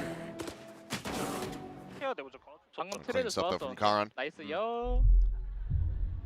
big round for him. Still keeping things relatively tempered as far as the energy is concerned though. That save though does really do kind of wonders for RRQ's round here. They get out 3 rifles, Guardian I suppose as well. You can kind of count. It's just Crazy Guy that's looking a little bit worse for wear here. He's armorless with a Sheriff. But he's sort of going to try and play that support role anyway. It's more about the util for him than anything else. That's boy. Awkward for Cushy. Not sure what was going on with that one. Couldn't tell you. Well, regardless. Rough start. Know that it was a clear from backside. Door now going to be shut. This time they don't have to give a life for it, so positives. Gen G improving. Gun here. It's important. I think at this point, if you're RRQ, you're really hoping that there's going to be a push in the direction of A, because B is not going to be held. It will be that full stack, really. Keep Crazy Guy over here towards B, just to try to show some presence. He's going to drone out, see if he can scare Gen G back over to mid, back over to A, and he might have been successful in that attempt. They are kind of heading in the direction of A, and this is where this round can start to, again, come back to a winnable position And for that RRQ. that is where that slow was not supposed to go. I think a little bit of an accidental rebound on that. Slow them up a bit, and okay, great shot from Crazy Guy. Now they have to commit to A. It's a good amount of damage, but yeah, you've got double rifles here in this position. Relay Bolt will connect onto one, but Zan out a little bit wider. Shuts down Ash. It is 12 seconds. No, what? They've cancelled. There's nowhere else to go. They're going to save. Are you serious? They're going to save this. That is wild from Gen G. All it takes is a drone over towards B to scare them away, and then obviously that kill comes through. There's no chance of rotating back over to B at that point, and Gen G decide, well, we're going to try and give it a crack, but it's a great relay bolt timing from Zan that catches them as they try to flood through that smoke, and immediately Gen G call the cancel. They kind of give the round to RRQ. Madness. Look at that relay bolt timing. Nice boys. Nice hold. I think RRQ might be as confused as we are. Yeah, a bit of a head scratcher there. That works. Gen G, rounds like that, certainly unaffordable to dropping that first map. Operator now into the hands of Texture. We're going to play off this Prowler, but it's going to be a quick clear and a backpedal from Moniette.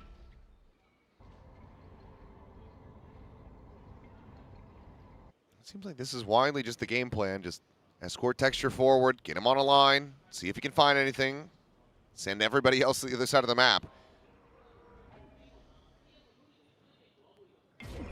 Not being given much at the moment. Pressure over towards B. It's been spotted out. Cam gets a tag onto Ash, so game is up. Gen G go the other way. Covering it. Yep. There's not much for Texture to have relayed. It's just, yeah, it's been quiet. Haven't seen anything. Maybe we're good. Smoke to mid. They're going to try to go for this connector crunch again, it seems like, but that's exactly where Zan is. And that seems like RRQ are kind of reading into that as well. As soon as that smoke went down, you see a little bit of movement coming out of Cushy and Crazy Guy. Spotted.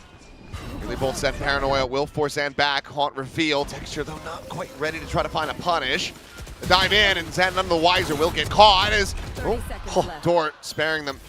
Swing in. Moniette, however, still here. Going to be good for another kill. 23 seconds about to be on the clock as Moniette trying to maintain his position. He cannot. Needed some help. Cushy wasn't able to get there in time. That flash came around the corner half a second too late. Another Crazy Guy's here already. Well, he's going to make the noise. That kind of gives it over, just trying to interrupt that spike plant, but Gen G have the cover, and now 4x Pharaoh. It's possible, but feels highly unlikely. Improbable for sure. It doesn't even really look like he's trying to push the issue here. The thing is that, I mean, well, they don't have to throw everything at this just to try to recover the operator, given that they do have that toward a force, but they would love to just carry that weapon over. But okay, well, with Rascal winning out on the fight, moving up 4-1, they can do so. Yeah. That looked very winnable for a second there for RRQ. If Moniette got one more, then again, a completely different story. A lot of these rounds are coming down to just one kill. Nice entry there from Ash. Moniette, though, if he could have just stayed tucked and got that assistance through a half second earlier. See that flash comes through just a little bit too late. Cushy not able to get there in time. That's the difference maker. It's a game of inches here. 4-2. The deficit is not massive. RRQ are troubling Gen G, but they are holding on with that lead for now. Another reinvestment through from both teams. Another big gun round coming up here, and this time maybe a little faster from Gen G. The Prowler gets the check. TP over to drop, actually, from Karan. He stuck it. And if he checks the main, yep, he's got Zan dead. And what a little set play here from Gen G. Very unfortunate for RRQ. Zan had no idea. He's absolutely bamboozled. Still some Cypher util. The camera going to be set up around the back as well. Spike planted. Karan still here at drop. Trying to ruin their day. Curveball into this? No, just face forward. And Karan now, he's got the angle to isolate it. Nearly finds that second elimination as well. Safe for RRQ? Yeah, have to at this point. Looks to be the play. Even if you get another kill, you've got relatively safe reses available. So the best case scenario is you get the ult out of Rascal, but Karan will eventually fall. It is very tough for RRQ in that round. As soon as you lose that B site, you lose your player over there, Zan, for free. It starts to become pretty insurmountable odds. Not just because you've lost Zan. I mean, you could lose Zan, right, in a 1-for-1. something like that. But the fact that they also have to deal with Karen all the way in through the back of sight. Replay now. That is back-breaking from Ash.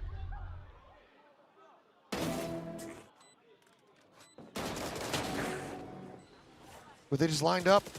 Nope. Oh my God! Wow. A little bit disgusting, a little bit lucky, but holy hell! I mean, Ash has those moments, that's for sure. There's another one. This is now starting to get a bit out of hand for RRQ. Money is poor in this round. They're down 5-2. Gen.G a bit now on the rampage on this attack. Ash is starting to feel it. Starting to set our sights on a map 3 of Sunset already. Unless RRQ can say something about it here in this first half. They have put together a little bit of a buy. Got a couple of tools to work with, particularly if Zan can find another kill, pick up that overdrive. Might be able to make something happen, but slow walk in from Gen.G is not a bad call to go towards B right now. Drop down off the box, but can't really swing out towards safety for now. But it's going to be Gen.G just giving up the space. Happy with the pressure exerted. But RQ, they are once again having the read. Look at the rotations. This has been something we've seen from Gen.G a number of times, though. Try to pressure outside of B, and then rotate your way through mid to A. I mean, they're trying to sell a fake on B. Yeah, it's not working. You know, it is not at all. Xfero setting up a cage for himself as Nightfall going to go across, connecting on the two, the slide forward, one going to be spotted, Xfero dead. And if not for the weaker weaponry, you'd think that RRQ would be good here. Zash finds one on the timing. Monyet eventually able to find that kill. Textured pounding forward, trying to get involved in some way. It does have to make his exit out to safety. Another really unfortunate round here for RRQ. Gun's going to be recovered. 1v3 is a tough ask. He can try to isolate, but Texture swings out, gets on the angle. Will finally be able to find that value and that involvement. Gen.G now up to 6. A lot of value out of that Nightfall, certainly. Kushi was tucked in the corner, stuck. They knew exactly where he was after Xfero went down. Look, where's he going to be? He's going to be in the corner. Easy kill for Ash. Slide coming through from the rest of RRQ, but they don't have the stopping power with the weaponry that they had. They had the read. And I feel like they've had the read a few times, actually, on this second map, but Gen.G is still being able to bully their way into this site. Timeout. Time for a timeout. As that scoreline blows out again, 6-2. Gen.G well and truly in command right here, and RRQ recognizing that they've only got 4 more rounds left in this half. This one being one of the few that they're going to come in with a decent contingent of weaponry. They've bought down to very, very low amounts of cash now. Got to get it done here to restore anything in this half and in this map. Ash is just looking a bit too clean on the entries.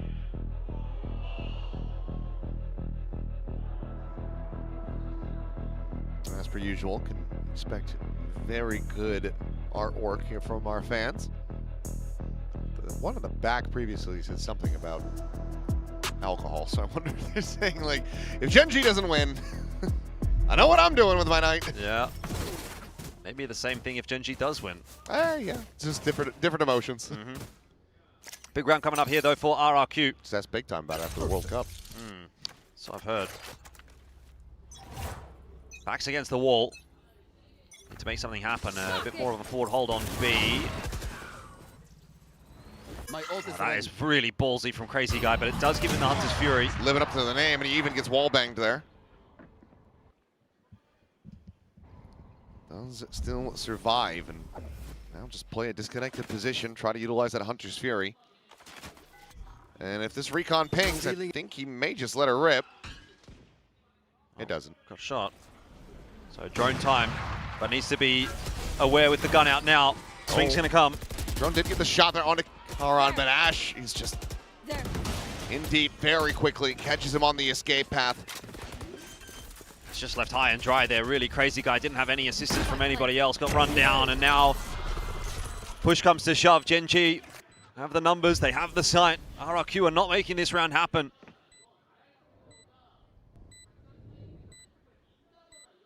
And you're going to have to save again. You just don't have the money. You'll just have to back away, retain what they can. They do have the operator still, but that's Gen G securing a lead at the half. And I mean, the way that this is rolling, this could be looking like a 10-2 in reverse this time for RRQ. They'd have to be the ones to recover from that score line.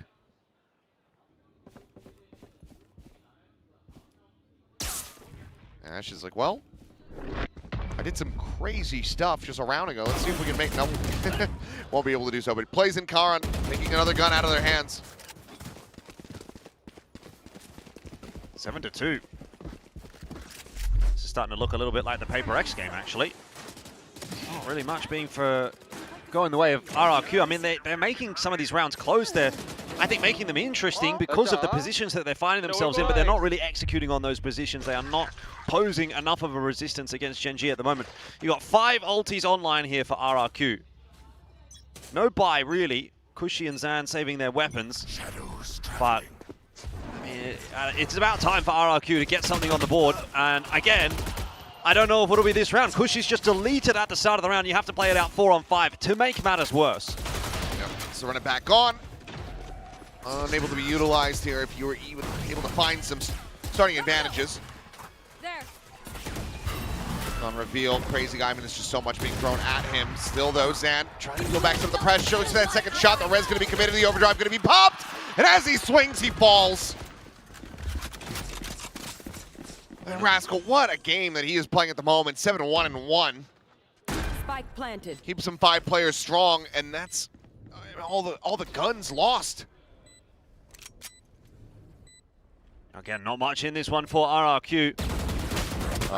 That's a bit awkward for Karan, but really, it still doesn't shift the needle all that much. Monyet doesn't even pick up the gun. It's all right. I've got Monyet on my build diff, and I also have Ash, so keep walking, Monyet.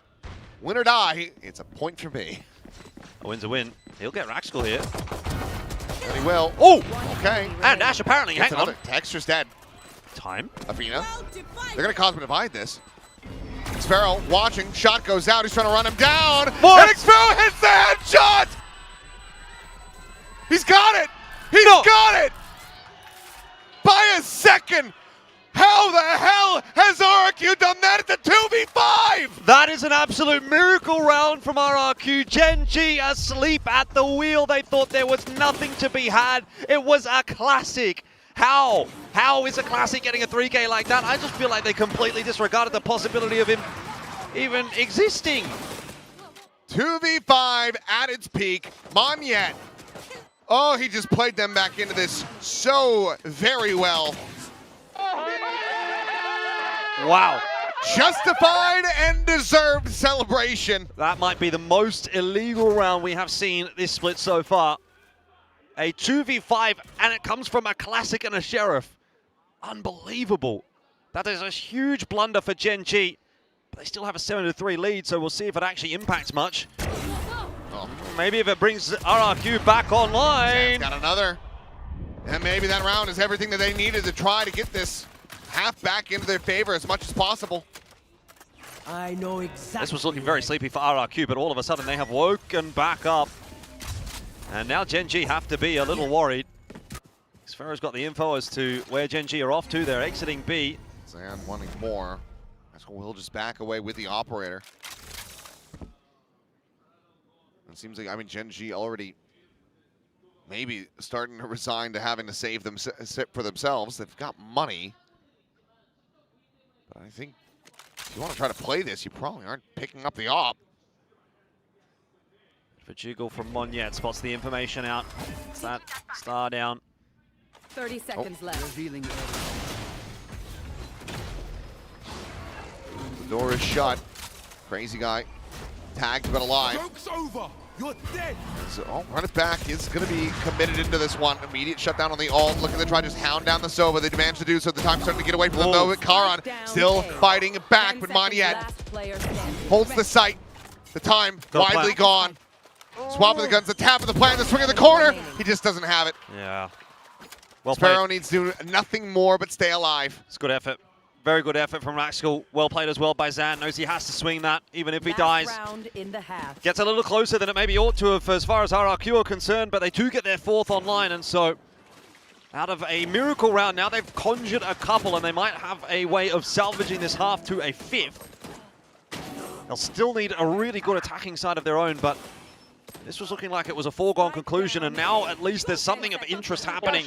RRQ are fighting for it. And suddenly, I mean, the energy, the emotions are back for RRQ. A chance to make this 7-5. Double up setup, because Phantom is going to be behind this for texture and has the tour de force. So double sniper for now. Once again, getting cammed. Does not want to fall into the same trap. 2 players around this corner. Zan, can he do it again? He is waiting for it. Oh, this is so close.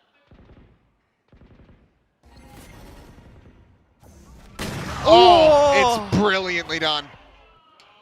What a setup from Monyet and Zan. So cheeky. Texture dead, but Rascal still able to find Monyet.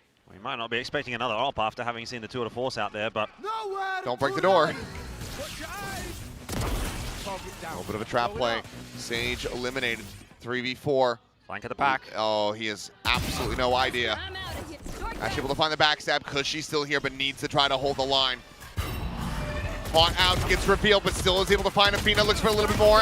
Turns to the side. Hits Karan, and now it is all down to Ash. How does he get away with that? The wayward spray gets recalibrated just at the last second. Rotate coming through from RRQ. 69 health and now an overdrive online. Ash looking to try to clutch this out. The camera spotting him. Continues to reposition the slide in. Is it a 1-2? No. Oh, but it's a whiff. But it gets the reset! And Ash gets another Red Bull clutch! Man, that is crazy. Oh, that is criminal. Well, it has been an entertaining first half, if nothing else, but the Thank scoreline God. ends up being 8-4. Yeah, it was slow for a while. I think the back end of that half, the last sort of 3 or 4 rounds were, well, they had everything. It was karma, you know, we just had to wait. Had to bide our time, and good things come to boys who wait. Here we go. 8-4 though, Gen G, I think they'll still walk away from that half pretty happy with how things do get closed out there by Ash in the end. A 7-5, you'd have to start getting a little bit worried. Pistol round win in the second half. You can equalize at 7-7, and then it's anybody's game. But right now, Gen G still looking pretty well poised to push this through to a 3rd map. And that's largely thanks to Ash, who very much did come online on that Neon. Reminiscent of what we saw from Zan in the first map of Haven there. Who knows how things can change up here going into the second half. Still, as of yet, obviously haven't seen Gen G on the defense of this map. This is their first time playing at this split.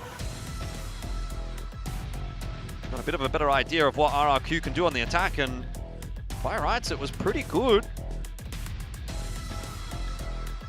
Well, Gen G found their first pistol at the start of this map. Can they get a second? Tie it 2-2. If you do that, I am feeling quite confident in this going over to Sunset. And RQ, they still have a chance at redemption on this map.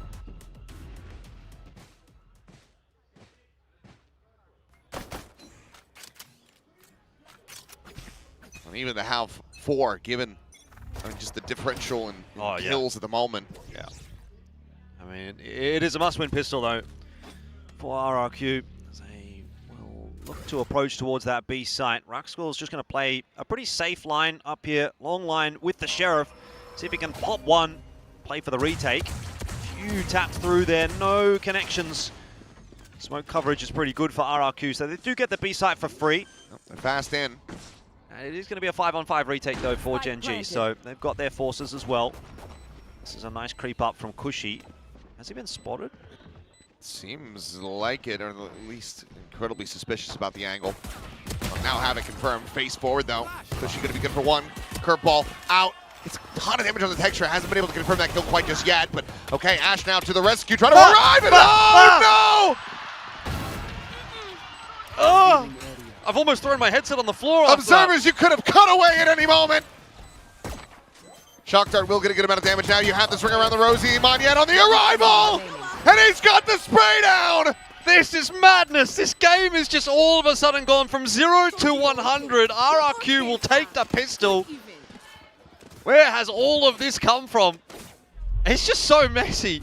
Xfero's not going to want to watch that one back. Cushy as well, to be fair, off the back of that curveball. Probably want to want it a little bit more.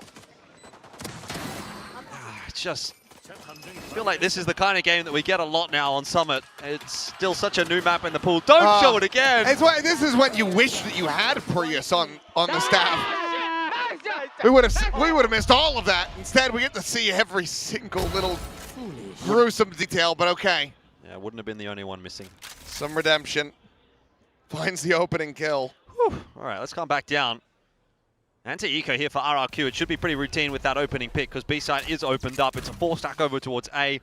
RRQ can just run the same round again.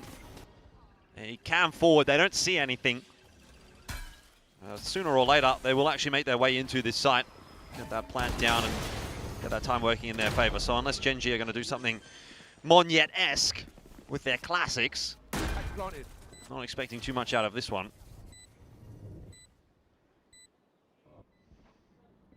I mean, then widely this should just be a stack and die. Cushy maybe starting to swap some weapons over. Get ready to go hunting with a sheriff or a marshal. Looks like it will just be the bandit instead. 2 charges from having that ulti online.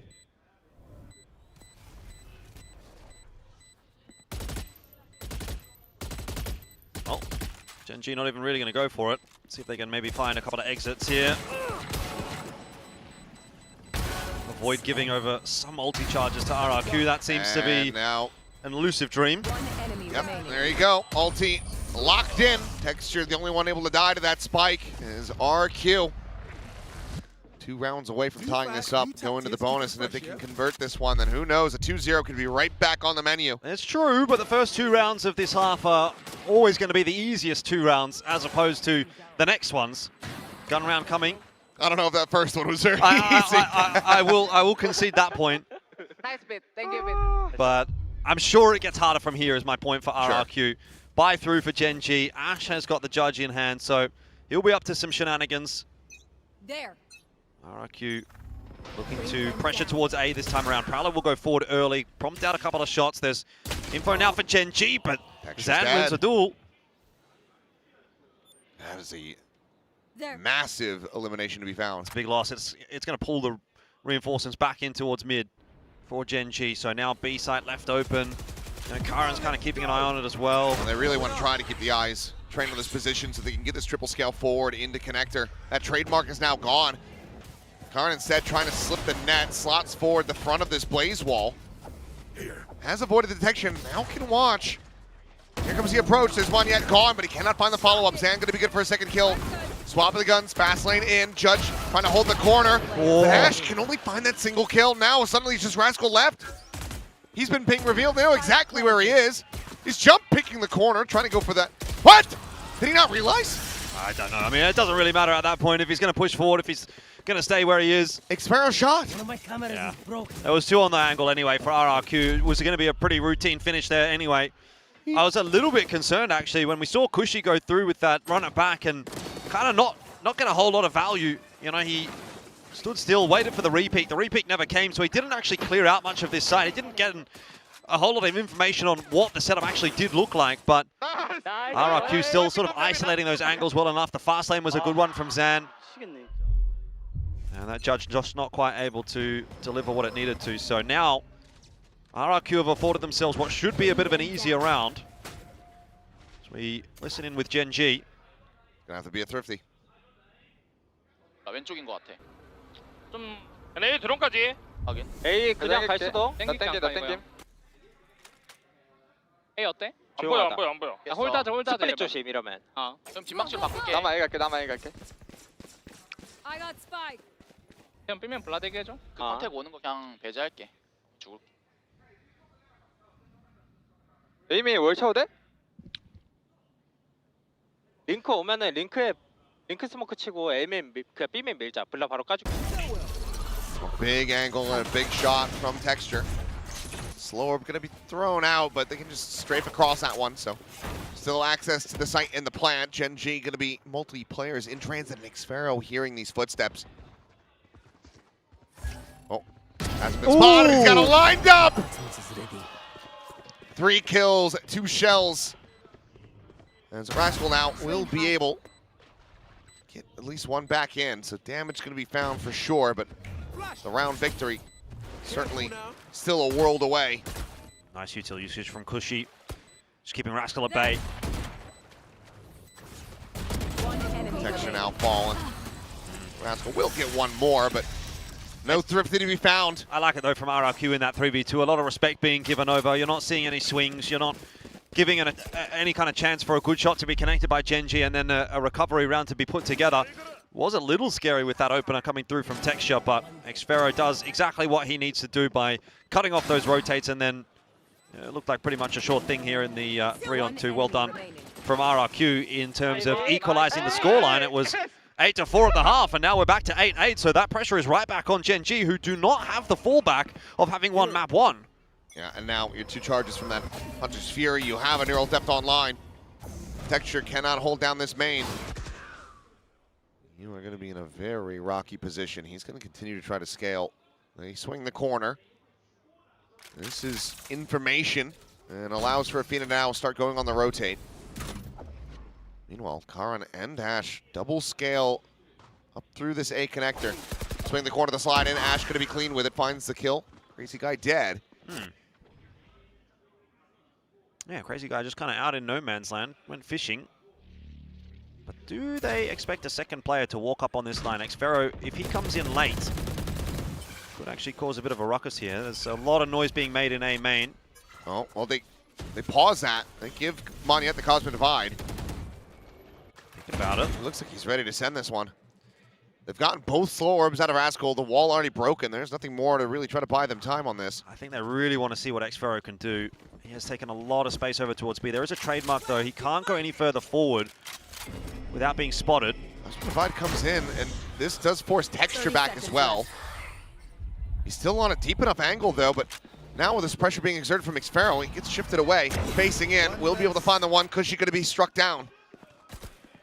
Looking for a little bit more Texture. He's putting himself into a pretty bad spot as we'll just go strafing out into the open. Kill going to be found. Oh! Xfero a fade away. Ash quick to trade that back, and now it's Moniette to try to clutch this out. 1v3, he's got the info off at the hat, but might not be enough here. Spike gets planted. Top of the smoke. Strafe across. Just trying to see if he catches anybody out into the open. Seen him. Yeah, know that he's going to be playing on the main side. Ash on the rewrap, just toying here as much as he possibly can. Moniette, this should be impossible for him to isolate these down. Ooh. And okay, Ash will be able to hold his own. Got a few more shots off there than I really thought he could. And yep, I was going to say, economic res having to be burned. Just bring Texture back in. Make sure you've got that operator, as much weaponry as you can possibly get. Gen G back into the lead by 1. Gen G playing the long game, that is for sure.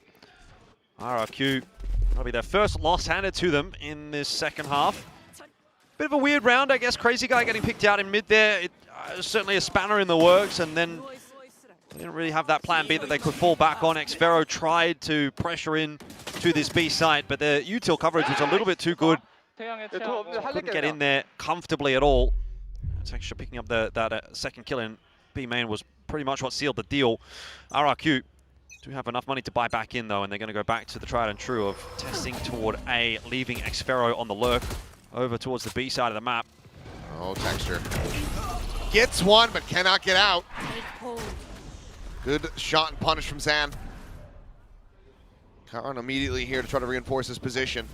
I got The relative safety of that Sage wall still on B main, so can continue to lean 3 into mid and A.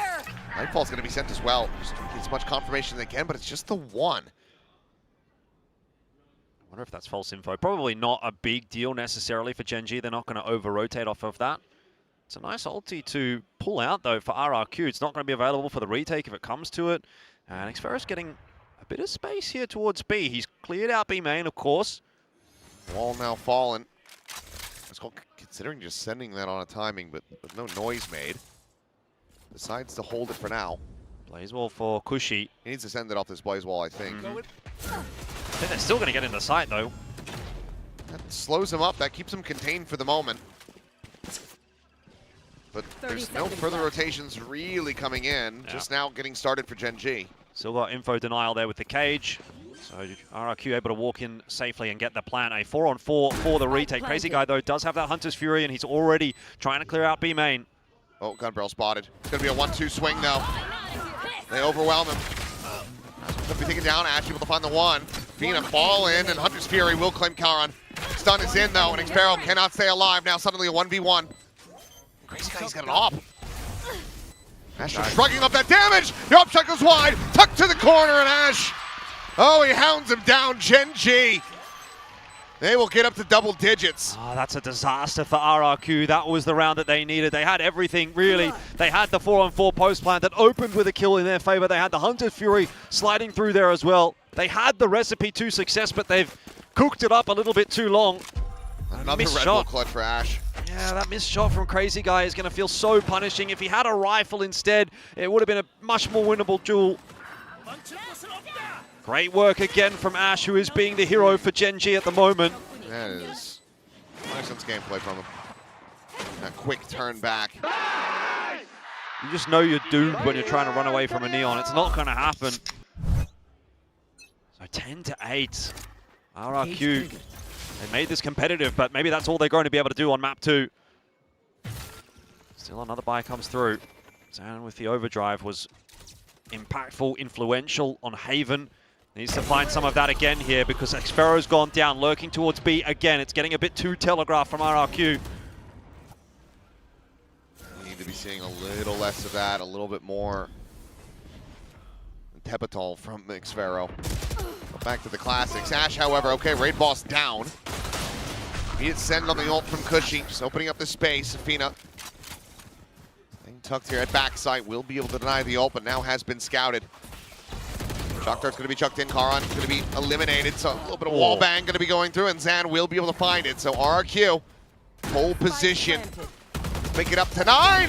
What a turn from Rascal, able to find Zan, but Vanyet keeps him in it. There was a nice creep up from Zan to get up close and personal. Now tech shot, 1v3. Can't get past it in time. Revealed.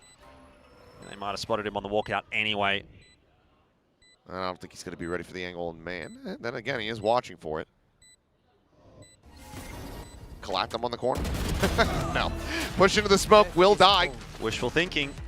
RRQ find themselves one back, so it's not going to be an easy finish here for Gen G. That is for sure.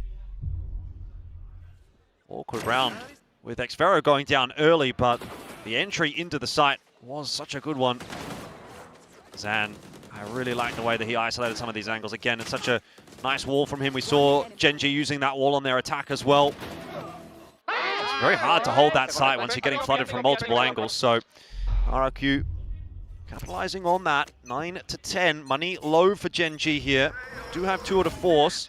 That will reinforce the buy a little bit, but it's still a couple of stingers and a judge. This is still Thrifty territory.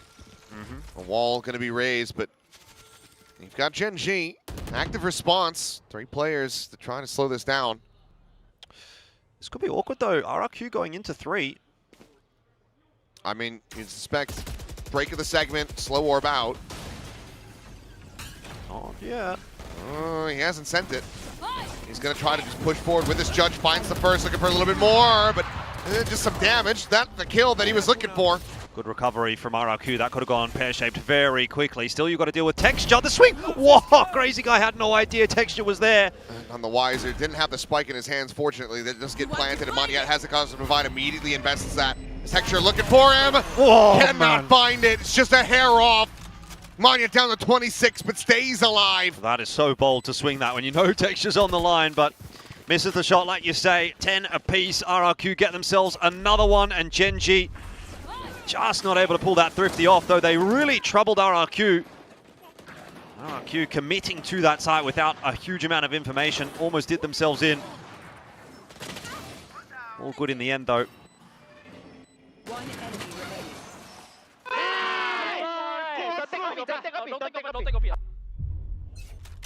All right, well, back into another round. Another buy for Gen G. Or for a forward hold from Maxwell this time. He's spotted out. They're aware that he's only got a judge holding onto this site, so going to break open that wall straight away to start to threaten, and that is going to pull the rotate across. Also get some more util out of Gen G. Dark cover invested. It's a lot used early on in the round. Did he creep behind the tiny little segment? It's possible. I think he would have had like a shoulder or something sticking out from that. Maybe I'm wrong. Got to be aware of every possibility. And that's better. I was complaining about people not checking corners. RRQ, Zan going above and beyond. So kudos on that. We respect it. Xfero again on the lurk in middle. This is looking again to be a B hit. And again, you've got 3 players over there from Gen G. So not quite a repeat of the last round, but very similar. The approach looks the same. Deja vu. Karan out into the open, revealed. Ash able to find one. Relay pull going to be 7. Doesn't stun these guys, but he doesn't need that. Spike down B. What an insane volley from Ash. As Athena should be dead here. Nope, never mind. Locked on. Xfero dead. Gen G up to 11. Yeah. And Ash just absolutely bodied them. Zan just gets beaten in his own game, doesn't he? He goes sliding into that site, looking for the entries, gets that fast lane up. You see that initial pick and you think, brilliant, they're in. But then it's Ash's turn, and he kind of catches Zan with a brilliant shot and then slides in on his own. He's been so good with these spray transfers today as well. Just a minor reset in that, and Ash is making it look easy. Gen G need to give him a pat on the back for that 11th round, and maybe for this map as well if they do get through it. Timeout coming through. Both teams feel like they really need it at this point in time, but it is called by Gen G.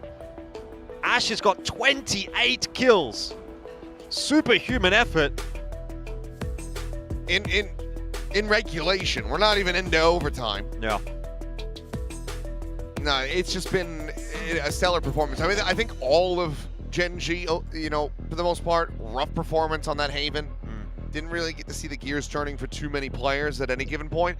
But Ash is showing that, you know, okay, the last series, not just a flash in the pan. He is making people like Pilsky look like idiots who thought that this was somebody who, like, overall wasn't a very strong Neon player. Not very hard to make him look like an idiot. I think he's had 4 or 5 days where he's been the lowest build differ, and that's including me. So, gonna have to go look at a mirror, sort himself out. But 11 to 10. And it does feel a little bit, though, sometimes like if you can get past Ash, that is where the cracks start to show for Gen G. So RRQ going to keep on attempting to get this one done in 2. Got a couple of tools to work with here. Drone is clearing out B main again. They want to pressure towards B main again. That wall goes up. It's quite formulaic at the moment in this second half. Bit more of a push out of A from Gen G, though. Aware that there's nothing over there, and all silence across the map at the moment. RRQ just biding their time.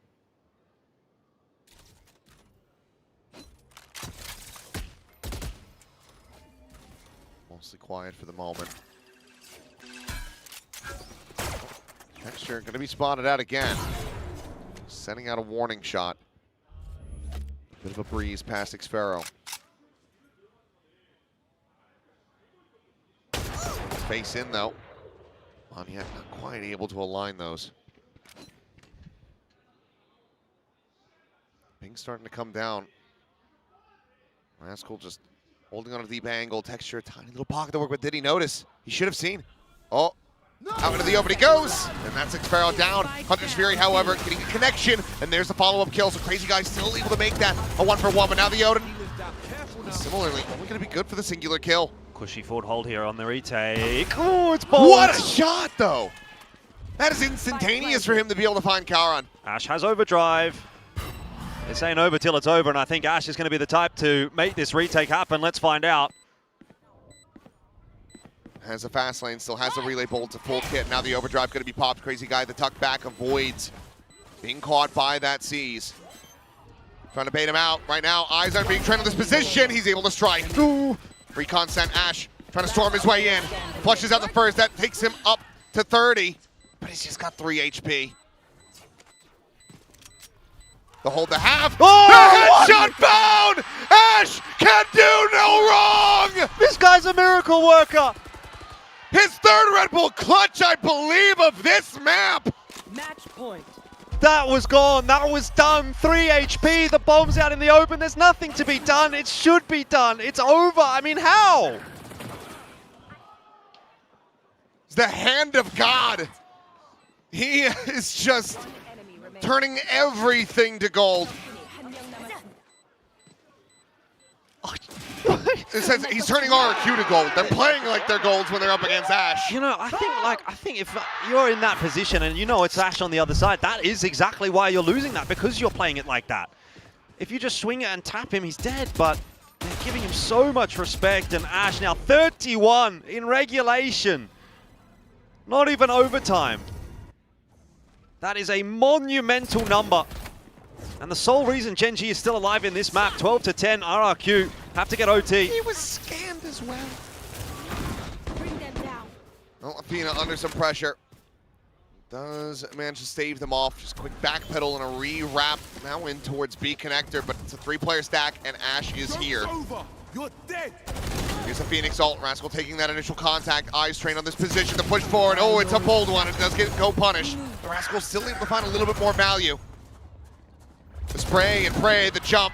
Zmaniak puts his body on the line. No Ash though. Hard to imagine Gen G are going to get through this one without him. Texture and Athena though could look to try to close it.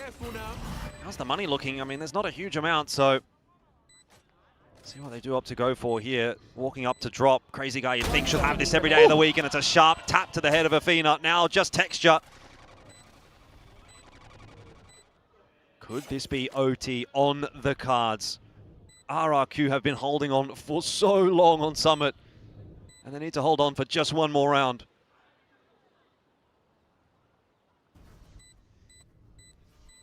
Gun here. Do we know the kill record for a regulation game in Pacific? In Pacific, I forget. It is 30 something. We'd be getting pretty close to it, I imagine. Well, Maniat used to have that record. I don't remember what we're at. In regulation, particularly difficult to say. Well, because the thing is, like, OT, you could just play infinite rounds, right? So it becomes a little bit, who just plays the longest game? Skewed. But if you do it in regulation, that's in max 24. Well, that OT could very well come through. Seems reasonably likely. Timeout coming once again. Money once again in the bin a little for Gen G. Texture held on to the op. So you've got a stinger for Raxkel and Karen. Ash is going to get one as well. No overdrive for him in this round. Well, being told the single map record is May at the moment with 39 kills. So he's 8 away from that, but I think that was in overtime. That would, I mean, I would assume so. What was it? I don't recall. We'll give him the benefit of the doubt and say maybe 39. Maybe production will update us. Either way, so I don't think, yeah, it's a godlike performance. Yeah, it's absolutely insane. I call him the hand of God. I was wondering where I got that from. Apparently, that's a reference to Maradona. I don't even soccer, football. I don't know who he. I've heard the name. I know nothing about him. So I didn't even know I was making a reference to that. Basically, I don't know exactly the circumstances, but he did score a goal basically with his hand. Oh, so he should have been fouled. Obviously, that's very controversial, but in an interview afterwards, he said it was the hand of God, and so it kind of stuck. I don't really necessarily love that as a concept, really, but hey, you know what? Inadvertent from me. But similar scenes in the bye here for Gen G as they look to try to bring this to an end and avoid that overtime.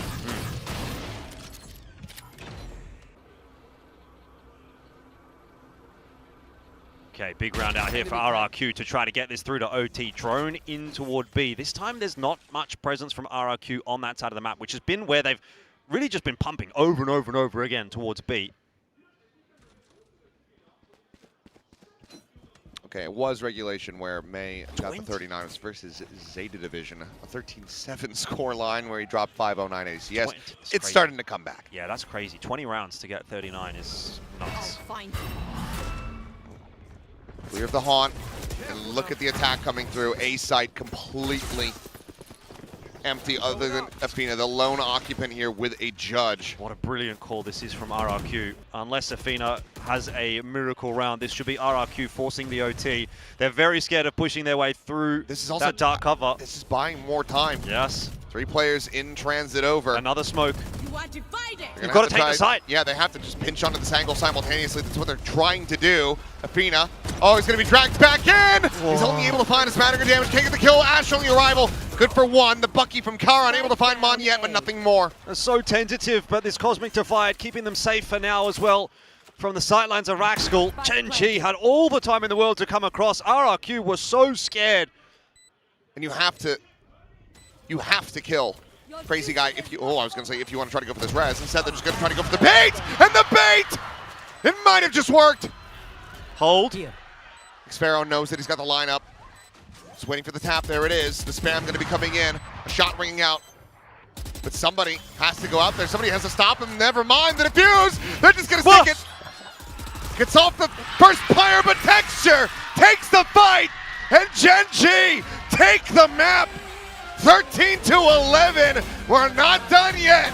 You are telling me that's how the map ends? It looked assured for RRQ when they were walking into a site with one defender, but they were terrified of getting into the site. The smokes were so good coming across from Gen.G. Athena held on long enough, got one, then the rotators came through, trade for trade, tit for tat, the res came through as well.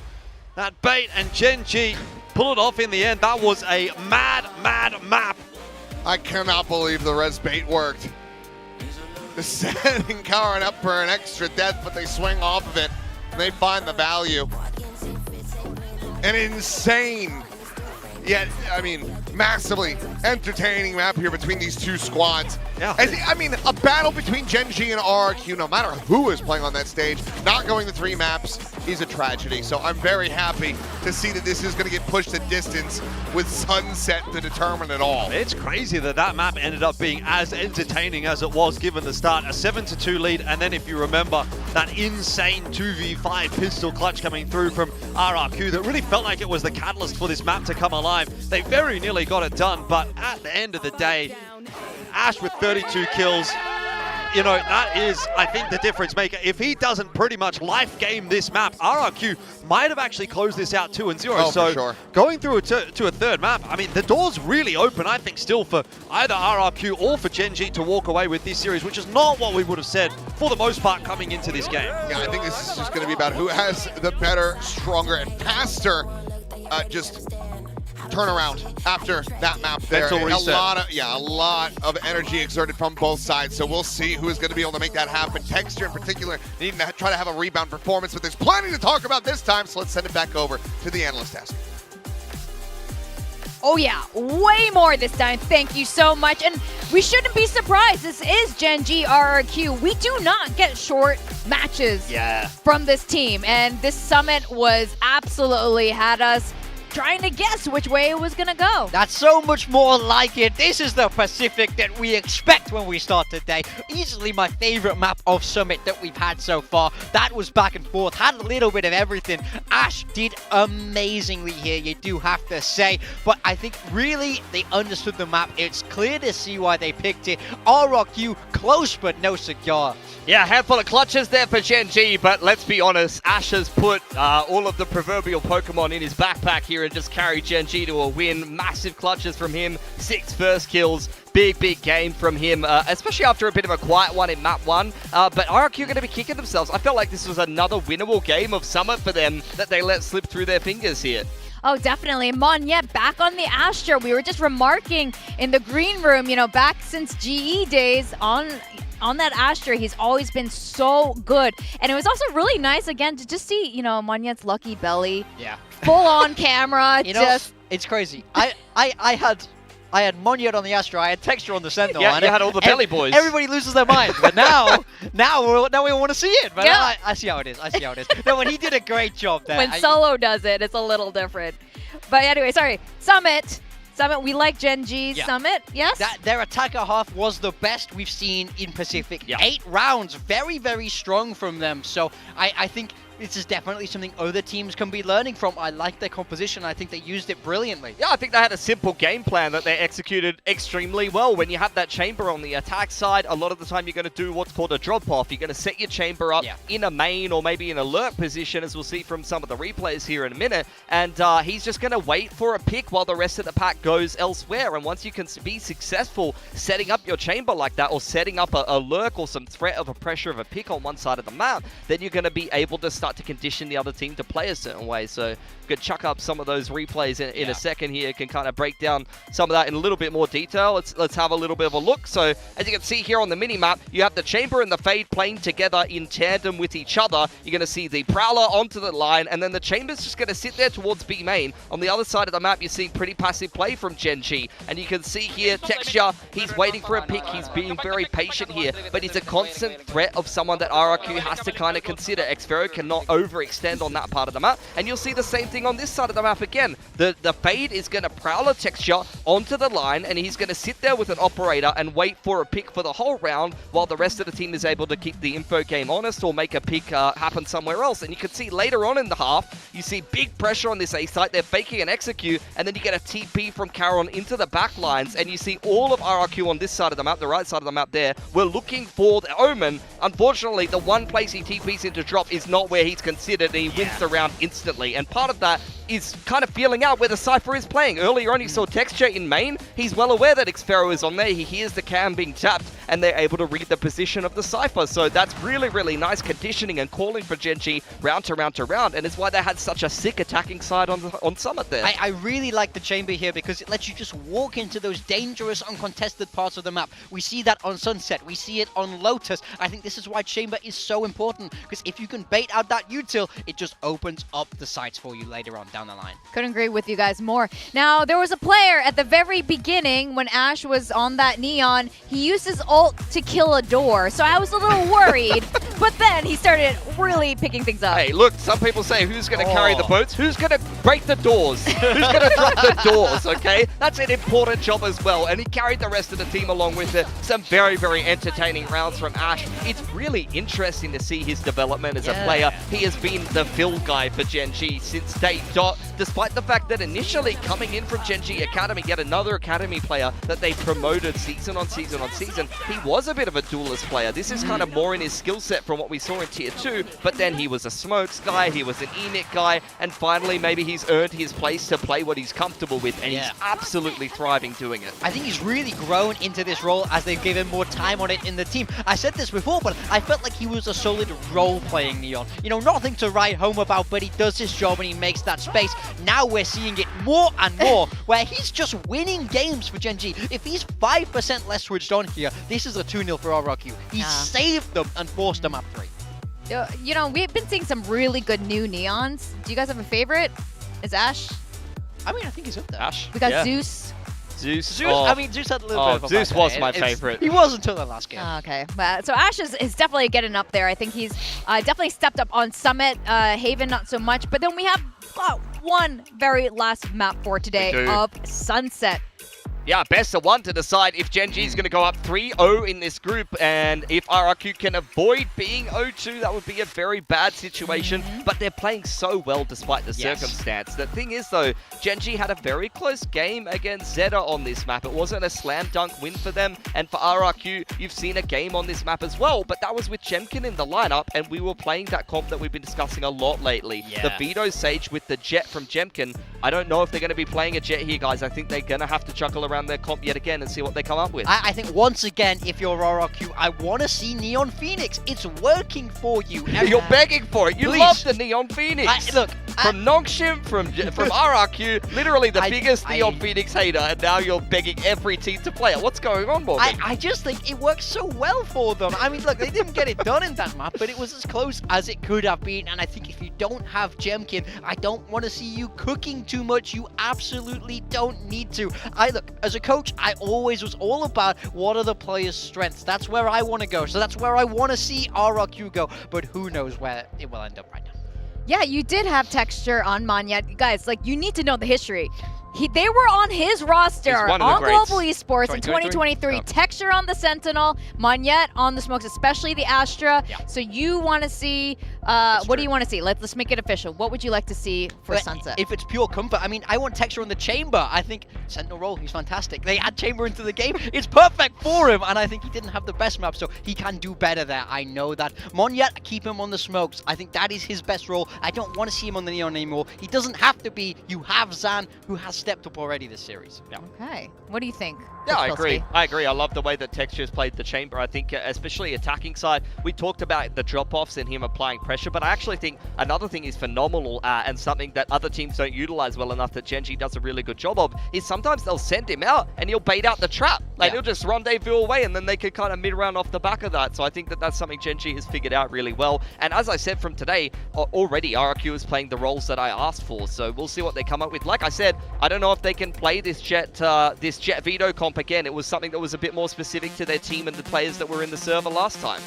Well, I hope if Monette is back on the Smokes, I really enjoyed him when he was on PRX and they did that Sage wall over on the site. So it looks like he is listening to Morgan's demands here on RRQ. He's sticking with it. Texture, they're on that Chamber. That's what I wanted to see. They're running that Sage. Rascal on the Sage. Ash on the Neon. Look for a big game from him. For RRQ, it's a little bit different. I mean, Gen G, it's the same roles as last map, so it's up to RRQ to cotton on to some of those tendencies and general playstyle, even if you're not playing the same map. And the structure, honestly, of Sunset and Summer, there's some similarities there, so you could see some similar kind of nonsense from Gen G. For RRQ, though, my big question with this comp, yes, it's a completely different comp. Xfero is going to be on the Chamber, but why is Cushy Sage instead of Crazy Guy on the Info Enit? Maybe it's something that hasn't been working for them so far, and maybe it's going to be a little bit of a better fit and easier for Crazy Guy to call on the Info Enit.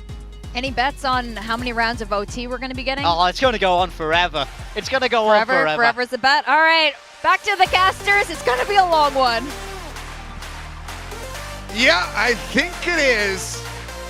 Which is doing wonders for my voice. Doctor said, try to take a rest. Make sure you're not straining it too much. Screw that. Screw my well-being. Screw my health. It's all about the gameplay. It's all about the excitement. It's all about the entertainment. So let's go ahead and get into our third and final map of this series. Final series of the week. Gen G and RRQ continue to deliver. Yeah, a series that has the potential to be one of the best of the week as well if this map is anything like the last. Haven feels like a long time ago for RRQ, but once again, I think, you know, you have to say RRQ have come back this week and look far, far better than what we expected them to based on those opening couple of games, and that is going to be a real thorn in the side of Gen G if they are handed their first defeat of Stage 2. Let's find out. RRQ kicking things off on the defense here with a little bit of a forward hold over towards A. Nothing really doing in middle. Door's going to be closed, but Gen G happy to move into that space. Parallel will spot them out. RRQ get a bit of an idea as to where Gen G are setting up at the moment, but Gen G can really go anywhere from here, and the swing's going to come through from Ash. And he will get take it down nice and early, but Rascal able to find two as Monette will also fall. Cushy trying to intercept this. I mean, if you got away with that, Zan, it should just end the map. Won't be able to find the jump shot.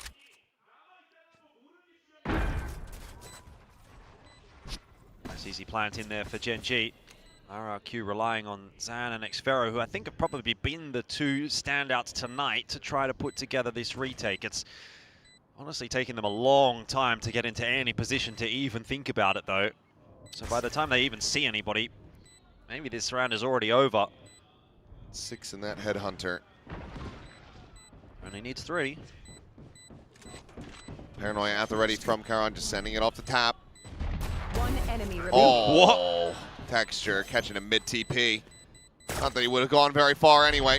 And Texture will be able to find the follow-up. Well, the desk wanted to see him stick with it, and that's going to be a hotter start for Texture. Now 1-0 for Gen G. RRQ.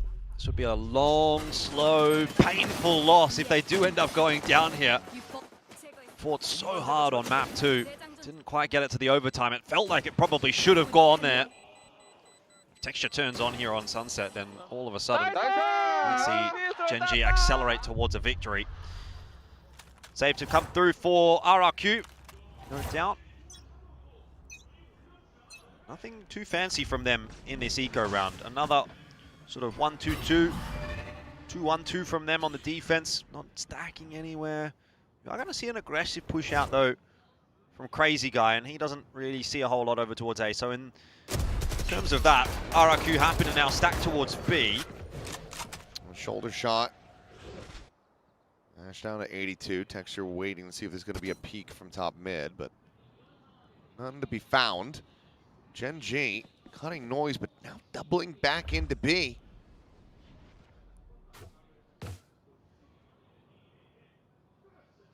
Having to re-clear all of this, and they're going to be gambling into the stack. I mean, this has gone both ways, I want to say. Yeah, but it's just classics. RRQ couldn't possibly win a round with a classic, could they? Yeah, certainly not. It's never been done before.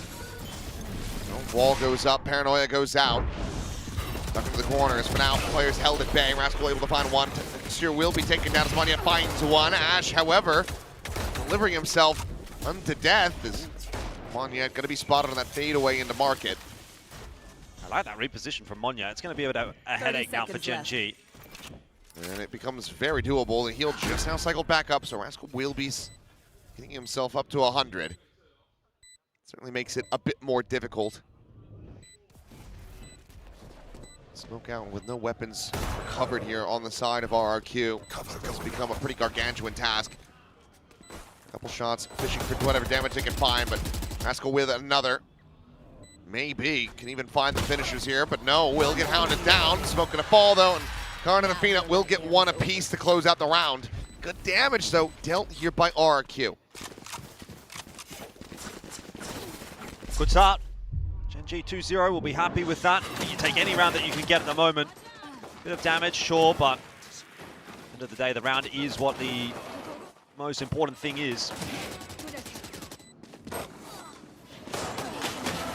See what this first gun round does look like, though. That will be, again, a little bit more of an interesting prospect than the previous couple of rounds here. Gen G, do you have to go down to a stinger on Raxkull just to keep that money in check? But otherwise, it's looking pretty good. Aggressive fight from RRQ outside of A. Oh, it's going to be chaos.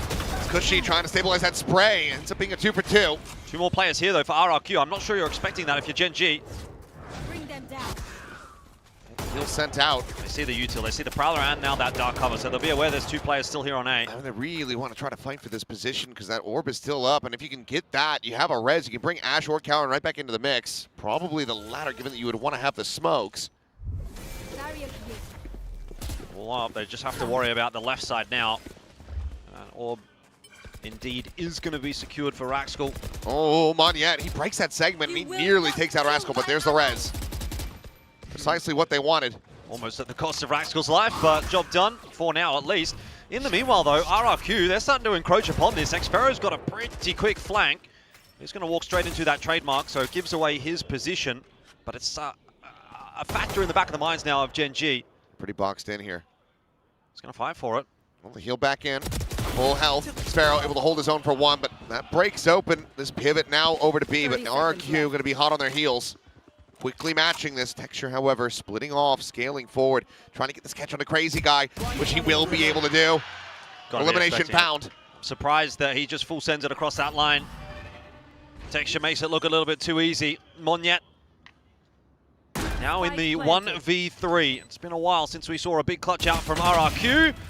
That starts well, but down to 15. Loses the HP, you're right. Tap trying to isolate it, but Athena will find him. It was a good effort. Did isolate the duel. If he hits the headshot there onto Athena, he's got the smoke to duck back into, and then who knows what happens. But in the end, Gen G off to a 3-0 lead. They get through the bonus round, importantly. And that sets you up for some real success early on in this first half. So we're kind of going in the same direction as we were on that previous map, with Gen G kind of flexing their muscles early. RRQ taking their time to warm up into it. Maybe RRQ just don't have enough steam to hold on in this game against Gen G, who have been the better team so far in this stage. Gen G off to a very solid start, looking to make this a 4-0. Listen in as they try to dispatch the thrifty attempt from RRQ. His Crazy Guy. Luckily, you get a what? So, let's listen in. I'll break everything, okay? Just shoot the enemy. I don't have one way later, guys. Guys, can we side defense against them? B? Okay. No, I. Okay, move back, Zen, move because they hard to go. Can you go also, David? Okay. Can mid gap. I have. Watching bit.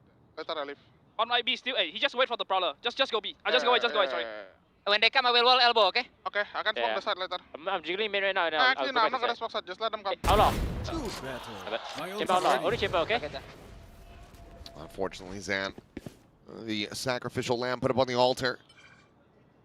This texture very much looking locked in now in this map. Oh, the timing! Well, they still do manage to find Ash, but they just jump around the corner. Texture putting his life on the line there. 30 seconds left. Forces teleport out. Rendezvous to relative safety for Xfero, but no closer to winning this round or RRQ. It's a bit unfortunate timing for RRQ, but it is a save round anyway, so shouldn't be expecting too much to come from it. Gen G taking the opportunity to recover their economy a little bit. Go through this round with 4 guns alive. They'll be happy with that. Xfero is boosted up. Did not notice. I think he could have seen the gun barrel there. Well, Xfero giving a bit of a freebie, but Mr. 4K hath arrived. 9-1-1. Fitting time in the 4th round as well. A 4-0 lead for Gen G. There's a lot of 4s here. What does it mean? What does it mean? Well, it would be beautiful if this was also the 4th series that Gen G was playing, but it's actually the 3rd. So I don't have the answers. I'm just asking questions, which I understand is probably not that useful.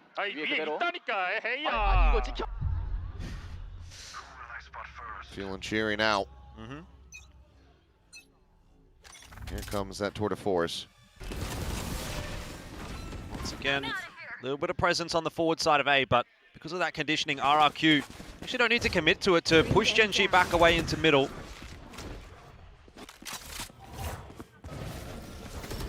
This is fast though from Gen G. Oh. Pot shots out. Ash down to 22. Heal will be used. This is giving them some pause. As Nightfall going to go across onto the site. Only Monyet going to be caught by that. Ash, lone player left over towards Boba. Crazy guy. Facing forward, able to find one. Turns back, cleans out enemy Neon as well. Rotations coming through from RRQ as well. Gen G, this round is on a timer.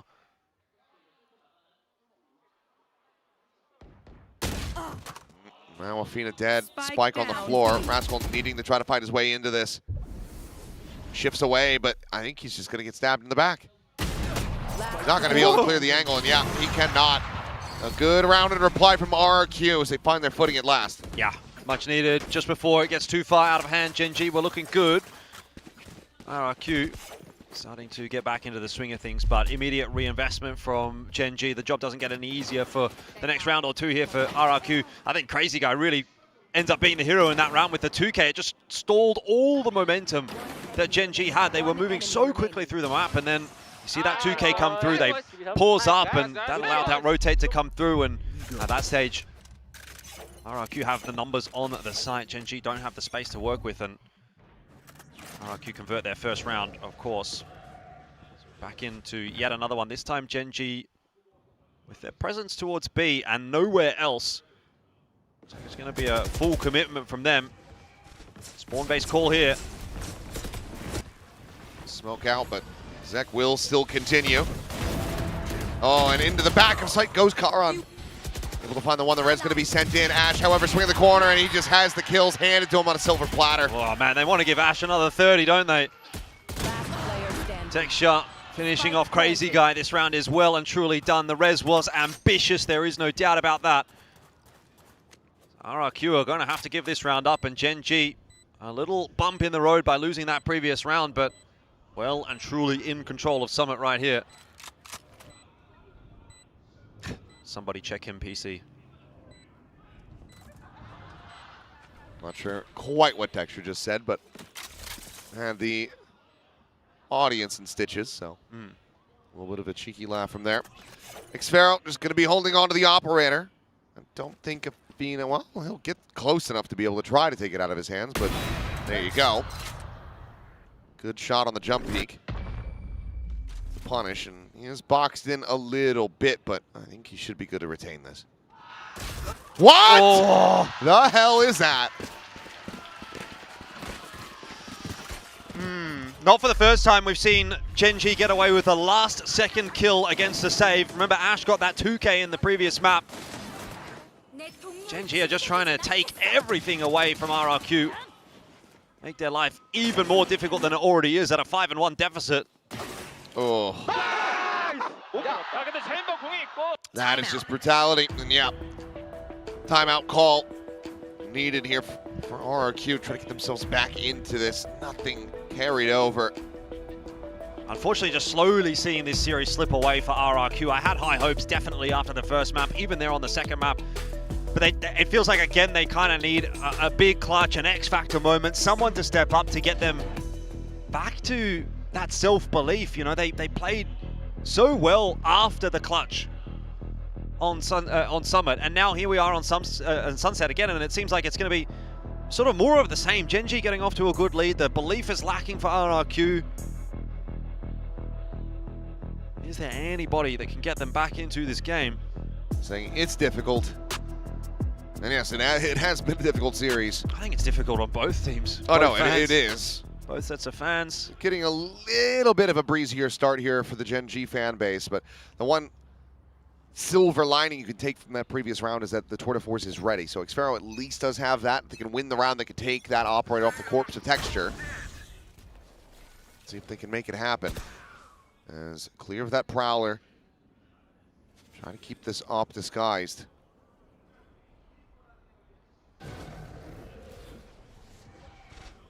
Prowler forward. This time RRQ happy to play back in the side instead of forward.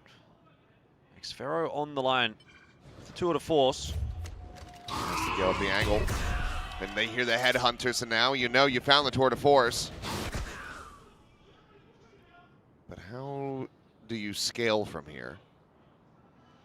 Could just be an explosion. Paranoia plus a slide in from Ash. Well, that's a big nightfall. And that's a bigger kill. Interesting that that's the decision they go for.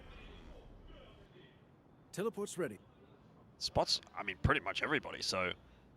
Oh, it tagged all 5. Yeah, I mean, no secrets for RRQ, who also have that flank coming through from Cushy. I mean, Gen.G have played themselves into a bit of a hole here. They pretty much have to commit to A. The res does come through. Well, it's going to be a res going to be sent out. Texture, however, going to be dead on the angle. Wow. Sparrow free to just keep repeating. Somehow doesn't come away with that one, but Axel suddenly is the last one standing, and yep, the timeout call. I don't necessarily think this was drummed up during that, but No. it is absolutely gone RRQ's way. That was a bit of a weird one for Gen.G. It just felt like they got themselves stuck in a hole and couldn't really dig it out.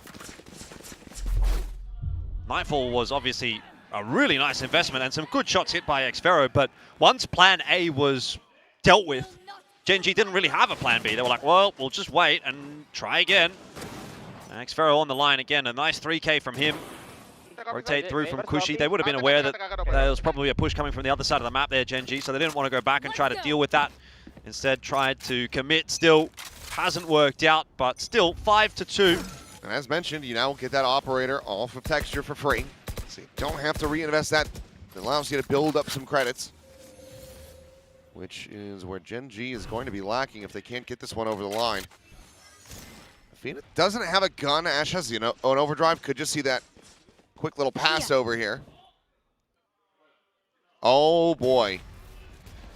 Oh, boost up over the top. Slow orb going to be invested. Zan looking for a target, but Ash on the slide, able to find it. Calls up the overdrive, draws their attention, and Cushy will fall. Well, that's wild. That is wild. That was, from the, oh, wait, one yet. Spike planted. He's got them both lined up. Headshot taps in on both. Beautiful stuff. Round is back on for RRQ. Sparrow will win out this fight. Suddenly player disadvantage in Gen.G. Paranoia going to be sent, and RRQ rescue it. Wow. That is a massive round to turn around in their favor. Just overlooking that fast flank. Again, it's RRQ being so aggressive in this map with those sort of lurks. As soon as Gen.G seem like they're going to commit to a site, RRQ have the player on the other side, the other anchor, just sort of waltzing their way forward. Oh. Come on yet. Does a really brilliant job of just pulling this right back in the favor of RRQ, but also has to be said, a nice 2K from Crazy Guy. Good connection in there as well from Xfero. He's 18 HP here, by the way. Cleans up both Karen and Ash. Not quite the full Forsaken on that flank, but very much reminiscent of his play there at B main on Sunset. Huge impact from Moniette. Gen G widely kind of sticking the death balling here. Quick TP over Moniette, wanted to reinforce this side of the map, but Gen G have abandoned it. They are pivoting this in the right direction. Lots of noise being made, breaking that door open. Zen's trying to watch the angle. Ash putting his body on the line. Does get tagged down low. Surviving for now. Heal can go it through. Wall going to be going up. Meanwhile, Texture's able to find one, but okay, Zan and Xfero starting to find some values. A jump across. Rascal, what? A plant to the feet. Gonna have to see that from his POV on the replay, surely. Surely Gen G. Not another Thrifty. Nightfall gets the tag on the 2, just couldn't quite avoid that. And wanting still to try to find this opener, but Karan now with the operator in hand, shuts down the Neon. Big crossfire to break. Moniette, he's watching for this angle. He's wary about it. Flushes him out. The op shot just a hair off. The Sheriff as well, not able to find it. The TP forward, and Crazy Guy hasn't done it. Okay, disaster avoided. Thrifty not surrendered over. RRQ are one away from tying this up. Yeah, I mean, it's the same story as Summit. The scoreline's a little bit different, but Gen G off to a banger start, and then RRQ slowly but surely clawing their way back into a competitive-looking map. If that continues, Sunset going the same way would be fun. See if we get this Athena clip. There it is. Sorry, it was Raxel. Very good stuff. Close but no cigar. And I mean, Moniette, you could tell he was constantly checking that angle. Yeah, never gave up on it. If he had abandoned that, that would have been the round over. He needed to get that dark cover down first. He couldn't swing into it with that open. Once that went through, he was confident enough to get it done, and good job that that clutch came through for RRQ, because they are starting to rebuild this half. Pour forward from Karen to try to take a bit of space in B main. RRQ seem to be reading pretty well where Gen G are, and I think you mentioned it a little bit earlier that there's a lot of death balling happening here for Gen G. They're kind of going all around the map together. This round's a little bit different, a little bit more of a split, but it has generally been 5 players hit the site, see what happens. And RRQ recognizing that if they see somebody, they probably can be aggressive on the other side of the map. Getting a few advantages off the back of that. It's been good reads from RRQ in that respect. This time, though, a bit of a different round thrown in from Gen G, as they do have 3 players still exploring through in middle. You've got this insert here from Xfero as well. Here comes the bad news. Kill found, quick exit. And, well, pencil glance around that corner. Rascal able to find one, but Xfero shutting down Athena. The spike now on the floor, having to be recovered. Karan could pick it up. He's got the ultimate. But you need to get closer to the A side if you're going to try to go for that play. So it looks like he's going to go sprinting over. This is going to be the call. But now Crazy Guy can just start pushing back. Try to intercept. Karan, where does he decide the plant? That could decide everything. He's going to go to back site, a little bit safe. C's going to be sent. They're going to try to run him down. He has to commit to this. And Rascal, he's got the coverage. Plant went down, all important. Moniette now noted. Oh, never mind. Not noted at all here, back sight. And Texture, he had been tagged by that spray. 47 health. Cannot find that shot. Can't get it aligned. And RRQ tie it at 5-5. 4 rounds in a row to get to this point. Yeah, and they've been 4 good rounds too, haven't they? RRQ, especially in this one, making it look pretty easy. Nice creep up again.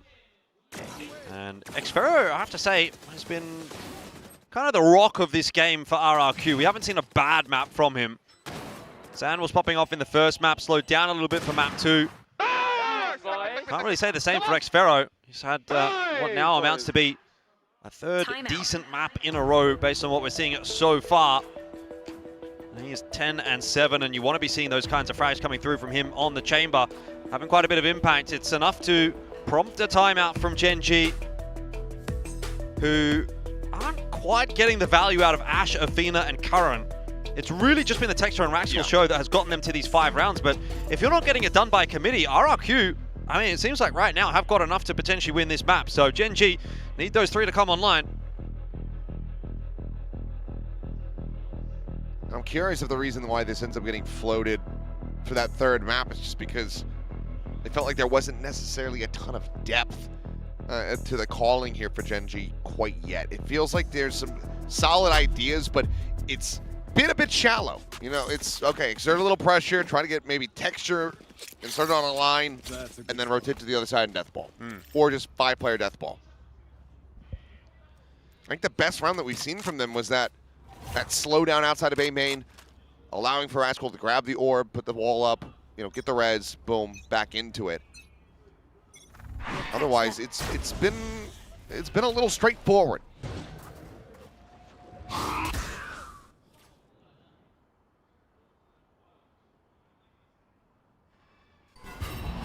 Once again, Texture setting on a line on his own. The rest of the team trying to work their way through middle. This time, Texture gets some work done. Cushy, a little bit of a lazy jiggle. Did he whiff the haunt?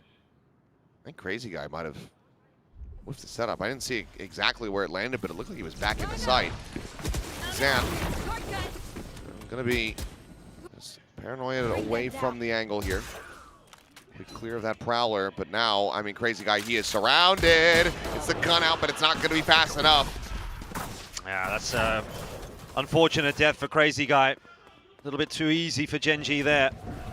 A-site going to be taken, and after a string of really good rounds for RRQ, this one, a couple of just sort of unnecessary deaths, I think it would be fair to say. Monyet's going to smoke off the trademark so that he can get past it without being spotted. It's cheeky. Monyet, once again, outdoing his former teammate in Texture. There.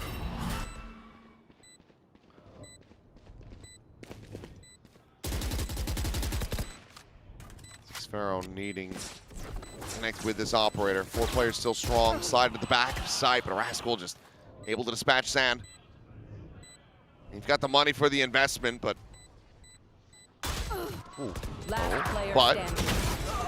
yeah, Monyet falling makes that unassailable. Gen G, the timeout, working a treat. They break the win streak. Even with that kill on the backside from Monyet as he goes over the top of that trademark, you're still asking for a 3v5 retake or 3v4 retake. It's not really the easiest of tasks necessarily, so you're going to go for it anyway. Got money to buy in the final round of the half. There's no reason not to, but it was always going to be a pretty awkward situation for RRQ after those opening picks went away so easily. Let's buy back in from RRQ. Cushy's a 1 away from the res. Would like to see if they can get this orb outside of A. Texture's watching for a push, but a bit of presence being shown.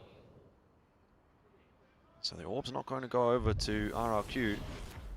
Again, same setup. Texture over towards A, push happening through mid. Could be the same round on repeat for Gen G here. Wall on timing, quickly broken, and Cushy just dead. Did not expect that much spam. That's a lot of firepower. Broke the wall so quickly. Yeah, that is a bad time while trying to play Frogger. Could not cross the street. Now, Nightfall out. Connection on to 3. And trying to pressure here on that flank, and they just don't have the audio, but we'll be able to turn back around, find that kill. Rez immediately going to be invested, getting them back to a full 5. And they're just pivoting out. Monyet maybe finding the timing. Here's that footstep, but just can't quite round the corner fast enough. Doesn't find the punish. Ash is like, I'm out of here. I don't care what you're selling. I'll just take the B site. Don't need to kill you. 30 seconds left. There's the plan. Gen G, once again, well poised for a round. A 5v3 retake required by Gen G. They've just let slip control of this half. Okay, I mean, Monyet, if he can continue to push, this paranoia, he would connect onto 3, but now this guy's already dead. He's just swinging out. And this becomes nigh impossible. Yep. Teleport's ready. And you know where they're at. You just can't really do much about it. Maybe if they all line up for Xfero. The biggest collapse that we've ever seen, but not to be. Ash will be able to find the kill. 7-5 at the half. Gen G running back these last 2 rounds. Well, this time Gen G not going to throw away the 2v5 as they did on the previous map. That was a little bit of a mishap for Cushy to start things off. Yeah, the last 2 rounds of this half, unfortunately for RRQ, things just got a little bit pear-shaped before it even really feels like the round is underway. You know, Gen G kind of get a couple of cheeky openers and waltz away with the round as a result, and that does give them the 7-5 lead here. So Gen G, with the momentum off that previous map, it was a close win, 13-11 no doubt, but they come into map 2, they take the lead out of the first half here, and they are closing in on a map victory to maintain their undefeated streak here in stage 2. This would be their 3rd win in a row, which I'm not sure many people would have predicted coming into the stage. No, not at all. Maybe Victoria with a hot take, but Gen G have really rebuilt this team quite nicely, which is awesome to see. But I think also you can take some positives for RRQ. This game has been much more competitive. They've looked a little better. There's definitely been some moments. But at the end of the day, if that doesn't amount to a win, does it really matter? It was difficult to make any kind of read. And like you said, maybe a hot take, a bit of a punt, saying, okay, I can see Gen G maybe having these changes work, but there was no evidence otherwise that this was going to be strong for them. We didn't get to see this happening during the offseason between the stages. They were still playing, you know, with Lakia as the IGL. So this is the first glimpse of it happen here in stage 2. And it has looked very improved, but 3-2 in pistols. RRQ, they have had the advantage there ever so slightly. If Gen G can tie that up, they will have a 3-round lead and maybe just end up running away with the rest of this map. Smokes out here for RRQ. Gen G looking to push the fight. That's a good start. It is, and if you can get Zan online, that could be a win con here for RRQ. Nice to see the kill go in his direction. Not sure what the call is there, though. Just sending Karan in the tiles by himself. I mean, granted, you do get texture inserted here, but Zan's been good about being suspicious about these angles, but will still end up falling. Texture, however, still good with the Headhunter. Finds another 3K to start this off. He's so good with the Headhunter on the pistol round, especially. Now, Crazy Guy and Monyet find themselves alone, taking a long time to break that Sage Wall. Meanwhile, Monyet is just exploring in middle, but he doesn't expect this push from Gen G. That is a wild mid-round play from them. But it works out perfectly. Spots the spike, drops it. And now Crazy Guy is going to have to channel all of that experience he has as a player in TAC FPSs to try and swindle anything out of this round. I don't think it's possible. Texture on the line. I mean, they're basically playing a high-low in mid. Yeah. You're on the wrong side. 30 seconds left. Wrong side of the map at the moment. And he even shut the door for good measure. Not that he has the time to re-wrap back through the site into market. Will be able to find one, but nothing more than that. Fina with the finisher. Gen G up 8-5. 3-3 in pistols now across that series. This series. The exact worst start that RRQ could have had in the second half.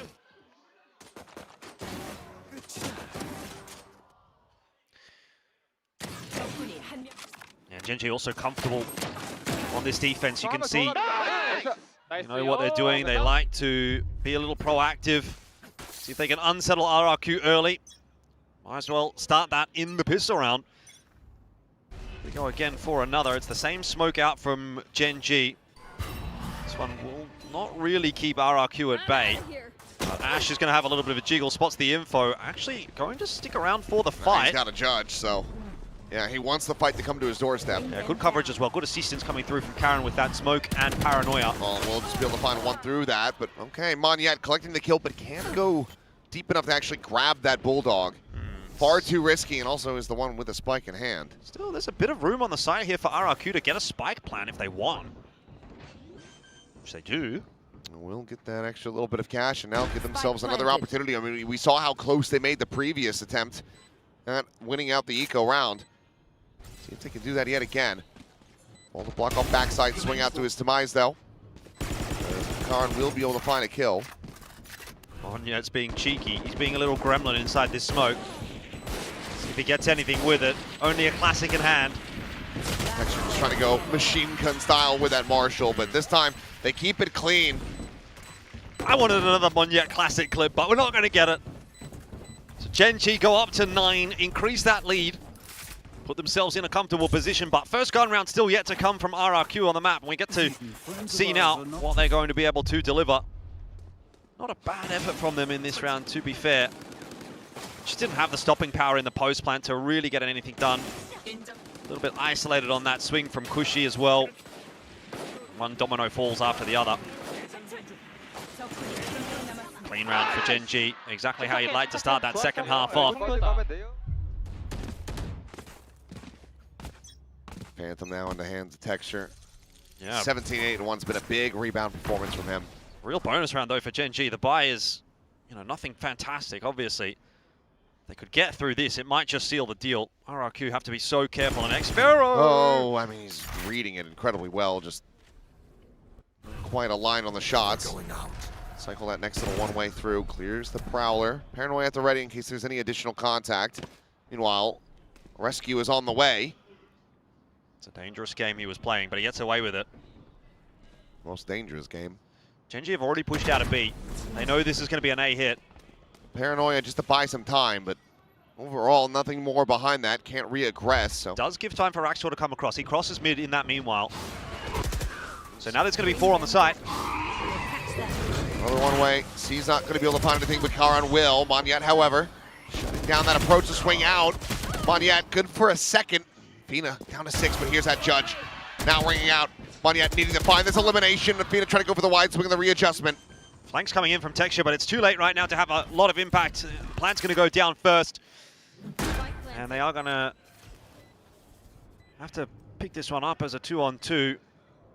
Ash has got that slide ready to go. You can imagine the kind of damage that he can do with that. Texture looking for a timing, and he should find it. He's just calling for Ash, make some noise, keep him distracted. And there it is. He knows exactly where they're at. Texture will be able to find them both. The bonus converted. Gen.G hitting double digits. RRQ trailing by 5. It's never a good situation in the post plant when you're both kind of stuck on the same angle, in the same position. There's just too much for you to watch. And unfortunately, they didn't get themselves off of the site, and so Texture almost overlooked in a sense, but you can kind of understand why. They've got so much to worry about. They can't watch everything at once. The smoke did come down, but it was just half a second too late. If that came up earlier, maybe it's tougher for Texture to do what he did. In the end, though, timing works out to perfection for Gen.G, and they are getting close to finishing this series off. 10-5 right now. 3 rounds away.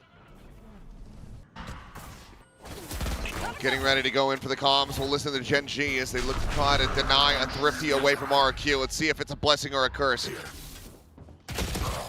멈췄어. B맨 불러, B맨 불러. B맨 스모크 가서 B맨 오른쪽 있어. B맨 오른쪽 있어요. 스모크 없어. 같이 스윙할래 한번 그러면? 오케이. 하나, 둘, 셋. 야 위아래. B맨 벽 들어갈게. 트랙 나이스. 빠진다. 이 새끼 빠진다. 메인 A의 미들 끝. 던진 말장. 마켓 버는 살아봐. 마켓 문 깨져 있어? 안 깨져 있어. 잠깐 조용. 픽업 봐줘 가서. 대만 픽업할게. It is looking like a blessing here for Gen.G. Spotted a... The reaction. Oh, and if you guys could see what I can see, Texture has flopped in his chair. Yeah, he is just deflated. That is a man defeated. Well, shouldn't matter too much. Like when you pull a blobfish up from the depths. It's kind of like, when you get the 30 seconds left. Inflatable thing outside of a car sales. Yeah. Oh, Karan ace. I think Texture is spurring on his teammates to steal this from him, and Raxkal will take it. Karan not able to find that one for himself, but saw how it was starting to get a little bit chaotic there. Karan deciding to just kind of assert himself a little bit. Yeah. Let him know, I don't have a smoke. Put his foot down, make sure that the comms are getting clear, and then he just destroyed them. Oh my goodness. Oh, God. I forget which game it was that he was playing. Maybe it was Escape the Backrooms or something, but God, watching that reaction's the same one. that Texture had while playing horror video games on the stream. Yeah. He's a scared man. And 11-5. I don't know that there's too much to really be scared about here for Gen G, frankly. RRQ, they've given us a good series. I think that's what we can take away from this at least. They win map 1, make it really close on map 2, and I think that's probably more than most people expected from RRQ, particularly with the substitution. Again, coming in this week, 3 games in a row, you're not playing the same team lineup. It's very hard to find any degree of consistency, so I'm not really willing to judge RRQ too harshly as a result of that, but unfortunately just falling flat a little bit here in map 3. And it seems like they're running out of time. 2 rounds to go for Gen G here. RRQ have one more bye, but this half has been despair for them so far.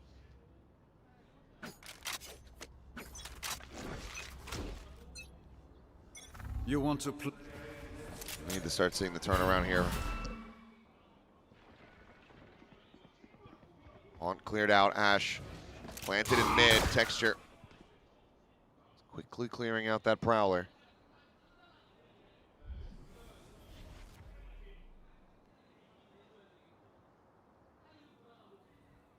Sloan City wins the race for RRQ. It's a real battle for them to find any map control, though. It's a forward hold on A again from Gen G. Prowler's kind of cleared that out. Of course, you've got Ash here in middle 2. And then the wall up over towards B. So there's no real easy avenue in at the moment for RRQ. They've waited down a minute on the clock before they are ultimately going to start to make their move. Now they're going to be met with a dark cover. I don't know that they necessarily want to be pushing through that. No charges. Sphera's inside of it. Karen waiting with a paranoia held here for Athena's information. But now backing away. Do wait out a dark cover. Jiggle peek, but he's going to start backing away. Texture just trying to find that. So go for a bit of a fake attempt, but look at Ash now on the move, ready to intercept and Crazy Guy. He has no idea. Gen G, no! They know exactly where this hit is going to go. Here comes the judge yet again. Same position, different player, Athena. Looking to absolutely destroy them all. It's Monyet, the one with any kind of fight remaining in him, it would seem. 10 seconds left. And will get taken down. Texture finds the kill, a 20th for him on the map, and Gen G get up to match point. Oh, we saw a Gen G fan in the crowd in the break between map 2 and map 3, just begging for one more. Didn't have to get past the language barrier to understand what that was, and I think they're getting their wish. So Gen G looking very good to close this out, as was expected from them. It's honestly been probably their best map for the day. I mean, no doubt, obviously, with only a 13-11 win on Summit. Probably could have been cleaner there, though they did kind of let that slip a little bit against a very weird round from RRQ. But this one has been nearly flawless. Raxkull boosted up on his own wall. Yeah, what are you going to do? And that's Monyet down. Absolute brutality. Smoke's now gone. Texture will be able to find Cushy as well to boot, so now Nightfall going to be sent, but Ash quickly inserting in the market, finds Xpero on the exit. It's a 2v4. Love that from Ash. Just bold enough to get out in front of the Nightfall. Beautiful stuff as well from Raxkull in mid. It's the exact kind of round you want to pull that play out. Just to close this out here, you know, you can do it once in a map. And it's going to catch RRQ off in a situation like this when they've got so much else to think about. Now, though, see how Gen G go about this retake. It's not over yet. Crazy Guy and Zan trying to get it done. Zan needs just one more to rip that overdrive, so could be on for a big round here. Okay. Crazy Guy able to find 2. Karin isolating this down to a 1v1. Holds up to the top. The Paranoia not going to be connecting. The swing out into the reset, and Karin, clean as ever with his movement, with his aim. He gets it done. He gets them over the line. Nice. Gen G taking it down 2-1. Yeah, nice attempt from RRQ there in the 4v2 to try and at least salvage one more round out of it, but in the end they did not have enough today against Gen G. Like I said though, it's a brilliant start to the season here for Gen G, as they will complete this week as one of 2 teams that will go through with a clean record, the other being Farrell over in Group Omega. Those are not the teams that we would have expected at week 2 to have a 3-0 and a 2-0 record.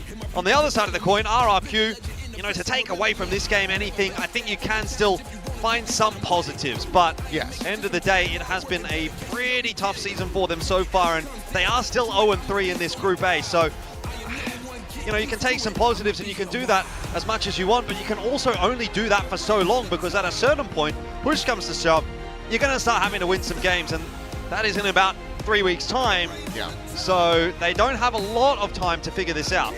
No, they really don't, and it has been unfortunate circumstances that RRQ are trying to contend with. I think today, a much better performance, a stronger performance than we may have expected.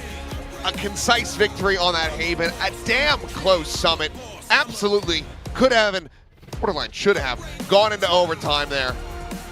But I think at that point, it ended up running out of steam, and Genji, well, I mean, Texture just kind of activated at the exact perfect time that they needed him to. But maybe man of the hour, we'll have to see who wins the MVP. But after his performance on Summit, we're going to be hearing from Ash with Bella down on the stage.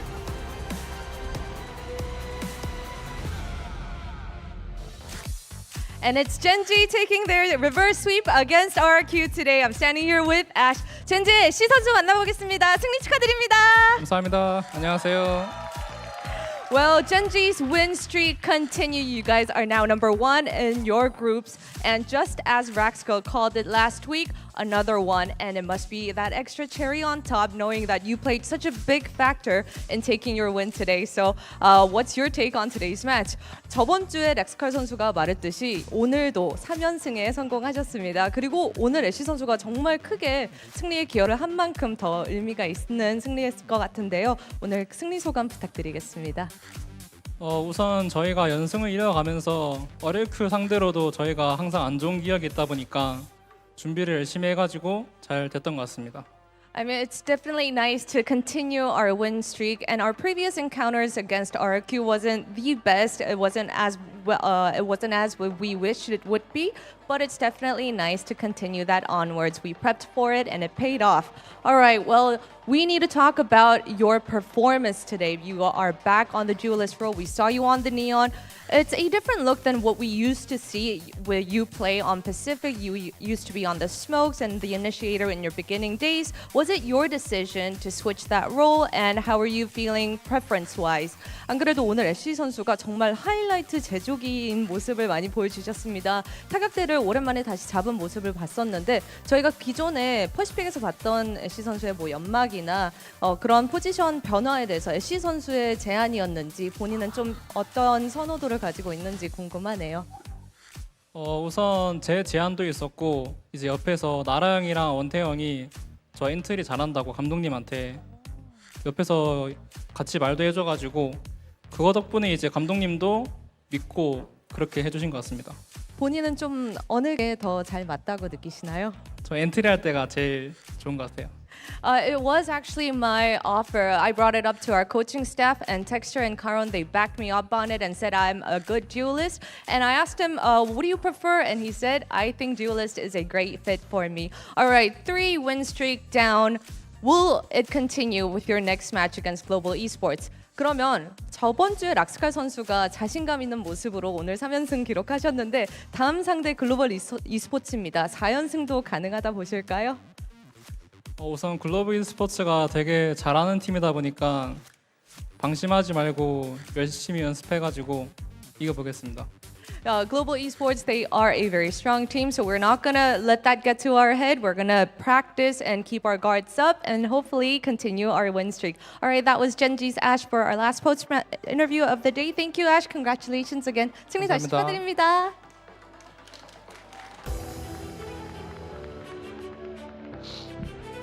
I think it's really tough being RRQ today when you don't have Jemkin playing because of circumstances that you can't help, that you can't really predict. But even with him not playing today, RRQ had a really good showing. I think this is very promising for the future of RRQ. Yeah, I want to see what roster they keep kind of continuing along in this group with. I was very impressed by their Haven. It's very clear they have Genji kind of dialed in on that map. But at the end of the day, you got to give credit to Genji. They did have the quality enough to be able to reverse sweep this series. And as I kind of said in between some of those maps, this is where you look at the kind of hodgepodge hodgepodge roster that RRQ is putting together here, and once you go over a larger sample size, unfortunately, that's where you start to see things fall apart a little. Yeah, I mean, for me, like, this was the best game we've seen from them. I think they made it very close. There's a world where they win 2-0. Ash put a stop to that, though. Yes. But for Gen G, I think they'll be very happy to get this win. It moves them to 3-0 in the groups here, and a win against a rival that has got the better of them so many times in the past. So the derby comes out on top for them, absolutely. So they'll be feeling on cloud nine. I do wonder, you know, not having Jemkin there to rely on in a way kind of forces everyone else to step up in a different way rather than like, well, Jemkin's going to kill 3 people and then we finish everything else off.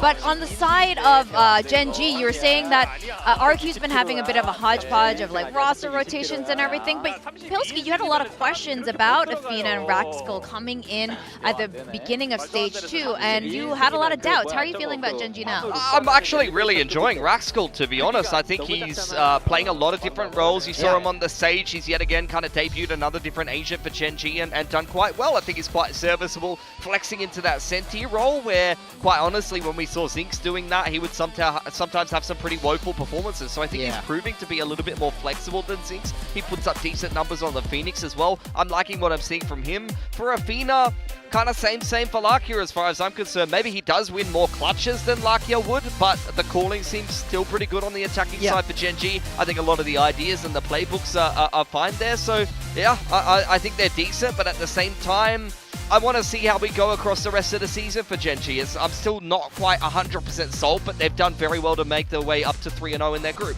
Oh, definitely. And as you know, they only have 2 more matches left as far as their group goes.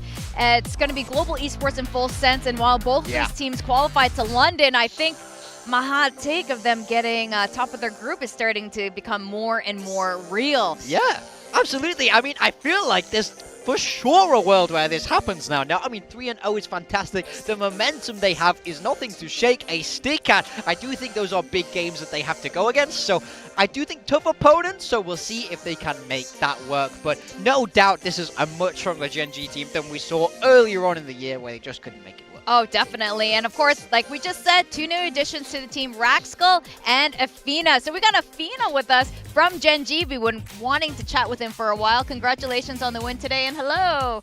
안녕하세요. 안녕하세요. Well, okay, today, really good 3 wins in a row for you guys. But I want to ask about your fade on Sunset. We noticed something. Every time you had the fade prowler out, you're always kind of looking up. It's like, what? Is that a special technique? 네, 우선 3연승 축하드리고요. 여쭤보고 싶었던 게 선셋에서 페이드 추적기를 이렇게 내보내실 때 자꾸 이렇게 하늘을 보고 계시는 장면이 목격됐는데 혹시 좀 설명 부탁드려도 될까요? 그거가 이제 일단은 그 추적기를 쓸 때 미니 맵을 보면서 써야 되는데 그 특정 맵들에 좀 언덕 같은 게 있을 때 그때 이제 에임을 위로 해야지 넘어가는 구간들이 있는데 그거가 좀 습관화가 돼가지고 그냥 프라우를 쓸 때 그냥 하늘을 보게 되는 것 같습니다. I mean, whenever I get the prowler out, depending on the map, there's a little bit of a slide, and I need to make sure that I get the degree right for my prowler to get out there. And I think it's actually a habit because, you know, it depends on the map, but I've gotten so used to it that it happened again today. Yeah, we noticed. So I want to ask, Gen G against RRQ has been a game that we see so much in Pacific. It's a real rivalry, but this is your first time playing against them here in Pacific. So how did you find them to play against, and did your teammates have any insights in how to beat them today with your calling? 원래 젠지와 RRQ의 조금의 라이벌 이런 사이가 있긴 한데, 라이벌리가 있긴 한데 오늘 에피나 선수는 처음으로 RRQ를 상대하셨어요. 혹시 다른 젠지 팀원들이 좀 RRQ 상대할 땐 이러면 좋다라고 이렇게 언지를 준 게 있을까요? 일단은 RRQ 선수들이 일단은 되게 합을 되게 오래 맞춰온 선수들도 많고 해가지고 되게 단단하게 정석적으로 굉장히 잘하니까 절대로 방심하지 말고 이기고 있어도 역전도 충분히 당할 수 있으니까 방심하지 말고 끝까지 열심히 하라고 했습니다. RRQ, they're a very closely knit team. I mean, the players have been together for a while. They really have good teamwork, and they're very strong on their foundation. So don't let the lead get to your head because they are able to make a very good comeback. is what the Genji boys said to him. That makes sense. I think the other thing I'm really curious about is you're joining Genji for stage 2, and it's towards the end of the year, and we know Genji don't have that many champs points. So for you guys to make it to champs, you have to sort of pick up steam fast, and you need to do well, perform consistently throughout this stage. So are you dealing with any of the pressure of that? Are you feeling the pressure of that?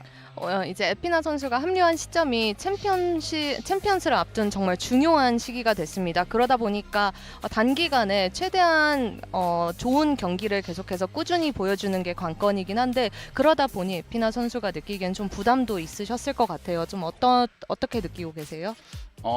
일단은 젠지라는 팀도 그렇고 저라는 사람도 그렇고 지금 사실 스테이지 2에 되게 많은 게 걸려 있어가지고 서로 이제 진짜 이번이 마지막이다라는 생각으로 물론 압박감도 있지만 그 압박감보다 지금 더 간절하기 때문에 다 같이 열심히 잘 하고 있는 것 같습니다. I mean, Genji as a team, we need to do well, but it also applies to me personally as a player. So much is on the line for us, but I think instead of letting that kind of turn into pressure itself, it kind of is like motivation and an extra push that we need to be able to push through the hard times so that we can, stay strong till the end. Well, I also want to ask, you've been around for a really long time, and Korean Valorant is probably very different than your early days on RRQ or even earlier than that. So I want to ask, how have things really changed, especially how Genji is approaching it to be different than other Korean teams? 이제 피나 선수가 선수 활동을 좀 오래 하셨잖아요. 근데 초기 발로란트와 지금의 좀 어떤 점에 변화가 있다고 느끼시는지 그리고 지금 젠지 팀이 발로란트를 접근하는 방식에서 어떤 차이가 있는지 말씀해 주실 수 있나요? 일단은 초창기보다는 지금 일단 스킬에 대한 의존도가 조금씩 떨어지고 조금씩 이제 움직임이나 샷이나 그런 부분이 훨씬 중요하다라고 지금 생각을 하고 있어가지고 그런 부분에 있어서 젠지는 되게 개인적인 판단 같은 것도 되게 좀 자유롭게 풀어주고 그리고 개인 퍼포먼스를 가장 우선시하기 때문에 그런 부분이 지금 좋은 성적에 좀 잘 작용하고 있는 것 같습니다. I think compared to the earlier days of Korean Valorant, right now, initial days we were more dependent on the skills, right? But now it's definitely gravitated towards the physicality of each player. And because of that, Genji, our team, they've given us more freedom in making individual calls and doing what we need to do to make the right play at the right time. And I think that it would be the biggest factor that's contributed to our win streak currently. Oh, I'm sure that very much affects your IGLing as well, letting your players play a little bit more loose. I do want to ask, you are known as the vibes guy now on this team. We can see it on the stage, but so is Texture. So who's like the bigger vibes guy? 이제 에피나 선수도 텐션이 워낙 좋으시니까 분위기 메이커인 걸 저희가 화면에서 잘 볼 수 있거든요. 네. 근데 또 텍스처 선수도 있잖아요. 네. 둘 중 누가 더 분위기 메이커인다 뭐 이렇게 느끼시는 게 있나요? 이게 사실 되게 둘 다 텐션이 높은데 대회 때 사실 저는 이제 아이제를 하고 있어가지고 중간중간에 이제 생각을 하거나 좀 여유가 없을 때에는 사실 그러지 못할 때도 많거든요. 그때마다 이제 텍스처 선수가 좀 더 도와주는 것 같아요. 그리고 카론 선수가 그리고 많이 안 잡히지만은 되게 텐션 높게 잘 이끌어주는 것 같습니다. I mean, we are vibes guy. Like we are all vibes guys, as you can see. But because in game, like I'm the IGL, sometimes I'm very busy making my calls, watching how the game goes. So Texture definitely steps up during the games. But although it isn't caught on camera as much, Karon is definitely a vibes guy. He hypes everyone up. Yeah. Oh, it's Karen this whole time. Yeah. Who would have guessed? We didn't know. We didn't know. Silent Vibes guy. As far as the cameras are showing. And, you got 2 more matches. You got Global Esports and Full Sense. I want to know if you think Genji is going to be top of the group. They're going to be top of their group. Yeah. Are they going to win it all? Win it all? Yeah. Just 5 for the groups. Okay. Yeah. 이제 다음 상대가 글로벌 e스포츠랑 풀센스가 남았는데 이제 오늘 3연승도 했고 2개만 더 이기면 5연승 가능하다고 보십니까? 일단은 제가 오늘 사실 전 경기나 전전 경기에 비해서 되게 좀 퍼포먼스적으로 사실 좀 안 좋게 나왔었는데 저희 팀원들은 충분히 지금 굉장히 잘해주고 있는 것 같고 저희가 조금 더 정신 차리고 저번만큼 이제 잘 해준다면은 충분히 가능하다고 생각하고 있습니다. I mean, personally, I didn't really play my best on like my other matches. I'm not really satisfied with how I played, but my teammates, they've been playing great. So, they're going to keep doing great. And if I step up, then that 5 wins across the groups is definitely possible for us. Ooh. Yeah, top of the group. Then I'll be right. You might be right all along. Who knows? All right. Well, congratulations on today. 3 wins in a row. Really solid. Congrats. And thank you for your time, Ifina. We'll see you next time for the next match. Thank you so much. And thank you, Bella. Braxkull, Yes. the MVP, our rookie.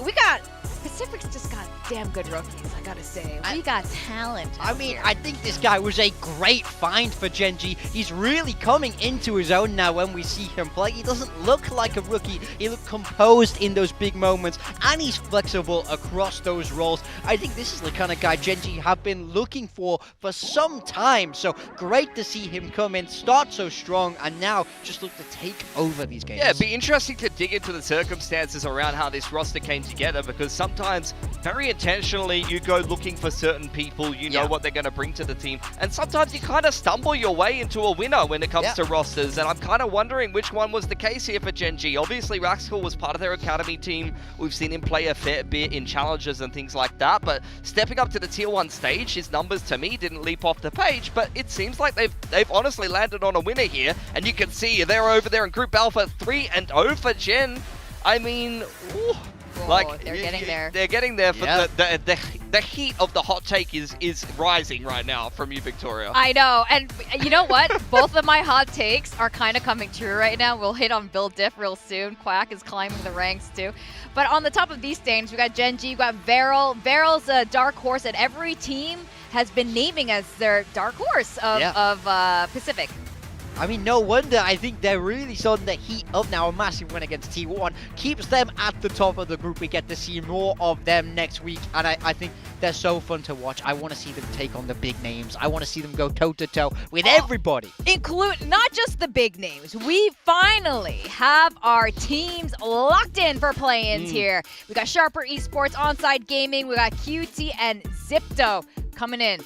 Was there any that you guys, I know you guys are excited about Sharper. Yeah. What are you guys making of the remaining teams that we have coming in? Look, I'm hella biased for the Thai teams. I'm not going to lie. Looking forward to Onside as well. What I will say, though, is that we had concurrently with this broadcast Challenges Japan finals running. That looked insane. All 5 maps, grand final, 13-11 victory for QT Dig. I have got to go back and watch that. I did not have the pleasure of watching it live. I am not going to miss that VOD. And that was an upset. A lot of people were banking on Reject winning that, so we will be seeing QT Dig here in Pacific. Let's see if they can do damage. Yet another Japanese team for you all to root for at home. That's right, and we'll see the return of Margaret from Let's go. ex-Nongshim coming back. Yeah, And if there's a scary alias that I think of when it comes to Valorant, Margaret is up there. Margaret. She's coming for you with the walking stick. Scariest Cypher on the That's block. true. All right, Pill Ninja. How did we do today? It was going well until it wasn't. It was going fantastic for sure, especially after the first match and after map 2 of match 2. But I don't know. And I also wonder how Morgan's mom has been doing. Oh, Unbelievable. Okay. I can't believe it. I'm never letting anyone else pick my team again. All right. It's gone awfully. We did Pilsky. You don't think she picked a good team for you? I mean, We did better than we've normally been doing. Yeah, this is this good. is our thing the now. twin power. At least we're climbing up the ranks. You're not at the bottom anymore. We can't let Achilles win. We Because- can't. Am I not? But the thing No, is, I'm still at the you're bottom. still at the bottom. Yeah, I'm still at the climbing though. bottom. The point gap is getting. Oh, actually, no. But it's not. she It's getting helped bigger. lower Morgan by a lot. Yeah. I mean, I've fallen to 6th now. I mean, I will be having words with my mother. I'm not happy. Hey, she picked be a bad nice to team. your mother. Honestly, I love her very much, Yeah. but she's not good at build diff. I think she was just trying to help the twins win. 'Cause Clearly. she's definitely Clearly, she's lover. throwing. She's throwing my team. Yeah. Unbelievable. Well, congratulations to Seth. I hate you. Yep. But next week should be a lot of fun, a lot of bad build diffs coming in here. I'm very excited to see how things are shaping up for next week. Of course, we're going to be starting with the Japanese teams on day 9. But I'm also really keen to see day 10. We got Secret facing PRX. We got Styron on that roster. Yeah. You know, a new Singaporean coming in facing against PRX. And after seeing what Gen G did today and also the strengths and weaknesses of Global, we're excited for Day 10. That's the one for me. GE against Gen G for a battle for the top of the group alpha. That's going to be a fun one. For me, I'm happy that we get to see Varel play twice. That's what I'm all about. Super weak time for the super team. Yeah, I'm looking forward to seeing if they can kind of cement themselves at the top of the group. Those are both, as far as I'm concerned, winnable games for them, especially given the fact that they've won themselves a good game over T1. So a lot of teams with 2 games to play in the same week, and we're really going to start to flesh out some of those groups and get a good idea of who's going to place top 2 and head to the playoffs, and who's going to have to grind their way through the play-ins with all of those challenges teams we just mentioned. Yeah, in fact, we're going to take a little break from uncomfortable questions, give the coaches a break before they all start hating me. Keep the pressure on, Victoria. Nah, I don't want them to, yeah. I don't want them to be like, we're not going to the desk anymore. Instead, we'll be having some special guests from various regions to talk about the Plains team. So I'm very excited for that. We got a special guest perhaps from Japan. Anyway, boys, I think that's it. That's all we got, right? Unless you want to do a show match. Show match? Talents? Should we play another series? We could. You're not tired, right? Would you nominate me to ever do your skirmish if I was, you know? Absolutely not. 0%. What? No way. What? No way. I learned a lesson today, which is trust in myself only. That is crazy. I think I could take you on. Potentially. I'm not worried. All right, that's what I think Pilsky beats us. I'm going to back myself in the skirmish. I'm a 30-year-old talent. All right. In your prime. We're going to go skirmish now. So you guys have a great Sunday, and we will see you next week for more VCT Pacific action.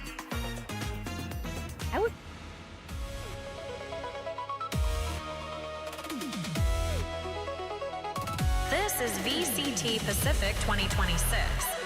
Earn everything. Peeking out something. Now compensated, something looking for a little bit more. The swing out, fully empty, but not too far off for 3 players. And there's Forsaken already finding one, looking for the second. Bane will be able to stabilize that spray. Looks for Jink. The shot trying to get the play on the a lot of pressure going to be on the shoulders of Mox. He's protected, but something able to claim him. He's interrupted the plan. Now just has to try to play for the kill. He won't be able to find. It's going to be a 4K for something. Point of contact. Push coming through. Something for the double entry. Again, getting so much work done. The recheck, but he has VCT not Pacific seen 2026. Earn It's everything. far too chaotic. Aware of Hyunmin's location. Push happening. Okay. But this position on this very map so many times, and there's the first step, and Bane is low. Poke and prod, the white swing, and it be up. And that's going to be PRX and taking the series 2-0 fashion. Maybe a, expected result. Slightly different than what we had anticipated. After putting all of that extra overtime in, shooting to the skies, catching stardust all around. Never coming back down on the top of the down. Goes through. A couple of players do get hit, but they've still got numbers. Blind ends up being good, but the time is dwindling, and Manyan is here. Picks him apart, finds the finisher to boot. You should have seen. Oh, out for the open he goes. Follow-up kills. Crazy guy still able to make that a 1-for-1, but now the Odin trying to bait him out. Right now, eyes are being trained in this position. He's able to strike. Recon that Ash, trying to storm his way in. Flushes out the first, that takes him up to 30. He's got 3 HP. To hold the half. Oh, headshot bound! Ash can do no wrong! This guy's a miracle worker. Set on the line on his own. The rest of the team trying to work their way through middle. This time, Texture gets some work done. Cushy, a little bit of a... Now, I mean, Crazy Guy, he is surrounded. It's the gun out, but it's not. Sparrow needing to connect with this operator. 4 players still strong. Slide back, side Rascal.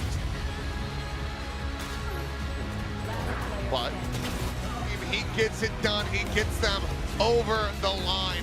Genji taking it down 2-1.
Red Bull gives you wings.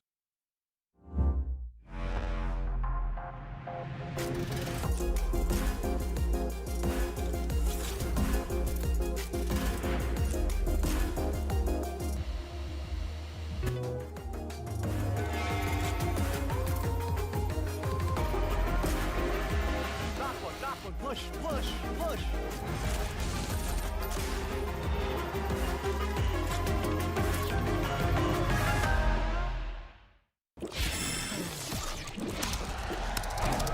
Red Bull gives you wings.